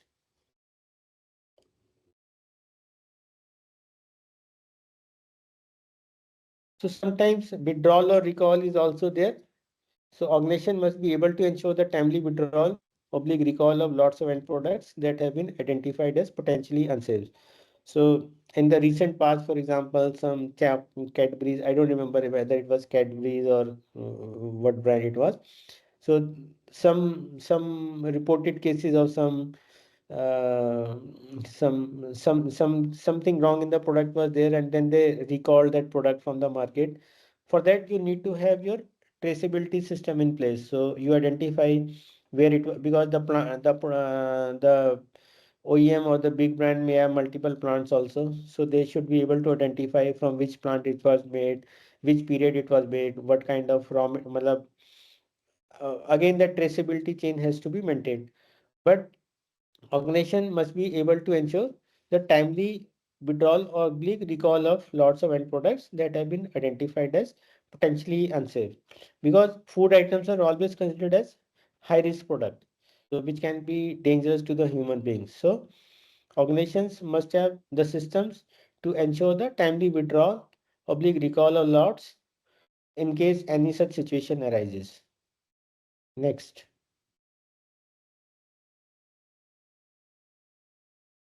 So normally organizations have their documented procedure for withdrawal or recall, which identifies at what stage the initiation of withdrawal or recall will be done, who will be the interested parties that will be notified, because you need to inform to the regulatory bodies also, stakeholders.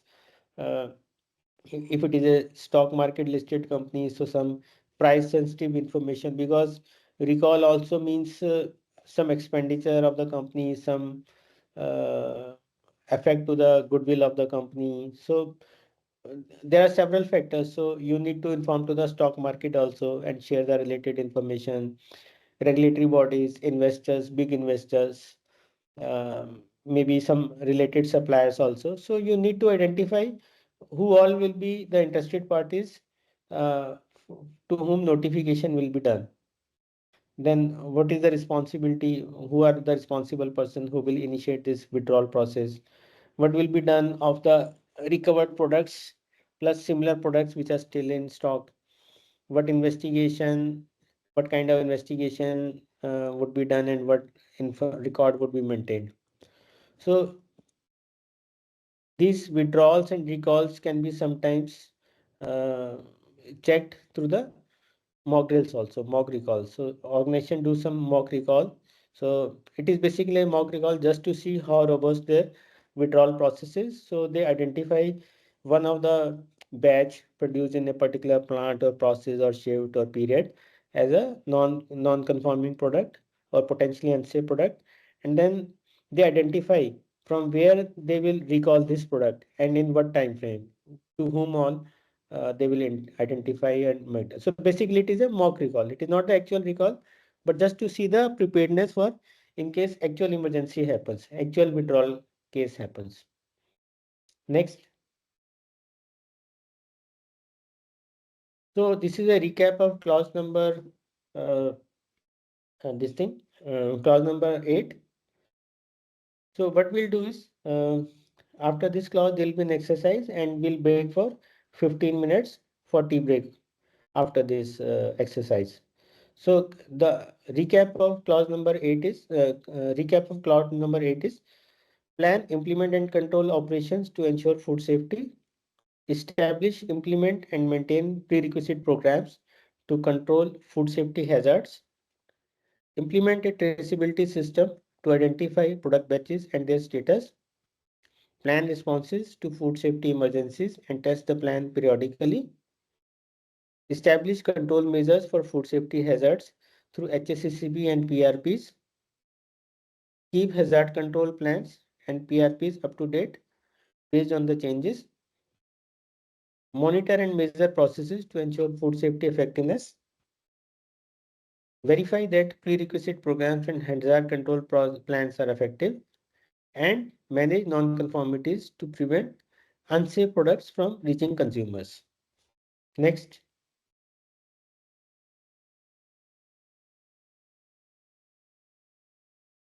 Yes. All right, sir. Thank you. So we are having a workshop right now. For your information, dear participants, after completing the training session, we will be having a question answer session as well for your related queries and related question you will be having during the session. So kindly note it down your queries and question. Definitely, we will be having Q&A section after this, completing this training session. Thank you, Sagar. The responses we have received 19. So now we are starting with the stats. The first question for the workshop, Sagar, please move on to first question. All right, thank you. The first question is, what is the role of CCPs under clause 8.5? And the correct answer for this question, establish control measures for significant hazards. And we have received 91% the correct answer, and it is very overwhelming stats. Thank you for your actively participation. Sagar, move on to next question, please.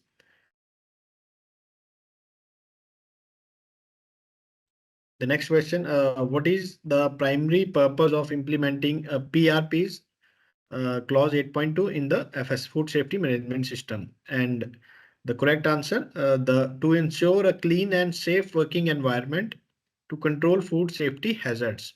And we have received 66% correct answers out of 27 responses. Sagar, congratulations to all. Sagar, please move on to next question, please. Okay. The third question, which of the following is an example of an effective PRP in a food processing plant? And the right answer for this question, implementing cleaning and sanitation procedures for food contact surfaces. And we have received 78% correct answers. Congratulations to once again to all participants. Next question, what must be done if a critical limit at a critical control point, CCP, that is CCP, is not met? And the correct answer, implement corrective action immediately and ensure affected products are controlled. And for this question, we have received 86% of correct answers. And as of now, we have received 37 and it is increasing. The next question is, what is the best practice for monitoring critical control points, CCP, as a part of HACCP plan? And the right answer for this question, establishing real-time monitoring methods with documented results. And the percentage is for this question is, right answer is 78%. And we have received 40 responses for this question. Sagar, please move on to next, or the questions are completed for this workshop. So now we move to clause number 9, which is having subclauses 9.1, 9.2, and 9.3. So 9.1 is monitoring, measurement, analysis, and evaluation. So 9.1, 9.2, 9.3, basically, these are there in all standards which we have already discussed. That is 9001, 14001, 45,001, and 50,000.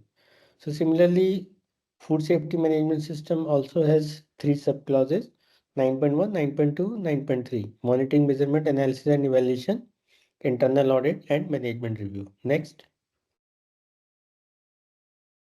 So monitoring, measurement, analysis, and evaluation, organization shall determine what to monitor and measure, how to monitor and measure, that is the methods, when to monitor and measure, when to analyze and evaluate the results, and who will analyze and evaluate the results. So basically, we are talking about key process indicators based on your objectives and other practices like HACCP control plan or monitoring of your OPRPs, PRPs, and CCPs, critical limits. Next. The data and information collecting through monitoring, measuring, results of verification activities, and result of audit shall be analyzed and evaluated. The result of analysis and resulting action shall be retained as record, that is documented information. Next.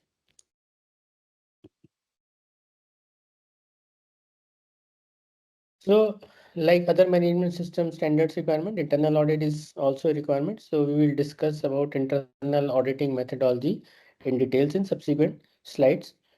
9.2 says organization shall conduct internal audits of FSMS at planned intervals, and the basic objective of this internal audit is to determine whether the FSMS which you have implemented in your organization, it conforms to requirements and it is effectively implemented and maintained. Next. So normally you prepare an internal audit program. When planning internal audit, consider the importance of processes, the changes in FSMS, results of monitoring and measuring, and previous audits. So we'll discuss internal audit methodology in details in the subsequent section. Next. For each internal audit, select competent and impartial auditors. Make an audit plan which includes at least the audit objectives, scope and criteria. Generate an internal audit report. Implement corrections and corrective actions where non-conformities have been identified. Inform the food safety team and the management on the results, and retain the evidence reports as evidence, program, plan, reports, etc. Next. Then management review is also required at planned intervals. Top management shall review the FSMS at planned intervals.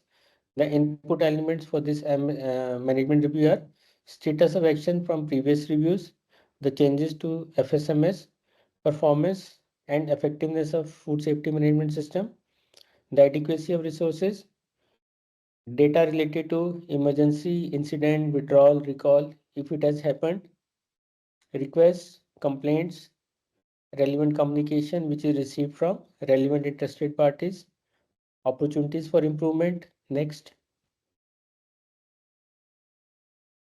And output of management review includes output elements, decision and action on for the continual improvement, and any changes or updation to food safety management system. And minutes of management review have to be retained as a record, as evidence. Next. So basically we are talking about 9.1, 9.2, 9.3. Monitor, measure and evaluate the performance of FSMS. Conduct periodic internal audits to ensure that FSMS is compliant and is effective. And also at planned intervals, conduct FSMS reviews, that is management reviews, to review the performance and suitability of your FSMS. Okay, next, an exercise.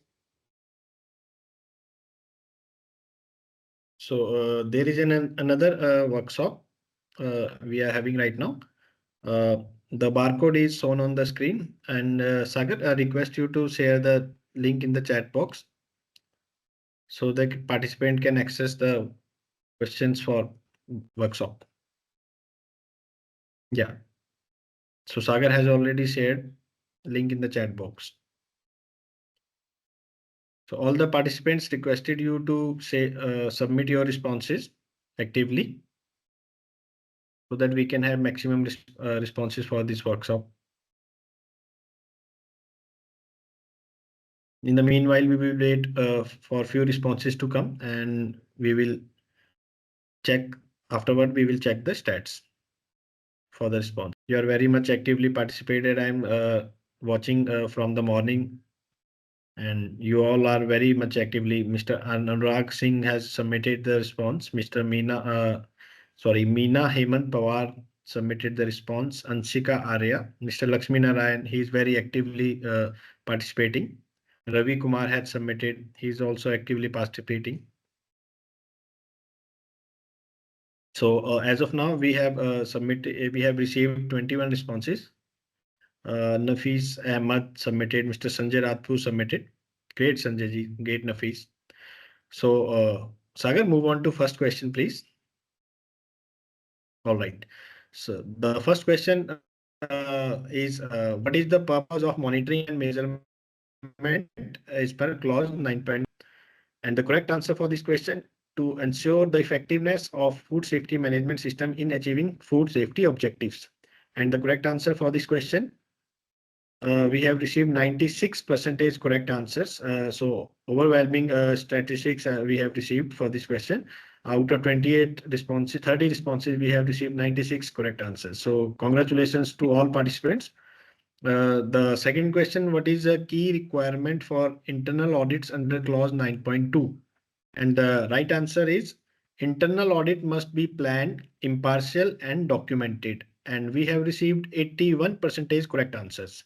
Again, congratulations to all. Sagar, move on to next question, please. Right. What is the main focus of management review as per clause 9.3? And the right answer for this question, reviewing internal audit results and identifying improvements. And again, 81% is the correct answer. And congratulations to all who have actively participated and submitted the correct answers. Sagar, move on to next, please. Thank you. What kind of data must be analyzed during performance evaluation? And the right answer is monitoring, measurement, and verification data. The percentage for right answer is 91%. And as of now, we have received 36 responses. So again, congratulations and kudos to all. Next question, what is the responsible for ensuring that internal audits are conducted effectively? And here our audience or trainees get confused. The correct answer for this question is top management, and we received 45% the correct answer. And 37% is the given wrong. It's internal auditor appointed by the organization. But the right answer is it is top management. Sagar, do we have next question or it is complete? We have completed the workshop? It is completed. Oh, okay. Thank you, Sagar. Thank you. So I request Atul Suri sir to resume this training session from here onwards. Thank you, sir. So we move to the last clause, which is clause number 10, improvement. And again, just like all other management system standards, it is also having sub clauses 10.1, 10.2, 10.3, non-conformity and corrective action, continual improvement, and updation of food safety management system. Next.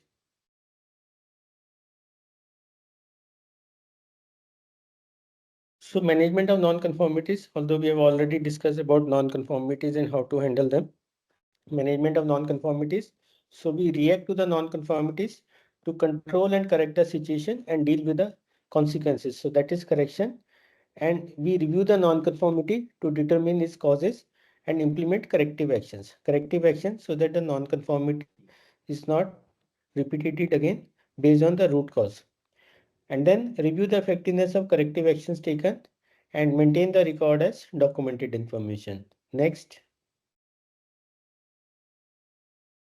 So continual improvement is also a requirement of ISO 22000 as is there in other management system standards. So organization shall improve continually the suitability, adequacy and effectiveness of its food safety management system. Next. So updation of food safety management system. So whenever any changes are there with respect to regulatory requirements, with respect to the company's own processes, based on verification validation activities, or based on some changes, or based on some regulatory requirement changes, or some customer requirement changes. So you need to update your food safety management system.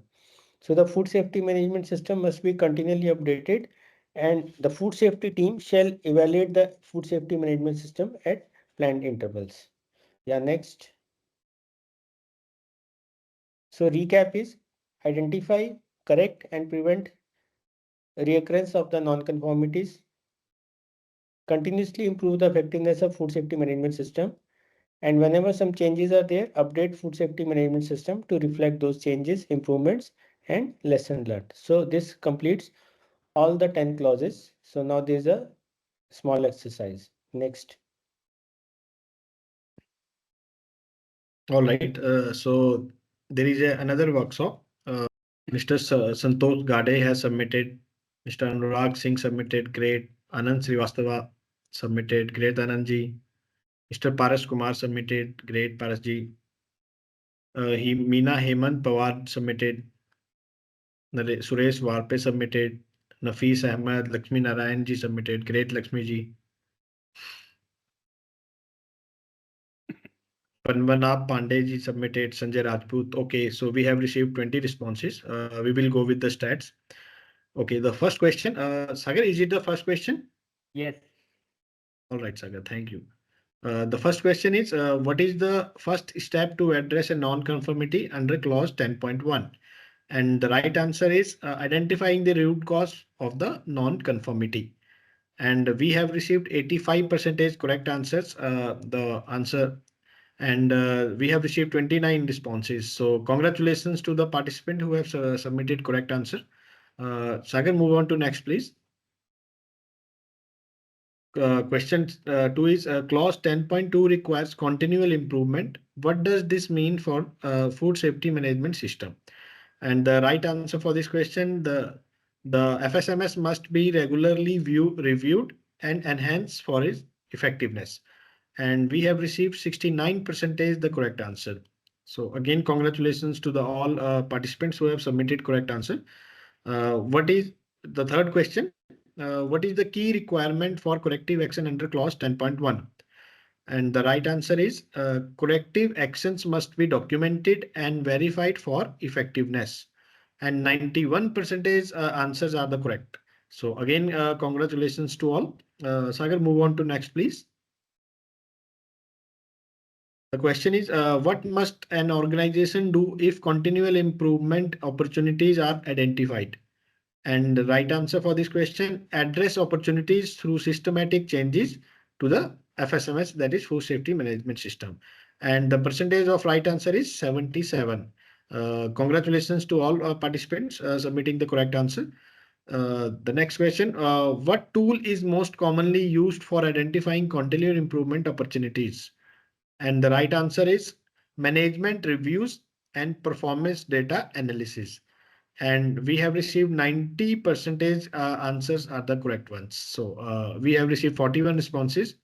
And so again, congratulations. I'm again saying that we are having a very actively participating audiences and trainees. So thank you once again very much for actively participating in the workshops. Thank you. Over to you, Atul Suri sir.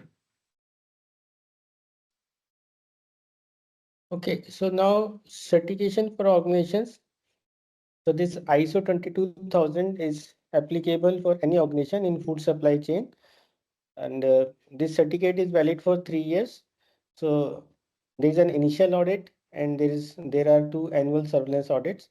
And very big organizations, they can have 6 monthly internal surveillance audits also. So initial certification cycle includes stage 1 audit and stage 2 audit. Stage 1 audit is basically the document review part plus seeing the legal compliances of the organization. Because with the legal non-compliance, for example, any organization which is not having a valid FSSAI license, because we are talking about food safety. So basically, if food safety license is not there, so the organization cannot be certified to ISO 22000. Or if some violation of terms and conditions of FSSAI is there, because license has got validity, but license has got certain legal terms and conditions also to be followed. So if those terms and conditions are not being followed, then organization has to address those points so that those remaining terms and conditions are adequately followed. So more details you can find in Quality Asia website also about the process. Next.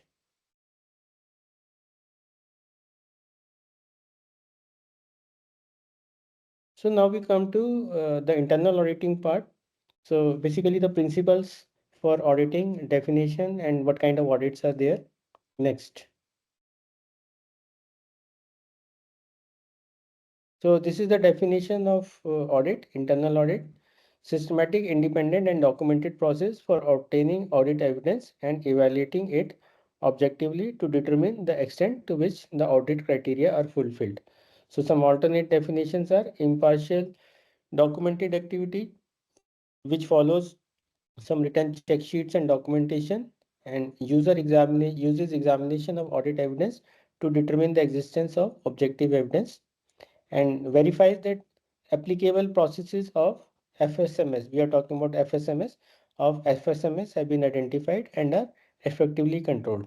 So audit basically it's an independent activity, systematic activity, and a documented activity for obtaining the evidence and evaluating that evidence with respect to the criteria, and to determine to what extent that criteria is fulfilled, And if the criteria is not fulfilled, then those gaps are identified as areas for improvement or non-conformances, depending upon the significance of those identified gaps or depending upon the severity of those identified gaps. And then the organization has to take adequate action to fulfill those gaps. Next. So why we are conducting internal audits?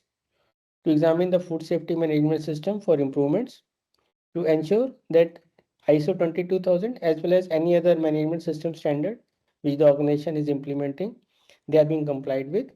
Because in case of integrated management system where the organization have got different standards, for example, 9001, 14001, sorry, etc. So those standards requirements are being adequately complied within the organization. And ultimately, whatever processes you are auditing, you determine whether these processes are compliant processes or non-compliant. So any non-conformity, any non-compliance is identified as a non-conformity, and then those non-conformities have to be addressed adequately.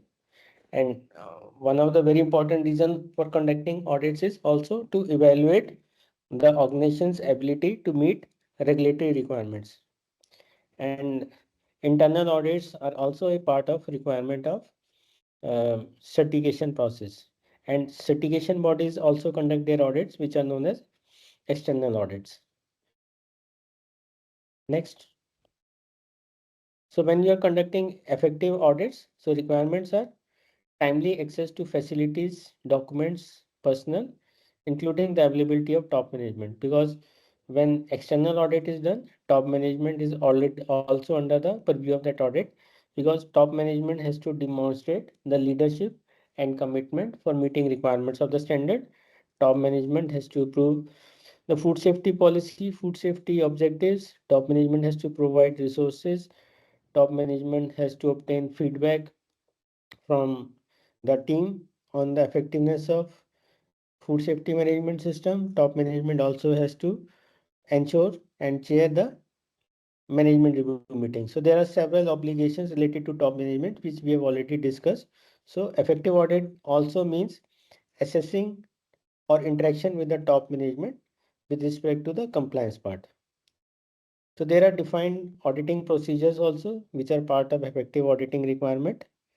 To support involvement of management, as we already discussed. And important thing is to have a competent audit team, which can conduct the audit, which understands the requirements of the standard, which is trained on various principles of the standard, and has the necessary competence to complete the audit, to do the audit, to execute the audit. And audit is a impartial and objective activity. So one of the requirement of internal audits is that you cannot audit your own function. So you require an audit team. Next.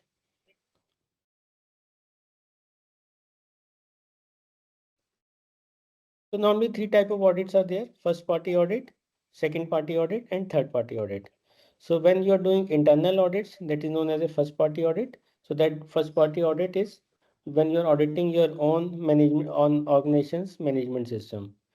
Second party audit, because you have suppliers also, or basically you can also be a vendor of some big organization. So when you are conducting suppliers audit, that is known as a second party audit, because the two parties are involved, commercially involved, and when business point of view they are involved. And third party audit, when an independent agency, for example Quality Asia, performs your audit for the purpose of certification or continued certification, that is a surveillance audit. So that is known as a third party audit. So that third party audit is not having any business interest with your organization. So it is an independent body. So that is known as third party audit. So there are three types of audits: first party audit, second party audit, and third party audit. Next. So as I said, first party audit is internal audit, which is performed within the organization, and auditors have no vested interest in the area being audited. So the requirement is you cannot audit your own process or activity. So you are not related to, as an internal auditor, you are not related to the activity which you are auditing. So there is supplier, there is organization, and there is a customer. Next. So within the organization which you are doing, that is a first party audit. Next. So next, second party audit. Again, organization, supplier, customer. So that relation, customer is auditing your organization or your organization is auditing your supplier. So that is known as a supplier, second party audit. So basically the second party audit is performed by customers on its suppliers. So this can be before and after awarding a contract, or it can be a part of routine performance monitoring. And even that second party audit can be based on multiple parameters. For example, if you are talking about food safety, so of course we are talking about FSMS, but then nowadays organizations where integrated management system are there. So in a single checklist, they are auditing the compliance of various standards. It can be 9001, 14001, 27001, 22000, 45,000, 50,000 as per the requirement or as per the contractual agreement. So second party audit is when your when the audit is conducted by customers on the suppliers, and it can be before or after awarding a contract. Next, third party audit. For example, when Quality Asia certification body conducts your audit, because it's a third party which is not linked with your business. So that is a independent body which is performing audit and verifying the compliance of requirements of various management system standards as applicable. It can be 9001, 14,000, 45,000, 50,000, 22,001, sorry, 22,000, 27,001. So this is a third party audit performed by an audit organization independent of the customer supplier relationships, and it is also free from any conflict of interest. So there is no conflict of interest situation in case of third party audit because it is not linked with your business activities. Next.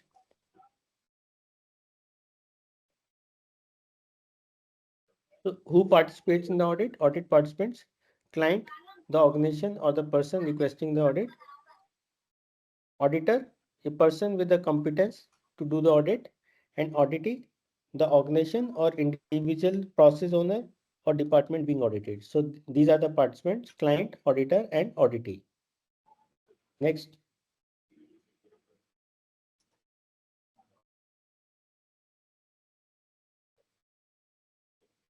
Next. So client is responsible for initiating the audit, determines the audit purpose and scope, provides the resources, and once the audit process is complete, he receives the audit report, and he also ensures to whom all the report is to be circulated. Next, please mute. Auditor, the person who is conducting the audit, he is responsible for understanding the purpose, scope, and audit criteria. He plans the audit. If there is a team of auditors, then lead auditor does the planning part. If it is internal audit, then management representative or for ISO 22000 food safety team leader plans the audit. Then audit is conducted either by the individual or by the team as per the audit plan. Auditors collect audit evidences. They analyze those evidences, prepare a report, and follow-up action is taken on audit findings. Say, for example, any non-conformity is detected, then proper root cause analysis, correction, corrective actions, then monitoring effectiveness of corrective action has to be done. That is basically part of the follow-up action on audit findings. Next. If there is an audit team, then the leader of the team is known as lead auditor. So lead auditor is responsible for balancing the strength and weakness of team members because audit team comprises of different team members. So he knows the strengths and weaknesses of different team members. So he does the audit planning. Audit planning means allocation of auditing processes to different auditees or the processes by different team members depending upon the competence of the team members of the audit. Lead auditor is responsible for managing the complete audit process. He represents the auditing, and that means he takes part in the audit also. He leads the audit teams and final report completion, compilation of report, compilation of evidences. based on the inputs of other team members is done by the lead auditor. So finally, the lead auditor does the compilation and completion of audit report. Next.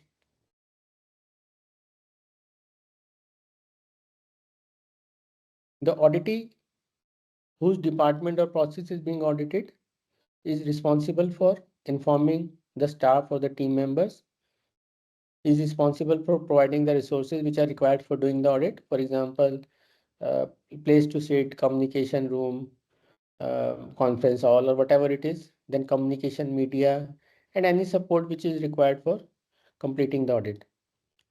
Then when, for example, external auditors are coming to your place and it's a big organization, so the audit team members don't know which area your processing activity is there, which area your utilities are there, which area your storage or warehousing is then. So normally for each team member of the audit, one guide is allocated who takes the respective audit team member to the respective auditee or the respective auditee workplace.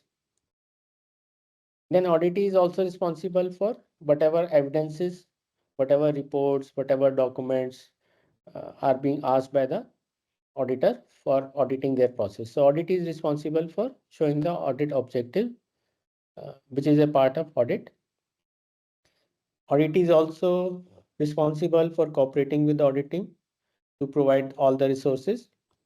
And auditee is also responsible in case any non-conformities are identified in his work area, his or work area, then he or she is responsible for determining and initiating the desired correction and corrective actions. Next. So sometimes there are technical experts also along with the external auditors. So technical expert is a person who provides specific knowledge or expertise to the audit team.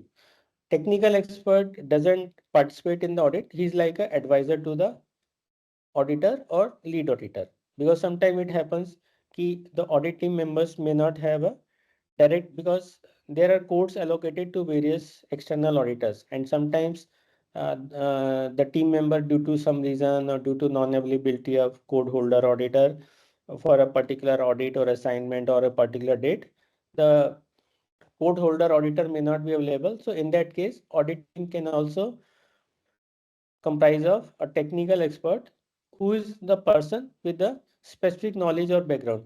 For example, if let us say chemical expertise is required and the auditor or the team members, they are not from chemical background, so one chemical engineer or some microbiologist can accompany the audit team, and microbiologist basically, or the chemical engineer or the food expert, he will basically guide the audit team members on the technical aspects of the auditing process.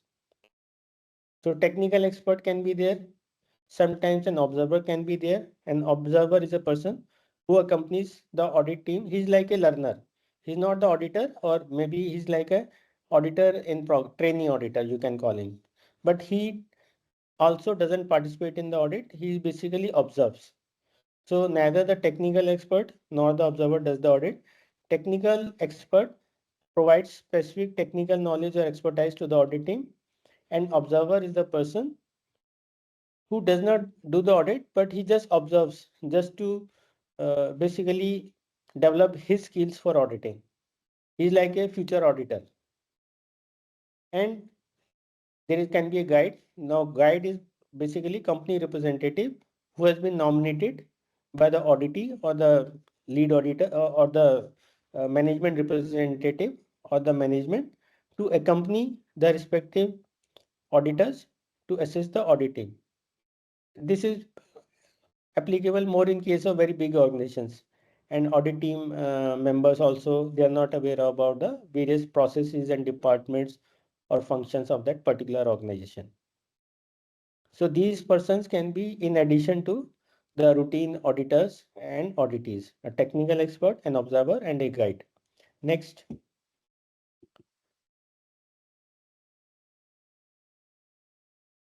So there are different phases of an audit. Again, auditing is based on PDCA cycle. Plan your activities, do your activities, check and take adequate action. So phases of auditor: planning, preparation, performance, reporting and follow-up.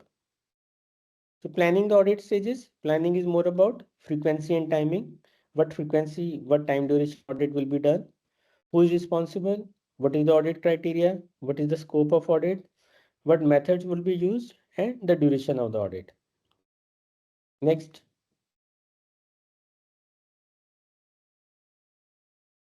So planning is about frequency and timing depending upon the status and importance. For example, when you're auditing an organization, so there are different processes, different areas, different departments. So all from the system point of view, system effectiveness point of view, these departments have got different status and importance. For example, HR is a supporting activity, but production is the main activity. So when you're planning the internal audit or when you're planning the external audit, you need to spend more time on production processes and lesser time on HR. Then planning is also about identifying the competent person with the desired technical knowledge who can basically audit that particular process. Planning internal audit or external audit is also based on the criteria, which is the requirement of the particular ISO standard, that is ISO 22000 in this particular case, and organization's own procedures, specifications, documents, applicable standards, customer standards, regulatory requirements, etc. So that is the audit criteria. And scope is, if it is an external audit, so scope is the boundary for which ISO implementation is there and organization is seeking certificate or already certified. And otherwise, in case of internal audit, it is the process or area where the audit is being done, internal audit. For example, in QA, quality control area or distribution area or warehouse area or purchase area. And how much to audit, duration of the audit, this depends on the size of the scope. So internal auditors, the food safety team leader can define the duration of the audit.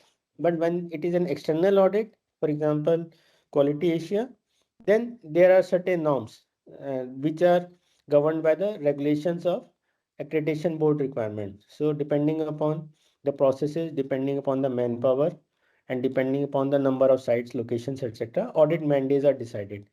So when the external audit is planned, so audit plan is made based on the total mandates which are to be covered during the initial audit, that is stage 1 audit or stage 2 audit, or during the annual surveillance audit, and some offsite mandates for report writing purpose are also identified in that.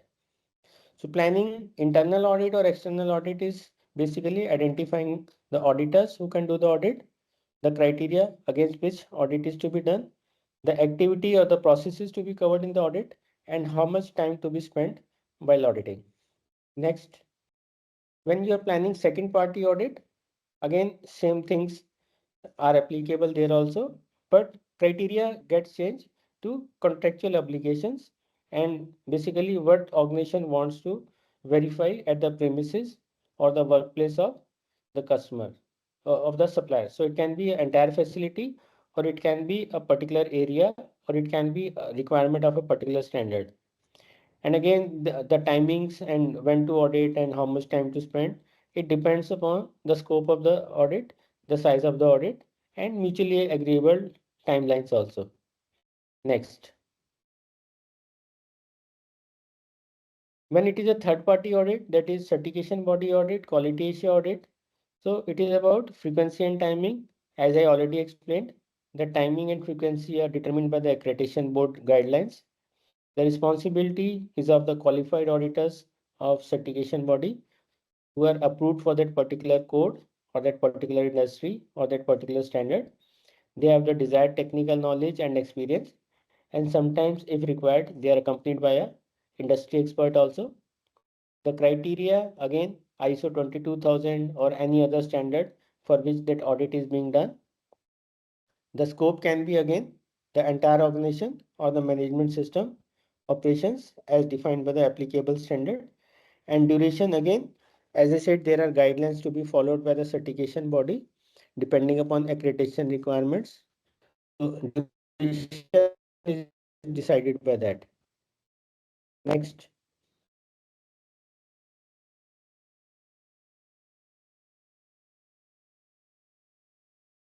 So how the audit is actually conducted, audit procedure. External audits are usually agreed in advance because these are not surprise audits. These are not unannounced audits.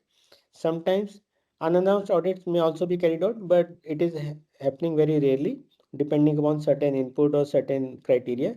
But majorly these are planned audits. So external audits are usually agreed in advance with the auditee and proper planning is done.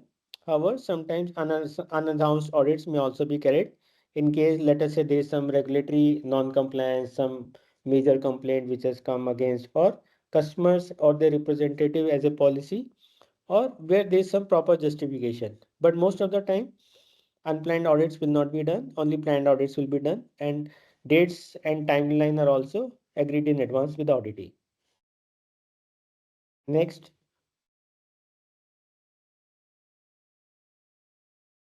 So there are certain activities which are conducted prior to the audit. So normally an audit plan is prepared and that is communicated to the auditee, so that auditee is aware what all processes are to be covered, because ultimately auditee has to arrange the proper logistics and proper auditee has to ensure that the respective auditees team members, they are available for the audit. So certain activity and sometimes out of station travel, logistics, stay, etc. Those kind of things are also required.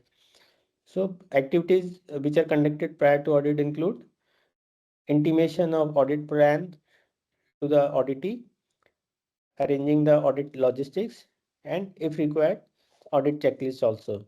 But checklist is not mandatory. Next. So as a part of audit preparation, notify the person to be audited and agree to a date and time.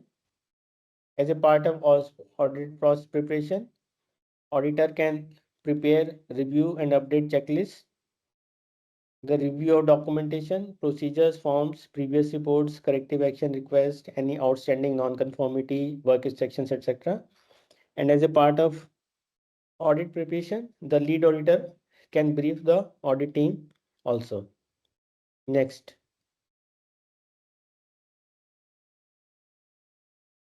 Then logistics also to be arranged. Logistics include travel and accommodation. So any safety and security considerations, because in many manufacturing industries, because of proprietary information, proprietary processes, or if you are auditing some government organizations, some permits, some travel permits, etc. are also required. So you need to take care of all the audit logistics before actually conducting the audit. If you are auditing some other country where language barrier is there, or even if a North Indian is visiting South Indian and you have to interact with shop floor personnel, so those shop floor personnel or processing area personnel, they don't understand Hindi, they don't understand English, they can't speak English, you don't understand as an auditor their local language, Tamil, Telugu, then in that case translators may be required. And then you require facilities also to be, because you require a working space, you require working area, you require the auditees to be available, any document printing, etc., conference room, etc. So all those things have to be planned and arranged so that audit does not get held up or stuck up because of some small thing. Even wherever PPs are required to be, because auditors also have to follow the same safety protocols as the company personnel. So PPs, etc., somewhere some safety shoes is required, some mask is required. Those kind of things, everything has to be arranged in order before actually conducting the audit. So that is part of arrangement of audit logistics. Sometimes auditors are using checklist also, but again, as I said, audit checklist is not mandatory unless it is stipulated by the certification body.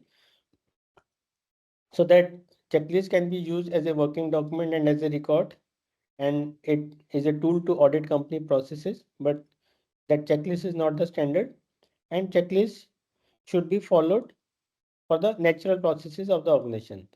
So normally the purpose of checklist is to provide guidance to the auditor to ensure that all activities are covered. That means processes, activities, and it also helps as a record and reinforces the objectives and scope of the audit.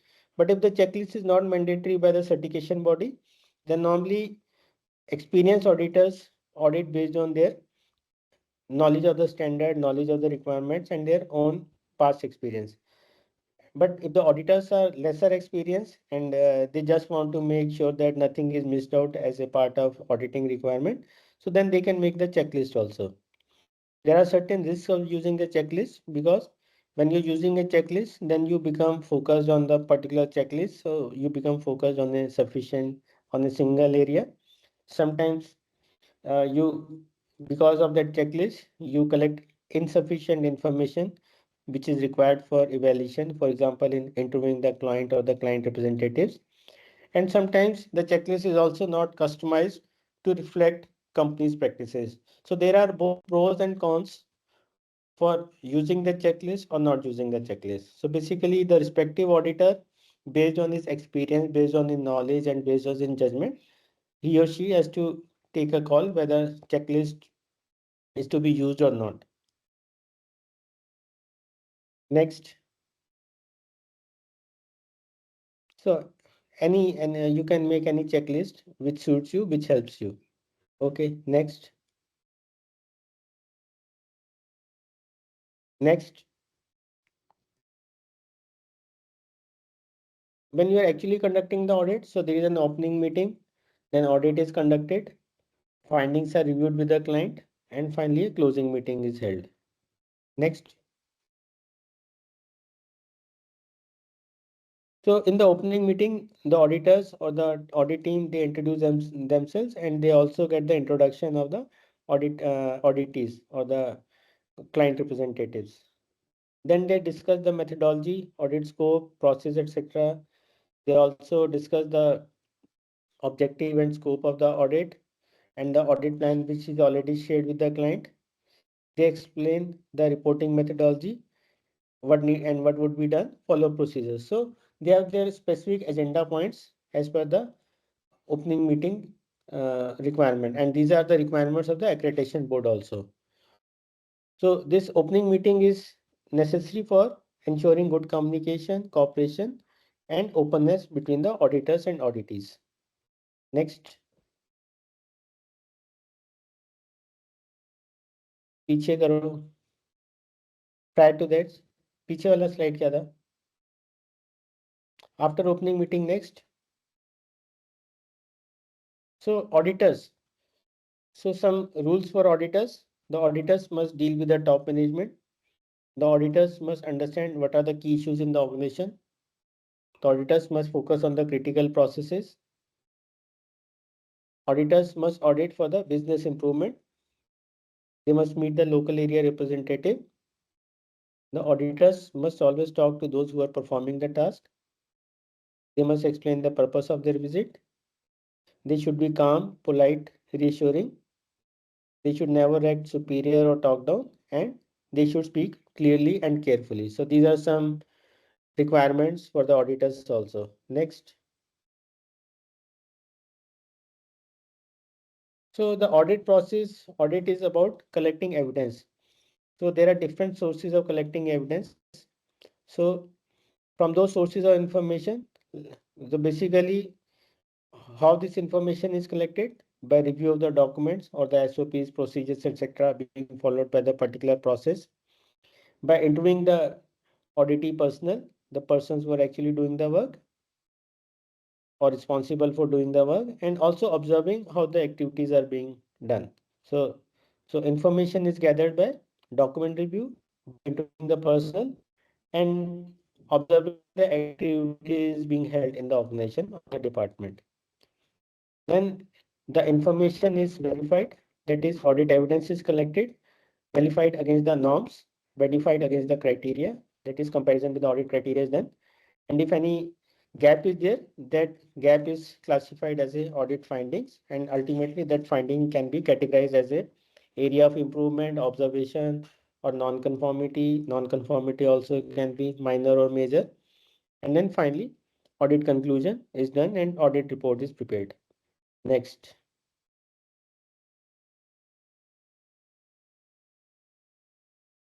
So how this audit evidence, because auditors, when they are auditing, they are collecting evidences, audit evidences. So how these evidences are collected?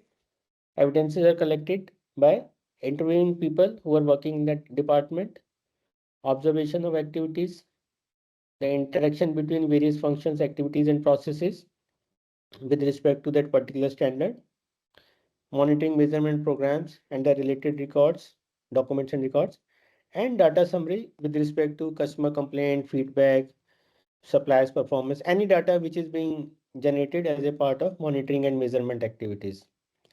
And from people perspective, it is very important to understand whether they have the proper understanding of the system and documentation requirement, whether they are competent for doing the job as per the process requirement, whether there is a cooperation between the team, and also are there any systematic problems, and if they are, how these problems are being addressed and resolved.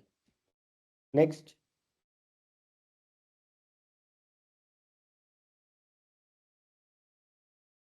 How the activities you observe, observation activities is done to understand whether the processes are being executed effectively and efficiently, whether the things are being done in a logical sequence, how are the interaction between the processes defined and addressed, what is the significance link between processes, can process inputs and outputs be identified, and then measurement of processes and programs, like we identified CCPs, OPRPs, PRPs. So what is the capacity of processes, how the measurements are being done, accuracy, dependability, cycle time, resource utilization, productivity, etc. So these are different ways and means through which, by observation of activities, auditors can collect audit evidence. Next.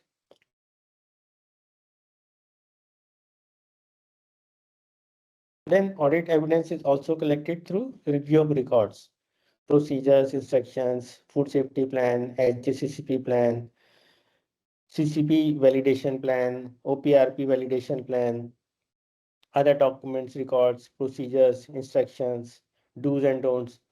So all those documents and records, how is the issue control done, whether these records are complete and concise, the condition, legibility, identification, approval authority, availability of desired resources, and data summary with respect to analysis, internal audits, vendor analysis, customer feedback, regulatory compliances, regulatory reports, customer audit, supplier audit. There are different sources. Basically, all records which are part of your food safety management system, they can provide you some audit evidence to be captured and verified during the audit. Next.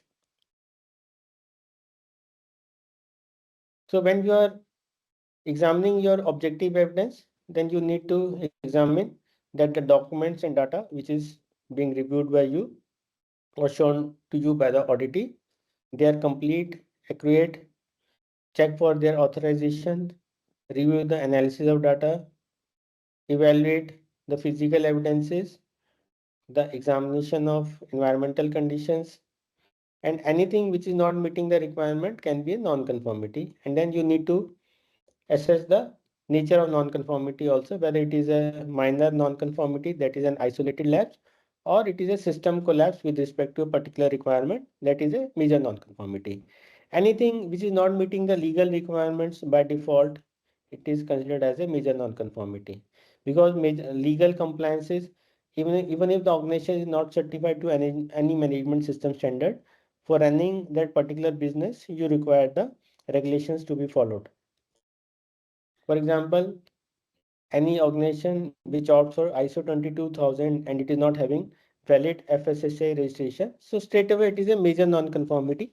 Major non-conformity means organization cannot be recommended for award of certificate. And important thing is, when the sample organization auditor is selecting, so sample has to be selected according to the amount and variety of evidences. Next.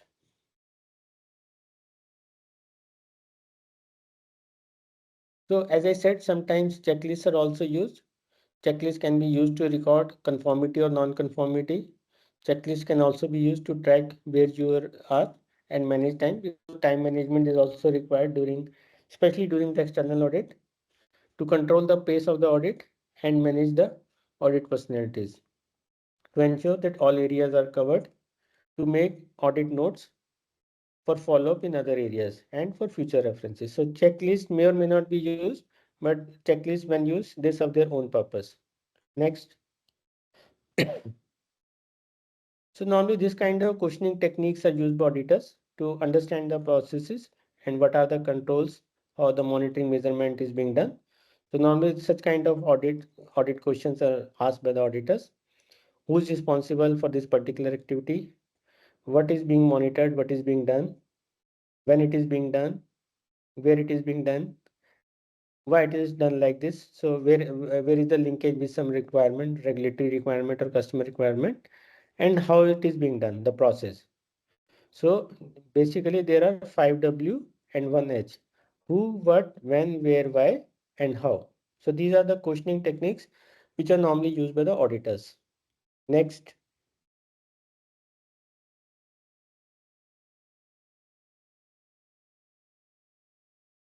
So you also need to control the pace of the audit. So that means insist that people being questioned answer for themselves.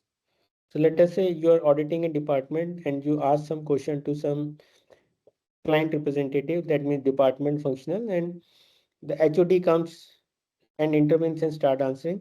No, you have to stop that HOD because you are evaluating the effectiveness of the system. So you need to insist that the person whom you have asked the question, he or she answers for himself or herself. Then as an auditor, you need to do little talking as possible because you are putting forward a question and the other person is replying. So question is always small, answer is always bigger in detail. So you need to do little talking and you need to listen to what the audit is explaining. Sometimes some people may try to waste your time during the course of the audit. Just talk about something which is irrelevant to the particular audit being conducted. So do not let others dictate the pace of the audit. Sometimes your question may not be properly understood by the auditee. So rephrase wherever misunderstood questions are there. And some basic courtesy, wherever you find some good documentation or good implementation. So you can always give compliments and you can use thank you. And you also have to be aware of hidden agendas and emotional blackmailing as a part of audit. So basic questions, some basic issues which we need to follow is establish that the organization is demonstrating control over the operations, involve management in the audit process, observe work progression where necessary, evaluate the evidences which are given to you, shown to you as an auditor, evaluate the inputs and outputs of the process, and make comprehensive notes because ultimately you have to prepare an audit report. Next. Again, some basic rules. Seek verification. Do not assume that people will lie, but seek to verify the statements if necessary. If you are auditing warehousing, you saw some gap and you asked store in charge. So the store in charge told you that some additional bins are required and I've already placed the order to purchase and the supplies are expected in the coming week. It is not key that store in charge is lying to you, but just make a note of somewhere. And when you're auditing purchase, so you can ask purchase person, have you received any requirement from any department or store department for some additional materials? And basically need to cross verify if required. It is not mandatory, but you can cross verify. And also never accept pre-prepared samples because auditing is a sampling exercise. So auditing sample should always be selected by the auditor himself or herself. Next. Some general principles of auditing which you need to follow. Integrity, that is the foundation of professionalism. Fair presentation, that is the obligation to report truthfully and accurately in your audit report. Due professional care, that is the application of diligence and judgment in auditing. Confidentiality, because you are getting privileged information of the organization as a part of audit methodology. So you need to ensure confidentiality. You need to ensure security of the information which is provided to you as a part of audit process or as a part of audit report writing. Then independence, the basis for impartiality of the audit and objectivity of the audit conclusions. And very importantly, evidence-based approach. So auditor's approach must be evidence-based, the rational method for reaching reliable and reproducible audit conclusions in a systematic audit process. Next.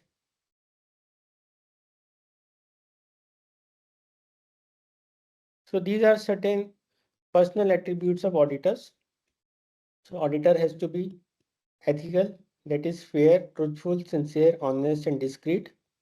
Auditor has to be open-minded, that is willing to consider alternate ideas or points of view. Auditor has to be diplomatic because he's dealing with a lot of people. So tactful in dealing with the people. Auditor has to be observant, that is actively observing physical surrounding and activities as a part of your audit process. Auditor has to be perceptive, that is aware of and able to understand various situations. Auditor has to be versatile, that is able to readily adapt to different situations. Auditor has to be tenacious, that is persistent and focused on achieving the audit objectives. Auditor has to be decisive, that is able to reach timely conclusion based on logical reasoning and analysis. And auditor has to be self-reliant, that is able to act and function independently while interacting with others. Next.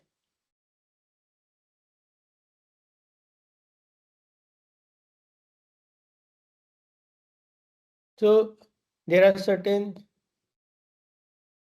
knowledge and skills expected or desired for auditors, general knowledge and skills of management system auditors. So they must be aware of auditing principles, procedures, methods. They must be aware of management systems and the reference documents like ISO 22000 has got certain reference documents. They should be able to understand the organizational context.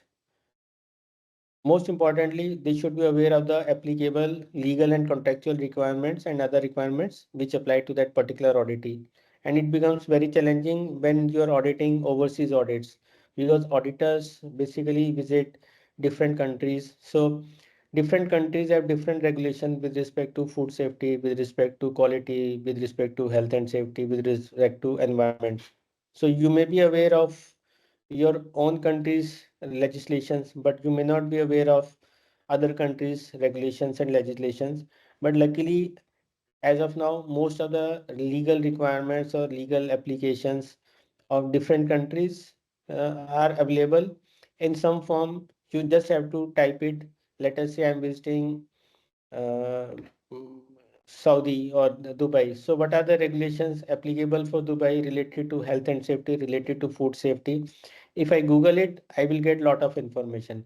And maybe if the certification body has the local office there and has got local auditors, so you can always get some information from the local auditors also. You can also review previous reports of previous auditors, so that will also get. So basically, before actually auditing, you need to do some homework, and there that checklist can be used where you can identify the legal requirements which are applicable for some other countries' processes.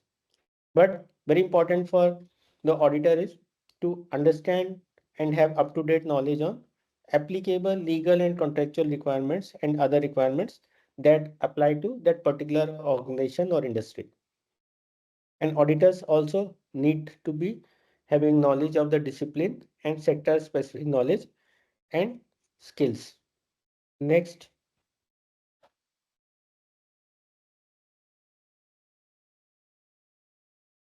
Then certain skills are required from audit team members or audit lead auditors also.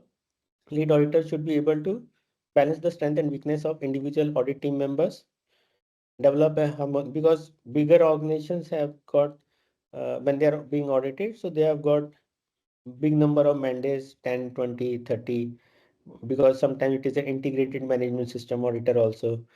Auditors also are from different backgrounds. So lead auditor has to manage the show. So he has to balance the strength and weaknesses of individual auditors, team members, and most importantly, he has to develop a harmonious working relationship among the various team members. Lead auditor has to plan audits and effectively use the audit resources. He has to manage the uncertainty of achieving audit objectives. He has to protect the health and safety of audit team members, including compliance with the requirements. He has to organize and direct the audit team members. He has to provide direction and guidance to auditors in training, that means observers, etc. He has to prevent and resolve conflicts if required. He is representing the audit team also. He is leading the audit team to reach the audit conclusions. And ultimately, he is responsible for preparing and completing the audit report. Next. Some good practices for auditors. They introduce themselves and the audit team. They ensure that agenda is understood. They keep themselves confined to agenda of the audit. They keep control of audit and the time. They avoid arguments. They are good listeners. They keep the records of audit processes. And they remain polite, calm, and professional. Next.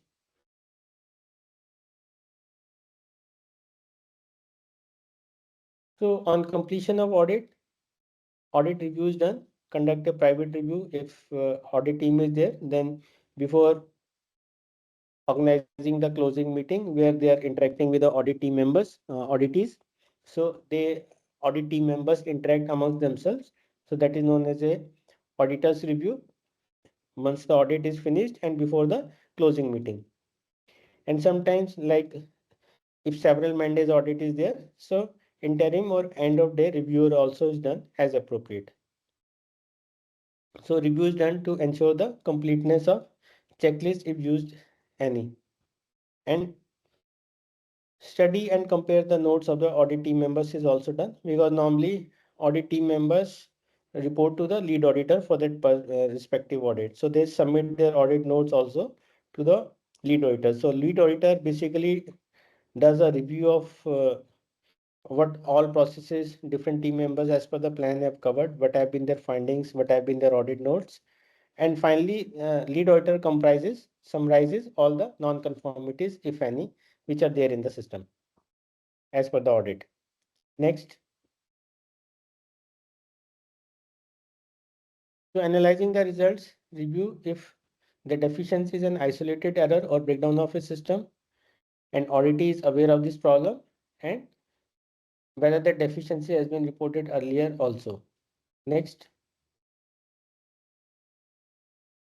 So then a closing meeting is done. Now, as we discussed, 3 types of audits: internal audit, second party audit, and third party audit. So the objective of closing meeting is to explain and discuss the audit findings, obtain an agreement for resolving those non-conformities or findings, state the overall degree of conformity as per the requirements of that particular standard for which audit is done, and also mention the positive points. So when 3 different type of audits are there, it is mostly informal in internal audits, but it has objective of system improvement, because internal audits is basically done to check the effectiveness of your own management system. So if you are able to identify the gaps yourselves, then you'll be better prepared for the external audit or for the second party audit if applicable. And when second party audit is done, so closing meeting, because sometimes if there are major gaps in second party audit, then your customer may also basically put your business orders on hold. So sometimes contract is also stake, and these reports are used as future reference also, and they are more emotional situation as compared to the first party audit meeting. And there can be sometimes some heated arguments also during second party audits, because the business stake is involved, commercial involvement is also there. And in case of third party audit, it is more formal, but here your certification decision or continuation of the certificate is at stake. These reports also are used for future reference, and there can be some discussion also, but normally before closing meeting, any disagreement with the auditee or the auditors, that is adequately resolved. So basically auditors present their summary, their findings. They also mention about the positive points during the course of the audit, and they highlight the areas of improvement. They also highlight non-conformity with any, if any, the timeline for resolving that non-conformity, taking adequate correction and corrective actions. Next.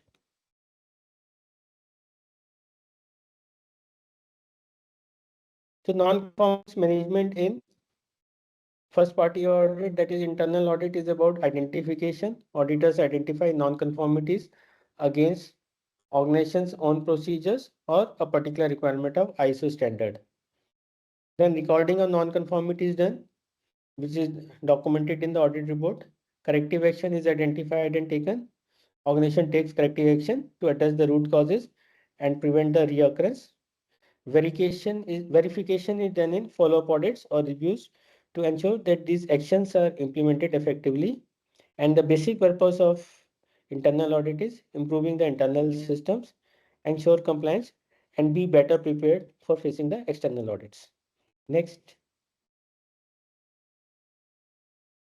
In case of second party audit, because there is a contractual obligation with your customer or supplier, so identification of non-conformities against agreed terms, product specification, or food safety requirements are done. Reporting of issues are communicated to the supplier formally. Corrective action plan is asked from the supplier and within a defined timeline.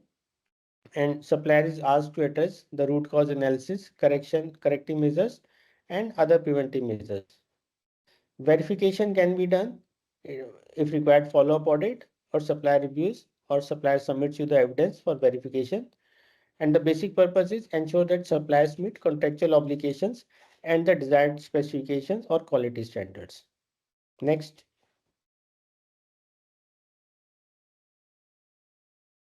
And non-conformance management in case of third-party audits, because these are certification audits.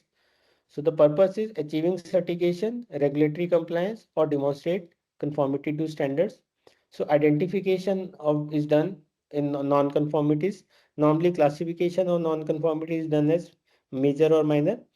Any systematic failure or high-risk non-conformities are called as major non-conformities, and isolated issues or labs which don't pose significant risk are identified as minor non-conformities. Both minor and major non-conformities are reported and included in the audit report, and this is communicated to the auditee. And auditees have to submit a corrective action plan with root cause analysis, corrective action, and preventive measures.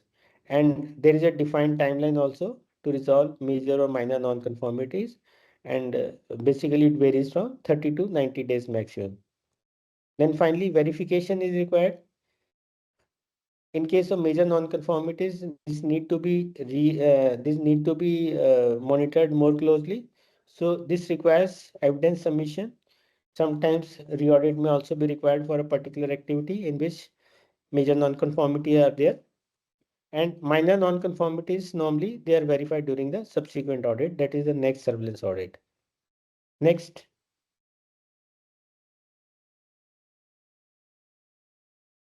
So when you are reporting a non-conformance, the statement of non-conformance is very important. Non-conformance is a short statement describing the non-conformity, which includes what the issue in question, that is the statement of non-conformity. Then you also have to define why it is a non-conformity.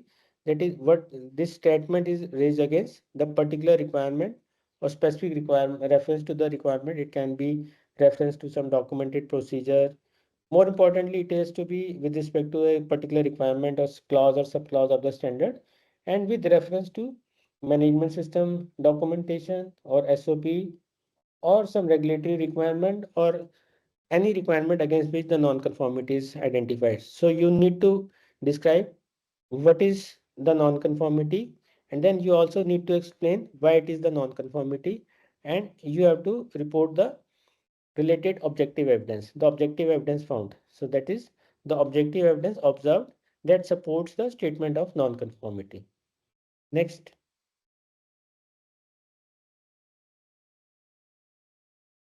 So for that, non-conformance report is generated.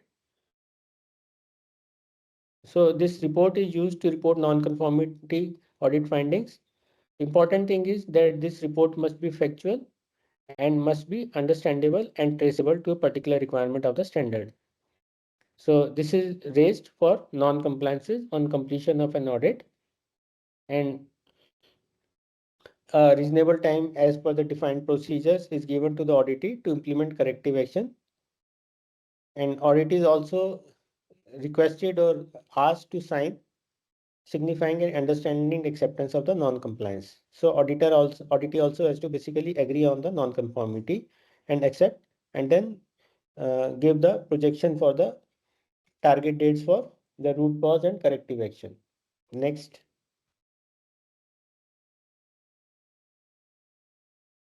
So wording of non-conformity is very important.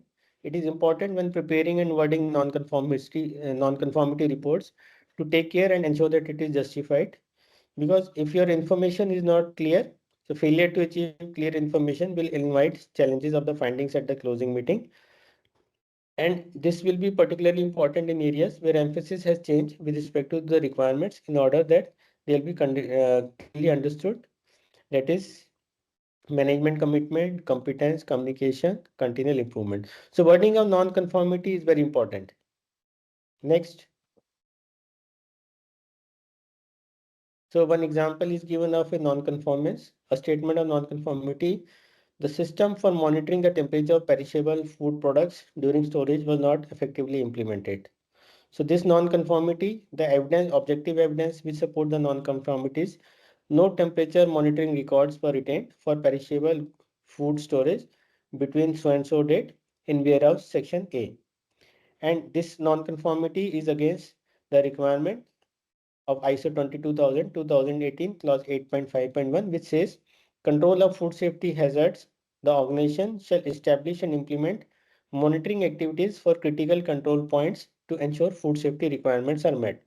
So monitoring temperature has been identified as a critical control point, but the record was not maintained for temperature of perishable food products. So it's a non-conformity. So there is a statement of non-conformity. There is an objective evidence for the non-conformity statement support, and there is a reference to specific requirement of the standard also against which the non-conformity has been raised. Next. So finally, the audit report is prepared by the lead auditor or the auditor. So this report includes the names of all the auditors, the contract, the scope of the audit, overall conclusion, deficiencies, observations, positive points, supporting objective evidences, follow-up details if required. And normally such kind of information is excluded from report. For example, some confidential information which is given in the interviews, matters which are not raised or discussed at the closing meeting, some subjective opinions which cannot be verified, some ambiguous statements, or some antagonistic words or phrases. Next. So audit reporting objective is description of audit aim, purpose and scope, number of non-compliances and summary of audit findings, the description of good points and any major concerns, description of identified non-conform opportunities for improvement, and recommendations made based on the audit findings. Next. Then audit follow-up is done, verify that actions are implemented, ensure short-term and long-term effectiveness of the actions taken, record all follow-up details and objective evidence reviewed, and any signature formalities, any signs to be, any sign-off forms to be filled up. Next.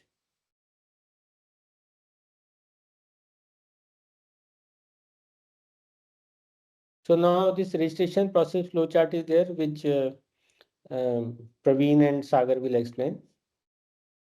Thank you, sir. Thank you very much. So from here onwards, I am taking over the slides part. So with the subsequent slides, we will be having the question and answer session as well. Firstly, I would like to thank Atul Suri sir. A full day training program conducted. He provided training to us for last almost 8 hours and provide us understanding about the requirement of ISO 22000 standard and its compliances, etc. So again, from my heartful thankful to Atul Suri sir for giving his precious time, his expertise, and his knowledge, providing us a lot. Thank you, Atul Suri sir. Thank you very much.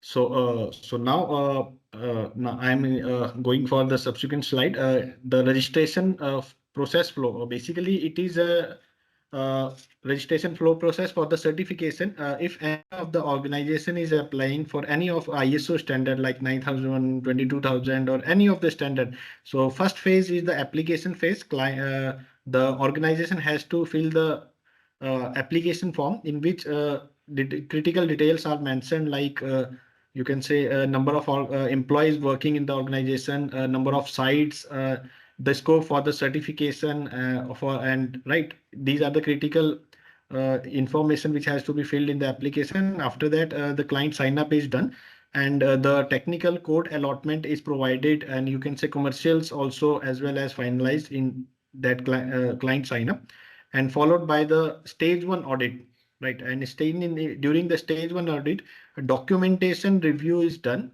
Okay, it means that documentation is meeting the requirement as per standard or not. Okay, then followed by the stage 2 audit, and stage 2 audit, it is checked that how much the implementation is done as per the standard which it is been you can say applied for the certification, right?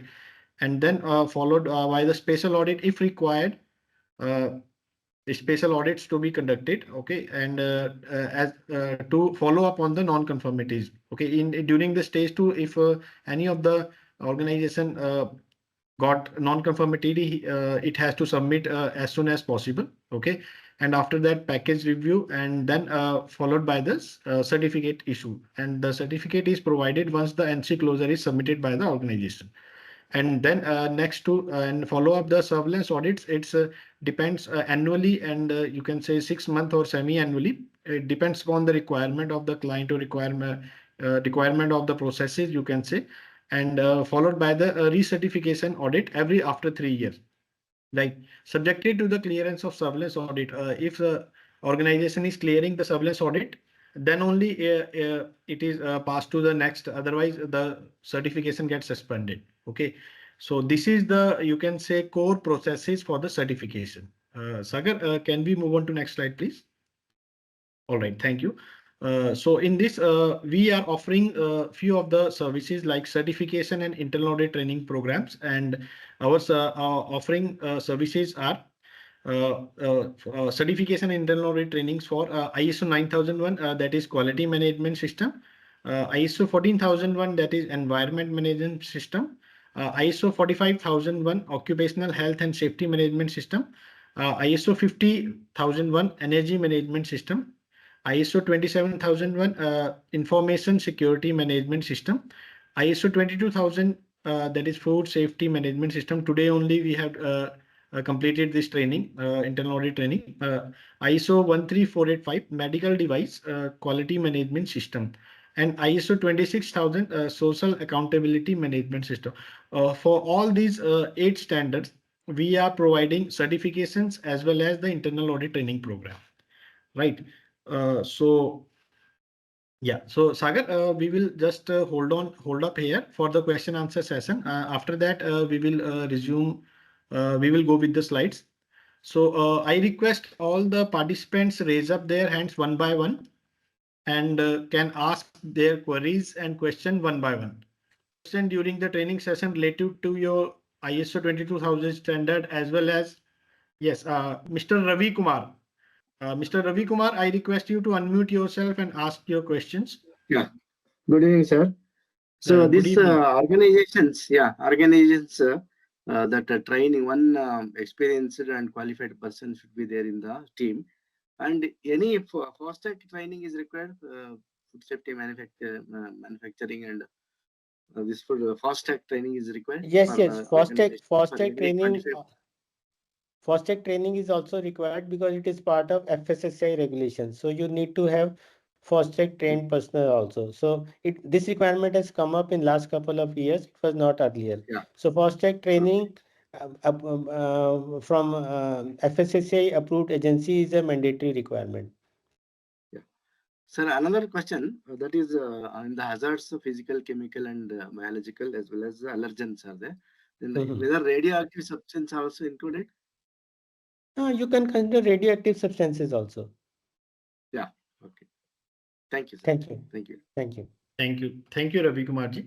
Next, please, who is having query, or you can say want to ask any question related to ISO 22000 or about any training regarding any training which has provided for today.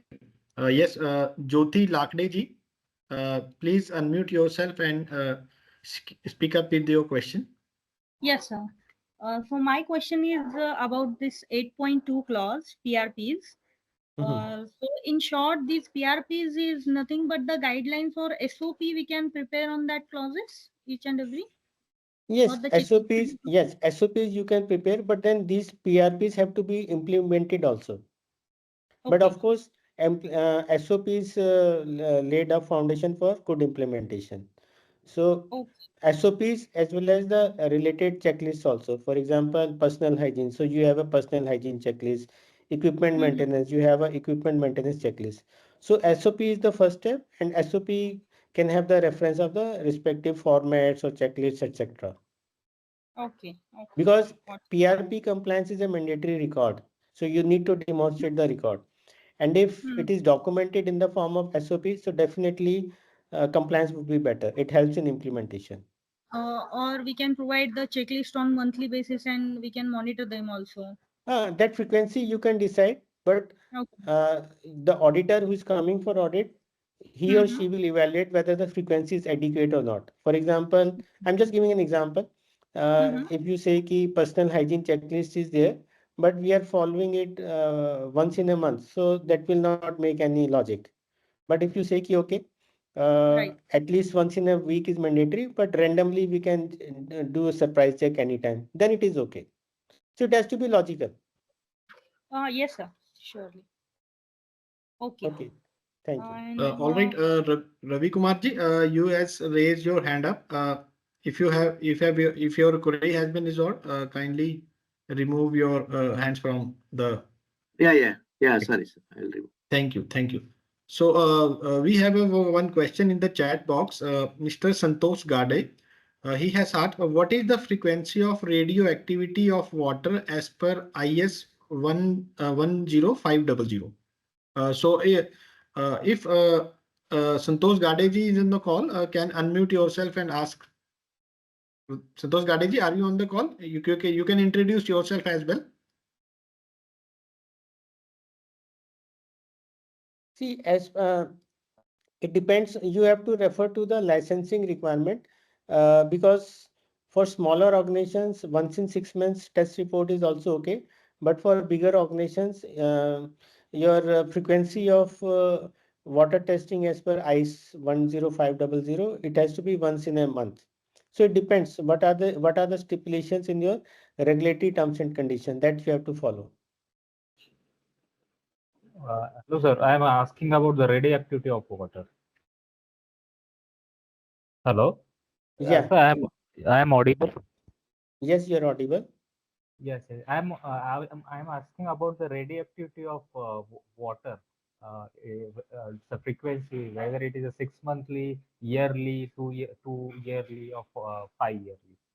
See, normally the frequency of water testing as per ISO IS 10500 as per the parameters which are there in the scheme of testing and inspection, the frequency is once in 6 months. So, sir, actually, I'm asking radioactivity of water. Not I know about the frequency of as per FSSAI 6 monthly, but I'm asking the radioactivity. Because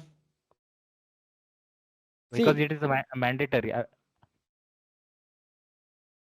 See, what I can tell you right now is ki you have to follow the sampling plan, and as per the sampling plan, because each certification, this regulatory part, it comes with a schema, because Bureau of Indian Standards, when it formulates various test standards, so there is a scheme of testing and inspection. So as per that testing scheme of testing and inspection, you need to follow. So maybe it would be better if you refer to BI's website and you refer to this standard IS 10500, and there you will find the scheme of testing and inspection also, and there you will get the answer to your question.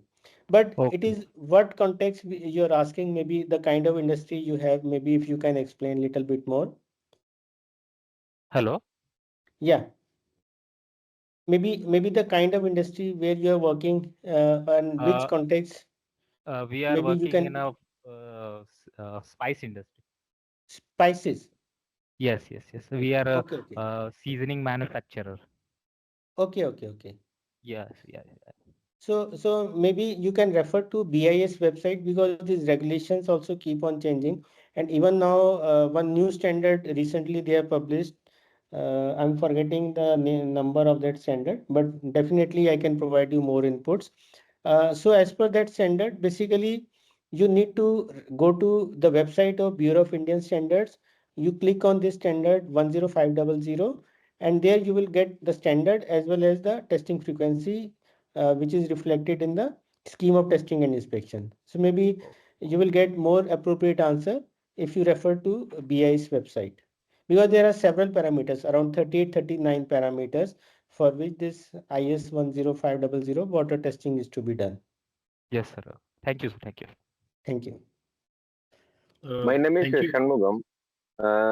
Actually, there is an important question which I have faced in many audits. Like, in an auditee, I was not able to convince, even though they are, they don't have any evidence of what are the findings, which they are not able to accept. And sometimes it went to up to, aggressive argument, like, so in that situation, how to tackle? That's what I want to know. Can Thank you. you can you give the example, matlab, what exactly, with what context you are Yeah, talking about? yeah. Actually, some in a calibration part, they used to say we will do next month, and there was an vendor they did not do, and the such kind of situations, and we will try to find that NC. Okay. So in that NC, they are not able to accept, because in a number of NC, if it increases, it will be finding. Okay. Major finding. So that's what they want. Sometimes they will be aggressive in this part. Okay. So during an audit, as an auditor, how we can be bold enough to handle this situation? Like in our style, like patience, like maintaining, this kind of, some tiresome situation which we are facing. No, you are talking as an auditor or as an auditee? Yeah, an auditor to the auditee. Okay, Auditee will not be convinced. Okay, whenever we used to say our findings, that's what No, it is not like that. See, that, basically, it is not like that. Basically, so first of all, you need to address the requirement of the standard. For example, we are talking about control of monitoring and measuring resources. okay, sir. Fine. But the next, can you mute others? Sorry. So what you can do is, let us say calibration, because calibration sometimes the frequency of calibration, because processing industry, there are ongoing production processes, and sometimes that equipment is not available for calibration also. So there are practical challenges. So as an auditor, I would say ki you need to be considerate also. Ki first of all, what is the defined frequency for the calibration? Let us say it is once in a year. And sometimes it happens like this ki, although the organization has asked the calibration agency to visit and calibrate, but maybe the calibration agency person has not turned up because of some preoccupation, or maybe the calibration agency person has come up, but because production is running process, ongoing process, and especially for those process for those equipment which are basically installed in the equipment. For example, some temperature monitoring or pressure monitoring. Okay. So yes, such kind of cases do come up where the desired frequency has not been followed. So first of all, you need to be considerate enough to consider what is the time overrun. For example, let us say the due time is 15th of December and it has not been done as on 31st December. So there's a time okay, run sir. overrun of 15 days. So that is acceptable. See, this might little bit deviation you can always give. In that case, what you can do is you can refer to the previous last, because this equipment had been calibrated earlier also. So if the organization is maintaining the records, so they must be having records of previous calibration. So last 2-3 calibration results you can see. You can see the make of the equipment, whether it is a reputed manufacturer or something of that sort. So that will give you a fair bit idea about the quality of the instrument also. But let us say there is a time overrun of 6 months. So like in our process things also, we give deviation of plus minus 5%, 10%. So plus minus 5%, 10% deviation is okay. But if it is a deviation of more than 25%, 30%, 50%, there is a time overrun of 6 months, then it is not acceptable. Yes. So you have to analyze the situation. There was some situation like, they did not show any previous documents and they have immediately brought up with this calibration. And, according to our audit principle, like, unless any, major incident not happened due to that, some pressure gauge not calibrated or something, so we don't want to raise a major NC like that, right? So it will be a minor finding, or how it will be considered. So again, the categorization of minor and major non-conformity, you have to make your own judgment with respect to whether it is a serious lapse which is affecting the overall system breakdown, or it is an isolated case lapse. Let us say even if there is a disagreement and you have reported a non-conformity, because as a part of their protocol, certification body lead auditor always tells that, because see, as an auditor or the lead auditor, you have to do your job professionally, and if you are convinced that, or the other team members are also convinced that this is a non-conformity, it can be a major or minor, so you have to raise it as a major or minor. But at the same time, you have to tell the auditee also that there is an appeal, because all certification bodies, they have an appeal process. So you always have lead auditor also always tell in the closing meeting ki if you are not agreeing with, see, 99% the whether the NC is to be classified as major or minor, how many NCs minor or major, that is already agreed before the start of closing meeting with either the management or with the lead auditor or with the auditee or the food safety team leader. But still, let us say there is some point of disagreement. I myself have seen in one of the audits that was done in Saudi Arabia. So in fact, I was a team member for that IMS audit, and lead auditor raised some non-conformity, which though which though the auditee accepted, but he accepted with some say he was not fully convinced why you have given this non-conformity. It could have been an observation. So the lead auditor clearly told in the closing meeting, if you are not agreeable to any findings of this particular audit, so you can always talk to the certification body head office and you can report them ki we are not convinced with this finding. So that auditee did actually that, and then there was some decision taken by the certification body. So in that case, it is always better to put the onus back on the certification body. So let the certification body decide, or the audit report reviewer decide, because even the auditor's report is not final. Auditor is giving the recommendation, but in the certification body, as per their reviewing process, there is a reviewing team also, there is a technical team also. So if auditee, at that particular position, auditee is in a position where he cannot resist you or challenge you, but he can always report to the certification body ki, okay, your team member or your lead auditor has given these findings, but this particular finding we are not convinced. So there is always a possibility of review. So let that decision be taken by the certification body. But you report whatever you feel right as per your conscience. Okay, sir, excellent reply. Okay, because that certification body we needed to inform, which I came to know. Better to inform the certification body and let their reviewer and let their technical team take a call. Yes, of course, otherwise it will be back bounce on us, why it's Yeah. taken. Okay, thank you. Because, Thank you so much, sir. see, the other problem is, let us say if you don't raise that as a non-conformity and their technical team reviews the report and they'll come back to you, why you have not raised the non-conformity? So this kind of situation also happens. So let the certification body decide. Yeah, let them decide. Sir, okay, thank you so much. Thank you so much. Right, sir. Thank you, sir. Aksansi Bhardwaj ji, please unmute yourself and speak up with your query. Aksansi Bhardwaj ji, are you on the call?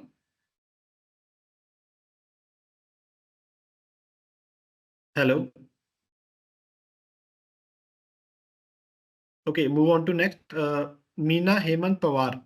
I request Meena Hemant Pawar to unmute yourself and speak up with your query. Hello, sir. Hi, this is Meena Hemant Pawar, sir. Yeah, hi Meena. Yeah, hello, sir. I have one query, sir. Yeah, hello, sir. Good evening, sir. Good I have one evening. query. Yeah, sir. One query with respect to hazard analysis, sir. Actually, in our organization is a field manufacturing company, sir, and already we are having 22,000 in implementation. But one question is there with respect to validation and verification, sir.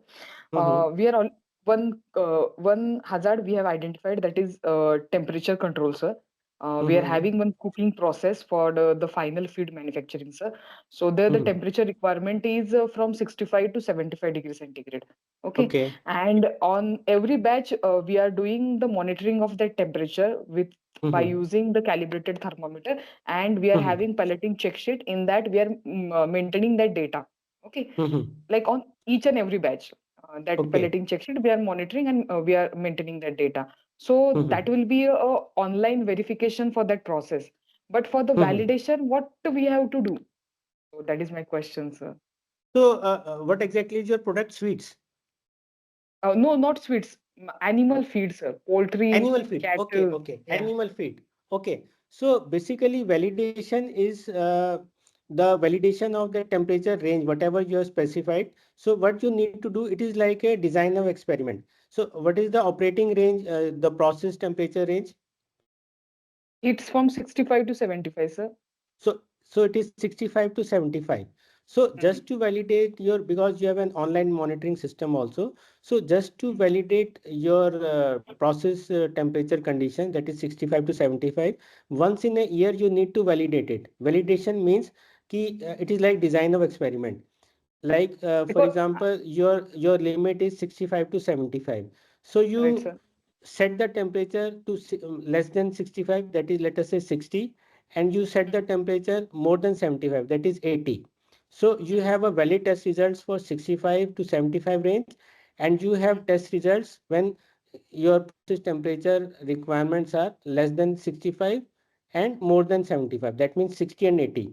And then you compare the test results, and that summary which shows कि whenever you are maintaining the temperature between 65 to 75, you are getting the desired test results, whatever characteristics are, you know better. And when we are reducing the range to 60, we are not getting the desired product characteristics. And when we are raising the temperature to 80, we are not getting the desired temperature results. I'll give you one very good example which I personally saw. That was for Horlicks. Long back, I visited one of their plants. So Horlicks also, they are making some, I'm forgetting the name of that product. So I think it was Horlicks only. So they have a baking process. So again, there is some temperature, this thing range is there, maybe same 65 to 75. So as a part of their online monitoring system, they are also maintaining the same temperature, 65 to 75. But as a part of once in a year validation, I think they are doing once in 6 months. So as a part of 6-month validation, they are just validating their operating range. So the test result was like this, when the temperature is 60 degree, and of course some cycle time is also there. So there is permutation combination. So when the temperature is 60, it is not 65 to 75. So the final product which is coming out, it is undercooked. And when the temperature range is, let us say 80, you are getting some bitter taste, like just wo jal jata na, that kind of thing. Yes. So they prepare a summary report Okay, this is our operating range 65 to 70. We have online monitoring system. We are monitoring this temperature, but we are doing validation once in 6 months. So whenever we keep the temperature at 60, we get the undercooked product. When we keep the temperature as 80, we get some with some burning taste or something of that sort. Yeah. So True, 65 to 75 is the ideal range for us. Okay. Sir, actually, Yes. only in align with this, a small question, sir. The thing is that, sir, at the first time when we have got first time ISO 22000 standard, so that time we have shown that validation because our company is from 1999, sir. So we are having lot of data with respect to this process, and already our base is from Indonesia, so they have given some articles to us, sir. So they are in that they have mentioned this cooking temperature is from 65 to 75. So we are referring that data. So and we are having lot of data like for years together, like 20 years and more than that actually. So at first time or at the time of audit, we have shown that in that scenario that we are having historical data which says that this temperature from 65 to 75 is meeting our expectations and we are getting the good result at the final feed. So this as we are having this is a validation for our this small hazard which we have identified. So how then it will be it is that fine. is fine. That historical data is there, but that data again it needs to be validated at the defined frequency. Now, at least once in a year, because standard is talking about both verification and validation. So verification you're doing online monitoring, but you need to have some data, some recent data related, because see, you cannot always quote a data which is 20 years old, na? So that data has to be freshly revalidated also. So at least once in a year, maybe either you are doing yourself or your parent company, Indonesia company, they can provide you the data. Let us say, for example, they are design responsible and you are just following the process parameters. So that design parameter can come from your parent company also, and you can demonstrate it to your auditors. But at least some data is required. So that is why this standard says ki you need to keep on validating. Because just to give an example, let us say your ingredients characteristics might have or could have also changed over a period of time. That 20 years back, you were getting some other ingredient which required lesser processing or more processing time. Let us say moisture content has changed. There are different things which can apply. So at least once in a year validation is required. So either we are your having organization yourself yes, sir. or Yeah, your yeah. parent So, organization can provide that data. yeah, sir. Right now we are having 10 OPRPs and CCP. In that 3 are CCPs and list 7 are OPRPs. So for all these 10 hazard which we have identified, for all them we have to perform an validation on yearly basis, right, sir? Okay. Thank you, sir. Thank you very much. Okay. Now I request Mr. Suresh Warpe to unmute yourself. Mr. Suresh Warpe, please speak up with your query. Yeah, hello. There is one question. Actually, two questions are there. After this training, there will be examination and then certification. That is the first question. And second, there are some training materials available for other standards onto the website. So suppose if we complete the training, and whether there will also be exam and certification for that also. Yes, Mr. Warpe. For the first question, you will be receiving Google Form examination link on your register mail ID after completing this question answer session. Okay. Okay. Yes. Yeah, that is the answer for your first question. And for the second question, yes, if you want to get internal auditor certified for other standards, I'm after this question answer session only, I will be just showing up how you can get access. If you have missed our previous training sessions, you can get access through our website, LMS School, Quality Asia LMS School. And I'll just show up to you, and your query will be resolved. And after that kindly training, wait for a few minutes. Okay. Yeah. One more question. After training, is there examination for that also? Yes, definitely. You will be getting in mail. Sagar, have we suited the mail or? Yes, we have shooted the mail for this training, and for the other you have to complete on the Quality Asia School. There will be an examination also, and training material is also available on the website. Praveen sir will provide the glance of it website. So yes. Yes, Sagar, thank you. Sagar, can you just stop your sharing so that I can show up to the Mr. Varpe? Yes. Like you can go to this 50,001 ISO 50,000 training. Okay. Okay, and from here you can get this training video. It is already uploaded in our website, on our website. Okay, just you can Yes, click yes. on this. Yes. And Yes. you will be getting the complete training video over here. Okay, and after watching this video, you can submit your. From here, you can download the training PPT as well. Got it? Welcome. And Yes, yes, and you can submit your examination for the certification through this link. Okay. Understood. Okay, so like this, we have uploaded all. You can say all training programs we have conducted, like ISO 9001. It is the video is uploaded. For 14,001, it is already uploaded. For 45,001, it is already uploaded. So we have uploaded the 4 training videos. Okay, so you can watch videos over there, and you can get certified for other standard as well. Okay, thank you. Okay, all right. So again, I just want to inform you that you will be after qualifying the, you can say, internal audit certification exam, right? You will be getting a certificate like this. Okay, like this, as I have got the certification for ISO 14001 standard, right? And here is this is the certificate number, this is the date of issue, and the authorized signature. Basically, my certificate number is IAC 00347. So I can just check it authenticity from our website. Okay, so like this, I can go to the website. Okay, and just a second.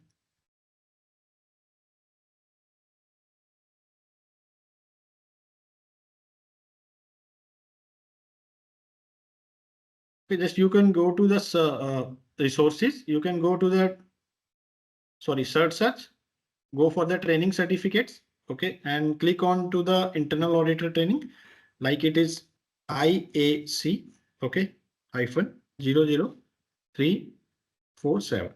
Okay, and once you will just submit to this, and you will be getting the details of your certificate. Like, okay, this Sagar, my screen is visible. Please confirm. Yes. All right, Sagar. Thank you once again. So I can just check my authenticity of the certificate. Okay, my name is already written. The training program, okay, for which ISO standard was conducted, training dates mentioned, and date of issue.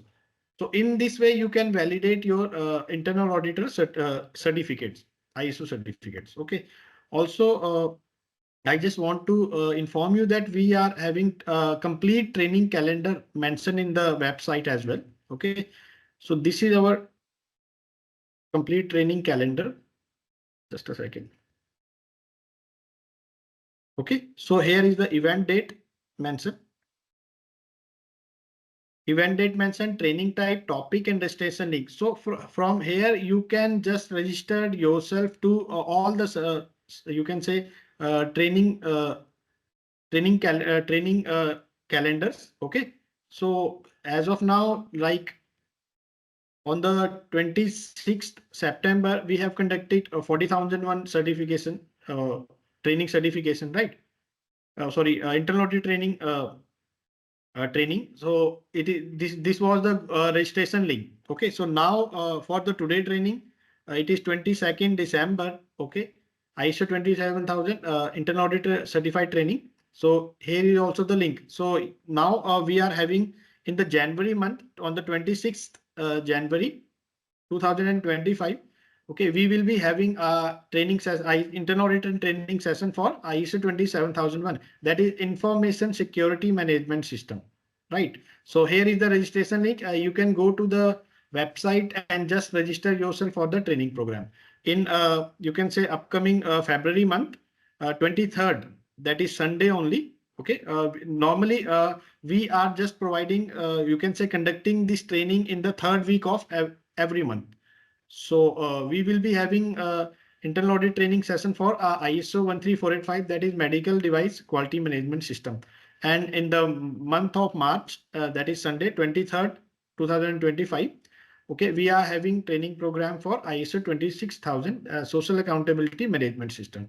So in this way, you can just go to the website and explore the things. Also, I just want to give you a brief idea. We are also having a YouTube channel as well, right? So already we have uploaded 4 videos for our trainings like ISO 9001, 9001, ISO 14001, ISO 45001, and ISO 50001. And within after completing this training, within next you can say 10 to 15 days, this training session will also be uploaded there, right?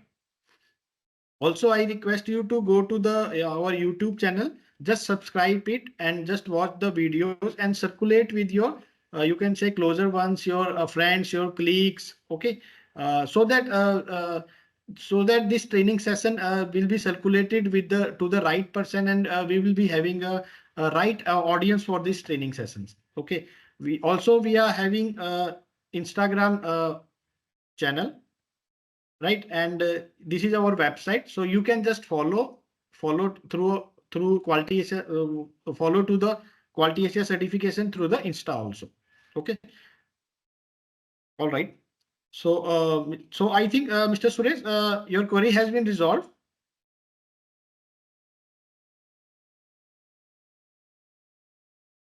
All right. And also I just want to tell you that we are also having a WhatsApp channel as well. Okay, so you can just check it. I have just click on the WhatsApp channel. This is our Quality Asia Certification Private Limited WhatsApp channel, right? And here we are just uploading each and every update regarding the training program. Today only at 8:52 a.m. tomorrow morning, you can say the training, you can say the team meet link already shared prior to that training program, right? So we are just uploading each and every information to our social, you can say as WhatsApp channel as well, our you can say our Insta as well, right? So you can just get in touch with these accesses through by subscribing it and just following it. All right.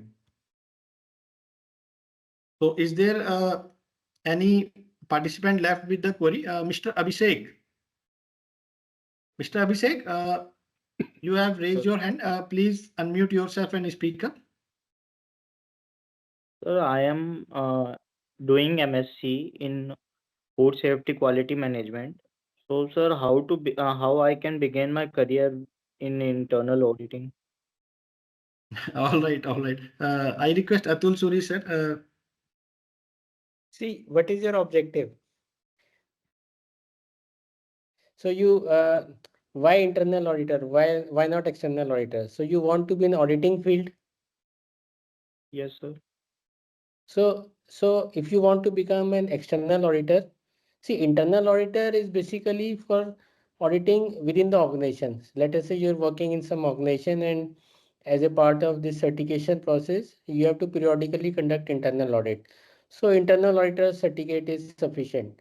But if you want to become an external auditor and with your qualification, which is MSc, you're doing MSc biochemistry. No, sir, Food Safety and Quality Management. Okay, so with your background, you can aim to become lead means auditor with the external body.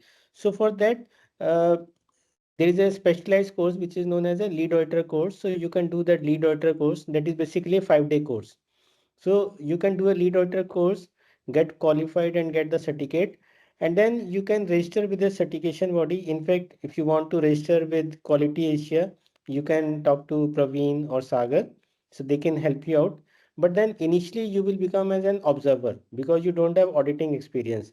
So stipulated number of audits you have to do as an auditor, as an observer, then you get promoted as auditor, and then later on become a lead auditor as per your auditing experience. And you can be a freelancer also, you can be a part-time auditor also, and you can be a full-time employee with the certification body also, depending upon the certification body and depending upon the clientele of that certification body. But one thing I must tell you, that food auditors are always in good demand. Food auditors means lead auditors. So that is a good career option, provided you are serious about it. It cannot be done half-hearted. And only drawback is that lot of traveling is involved in auditing purpose. So you should be ready to travel also. And if you like traveling, then you may get depending upon the certification body, depending upon the clientele. So you may get to travel and audit in other countries also. But that will happen only with the passage of time, not from day one. So first of all, you have to be clear what exactly your career aspirations are. Yes, sir. But it So is a good I have option. I have to begin from internal auditing, then I No. proceed for. See, internal auditing has got a very limited scope. Because if you want to get registered with a certification body as an auditor, then you need to do a lead auditor course. Internal auditor course is not sufficient. You need to qualify in the lead auditor course, which is a 5-day course.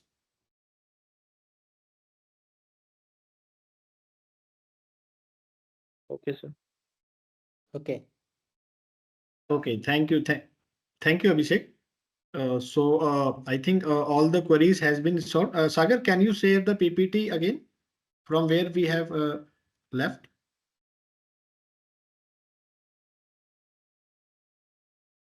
Yes. Okay, Sagar. Sagar, in the meanwhile, I request you to shoot up the mail.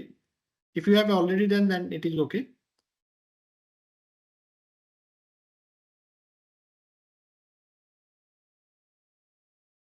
All right, Sagar.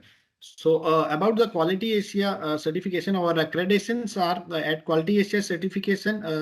Our commitment to excellence is validated through our prestige accreditations, right? We are proud to be recognized by leading national and international accreditation bodies, including NABCB, that is National Accreditation Board for Certification Body, IAF, accredited, ensuring a highest standard of quality and compliance. Our accreditations reflect our rigorous adherence to industry standards and our dedication to provide reliable and trustworthy certification services. These credentials are a testament to our expertise and our unwavering commitment to delivering value to our clients. And our management is a proud BNI member, a business network member as well. Sagar, please move on to next slide, please. Right. So I am very delightful to introduce our leadership team. Firstly, Mr. Atul Suri sir, today's trainer as well. He is lead auditor and reviewer with the certification body Quality Asia, responsible for leading the team of auditors and establishing excellence in auditing process. Mrs. Seema Suri ji, Director Accreditations, responsible for maintaining accreditation status and heading audit review and certification decision process. Mr. Samar Suri sir, Managing Director, responsible for marketing and promotions and ensuring right visibility of the certification body. Ms. Palak Ahuja, ma'am, GM of certification, responsible for heading and managing certifications and operations and ensuring client success through certification. Sagar, please move to next. Myself, Mr. Praveen Singh Negi, I am Business Development Head, responsible for heading sales team and ensuring customer acquisition in most ethical, right manner. Mr. Sagar Mohar, he's a Quality Assurance Officer, responsible for the compliance with accreditation standard, manages documentation and audits, assist in the training programs, and supports marketing and operational excellence initiatives. Also, we are having a team of auditors, big team of auditors responsible for conducting ethical and quality-rich audits, enabling organizations to understand the upgrade and upgrade their systems and processes. Also, having a team of executives responsible for managing the shows behind the scenes. Sagar, please move on to next, please. Right. So previous slides are about our leadership team. So now about the training information and evaluation. Right. As the training is about to end, you will be provided with the training material, that is the training PPT through the mail only on your registered mail ID. Okay. Also, you will be having a training evaluation Google form link that is also provided to you through the mail only. And also you will be getting a training feedback link as well. Okay, And I request all participants to submit your feedback so that we can improve our services in the coming months. Sagar, please move to next. Right. So about Quality ACI School and free training program, I already just show you up on the, you can say, website. Okay. So we are having a Quality ACI school exploring comprehensive training programs on ISO standard. So these are the links. I request Sagar to just share on the chat box so that you can have access. Also in the mail only, you will be getting all these links as well. So you can access from there also. You can just join on our WhatsApp channel for your convenience access to the live training session. As I already shown to you that today only we have uploaded that meeting link for today's training session, right? And also free training auditor calendar I have shown already. You can explore upcoming training session on various standards like next month we will be having a ISO 27001 training session. Okay. And this is the, you can say, training calendar link. You can access from here also. And you can access from directly go to the Sagar, please move to the right. So on the Instagram, Sagar, please to the next. Thank you. You can join Quality LinkedIn. You can just follow and connect to on Insta and LinkedIn. And also you can share with your friends, colleagues, okay, references. And also the YouTube channel. You can just like and subscribe it and share it to the right person so that we can have a good audience, right audience like you all, right? And so that we can provide these kind of training sessions to the maximum people who are really looking for these trainings. Sagar, please. So thank you. This is the last slide of our today's training session. So thank you from Quality Asia team. All right, Sagar.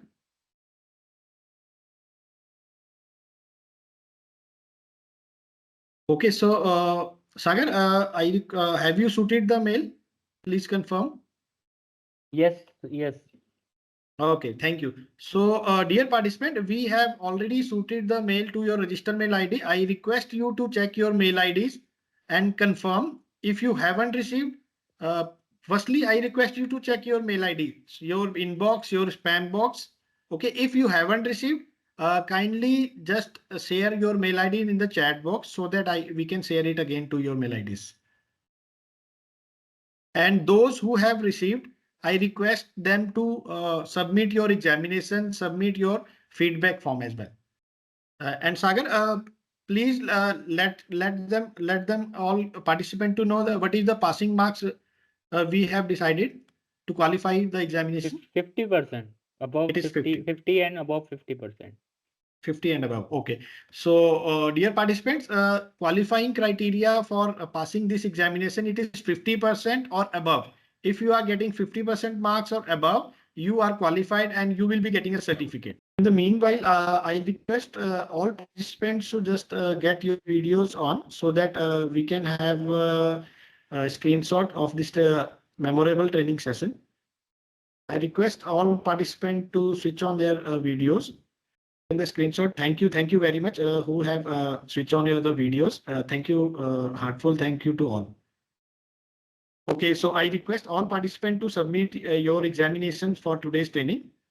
Today only. Sagar, what is our deadline for submitting the exam? All right. So before tonight at 12 p.m., just submit your exam. Hi Sagar, actually if we haven't received the link then? The link is still not received. So have you checked your mail ID by which you registered? Yes sir, you checked. Okay, I request you to check your spam as well. Because sometimes it goes to the spam. Yes. Hello, sir. Okay, great, sir. Who has submitted and what marks you have got? Myself, Sunil Kumar, 30 out of 40. Okay, great. Congratulations, Sunilji. You qualified the examination and you will be getting a certificate for the same. Sir, I have How I will get the certificate, sir? After completing Hello? the evaluation of all, you can say candidate exams. The certificate will be provided to you on your registered mail ID only. It will take, you can say, 7 to 10 days, working days. Achha, not right now, huh? After 7 days. No, not right now. You won't be getting right now, not right now. You will be getting a mail. Okay, we will be for sharing your certificates to your registered mail ID next 7 to 10 working days. Sir, I have also Okay, sir. submitted. Thank you very much. Thank you, Sunil. Yes, please. Sir, I have also submitted. You have submitted. Okay, and how many marks you have got? Sir, I think, sir, 34. 34. So you qualified. Minimum marks required is 20, and you got 34, 30, more than 30. So you are also qualified the examination, and Thank you, sir. definitely you will be receiving a Sir, certificate. I have also submitted my response. Okay. So how many marks you have got? 38 out of 40. 38. So more than 90%. So congratulations to the lady, and definitely you will be receiving a mail.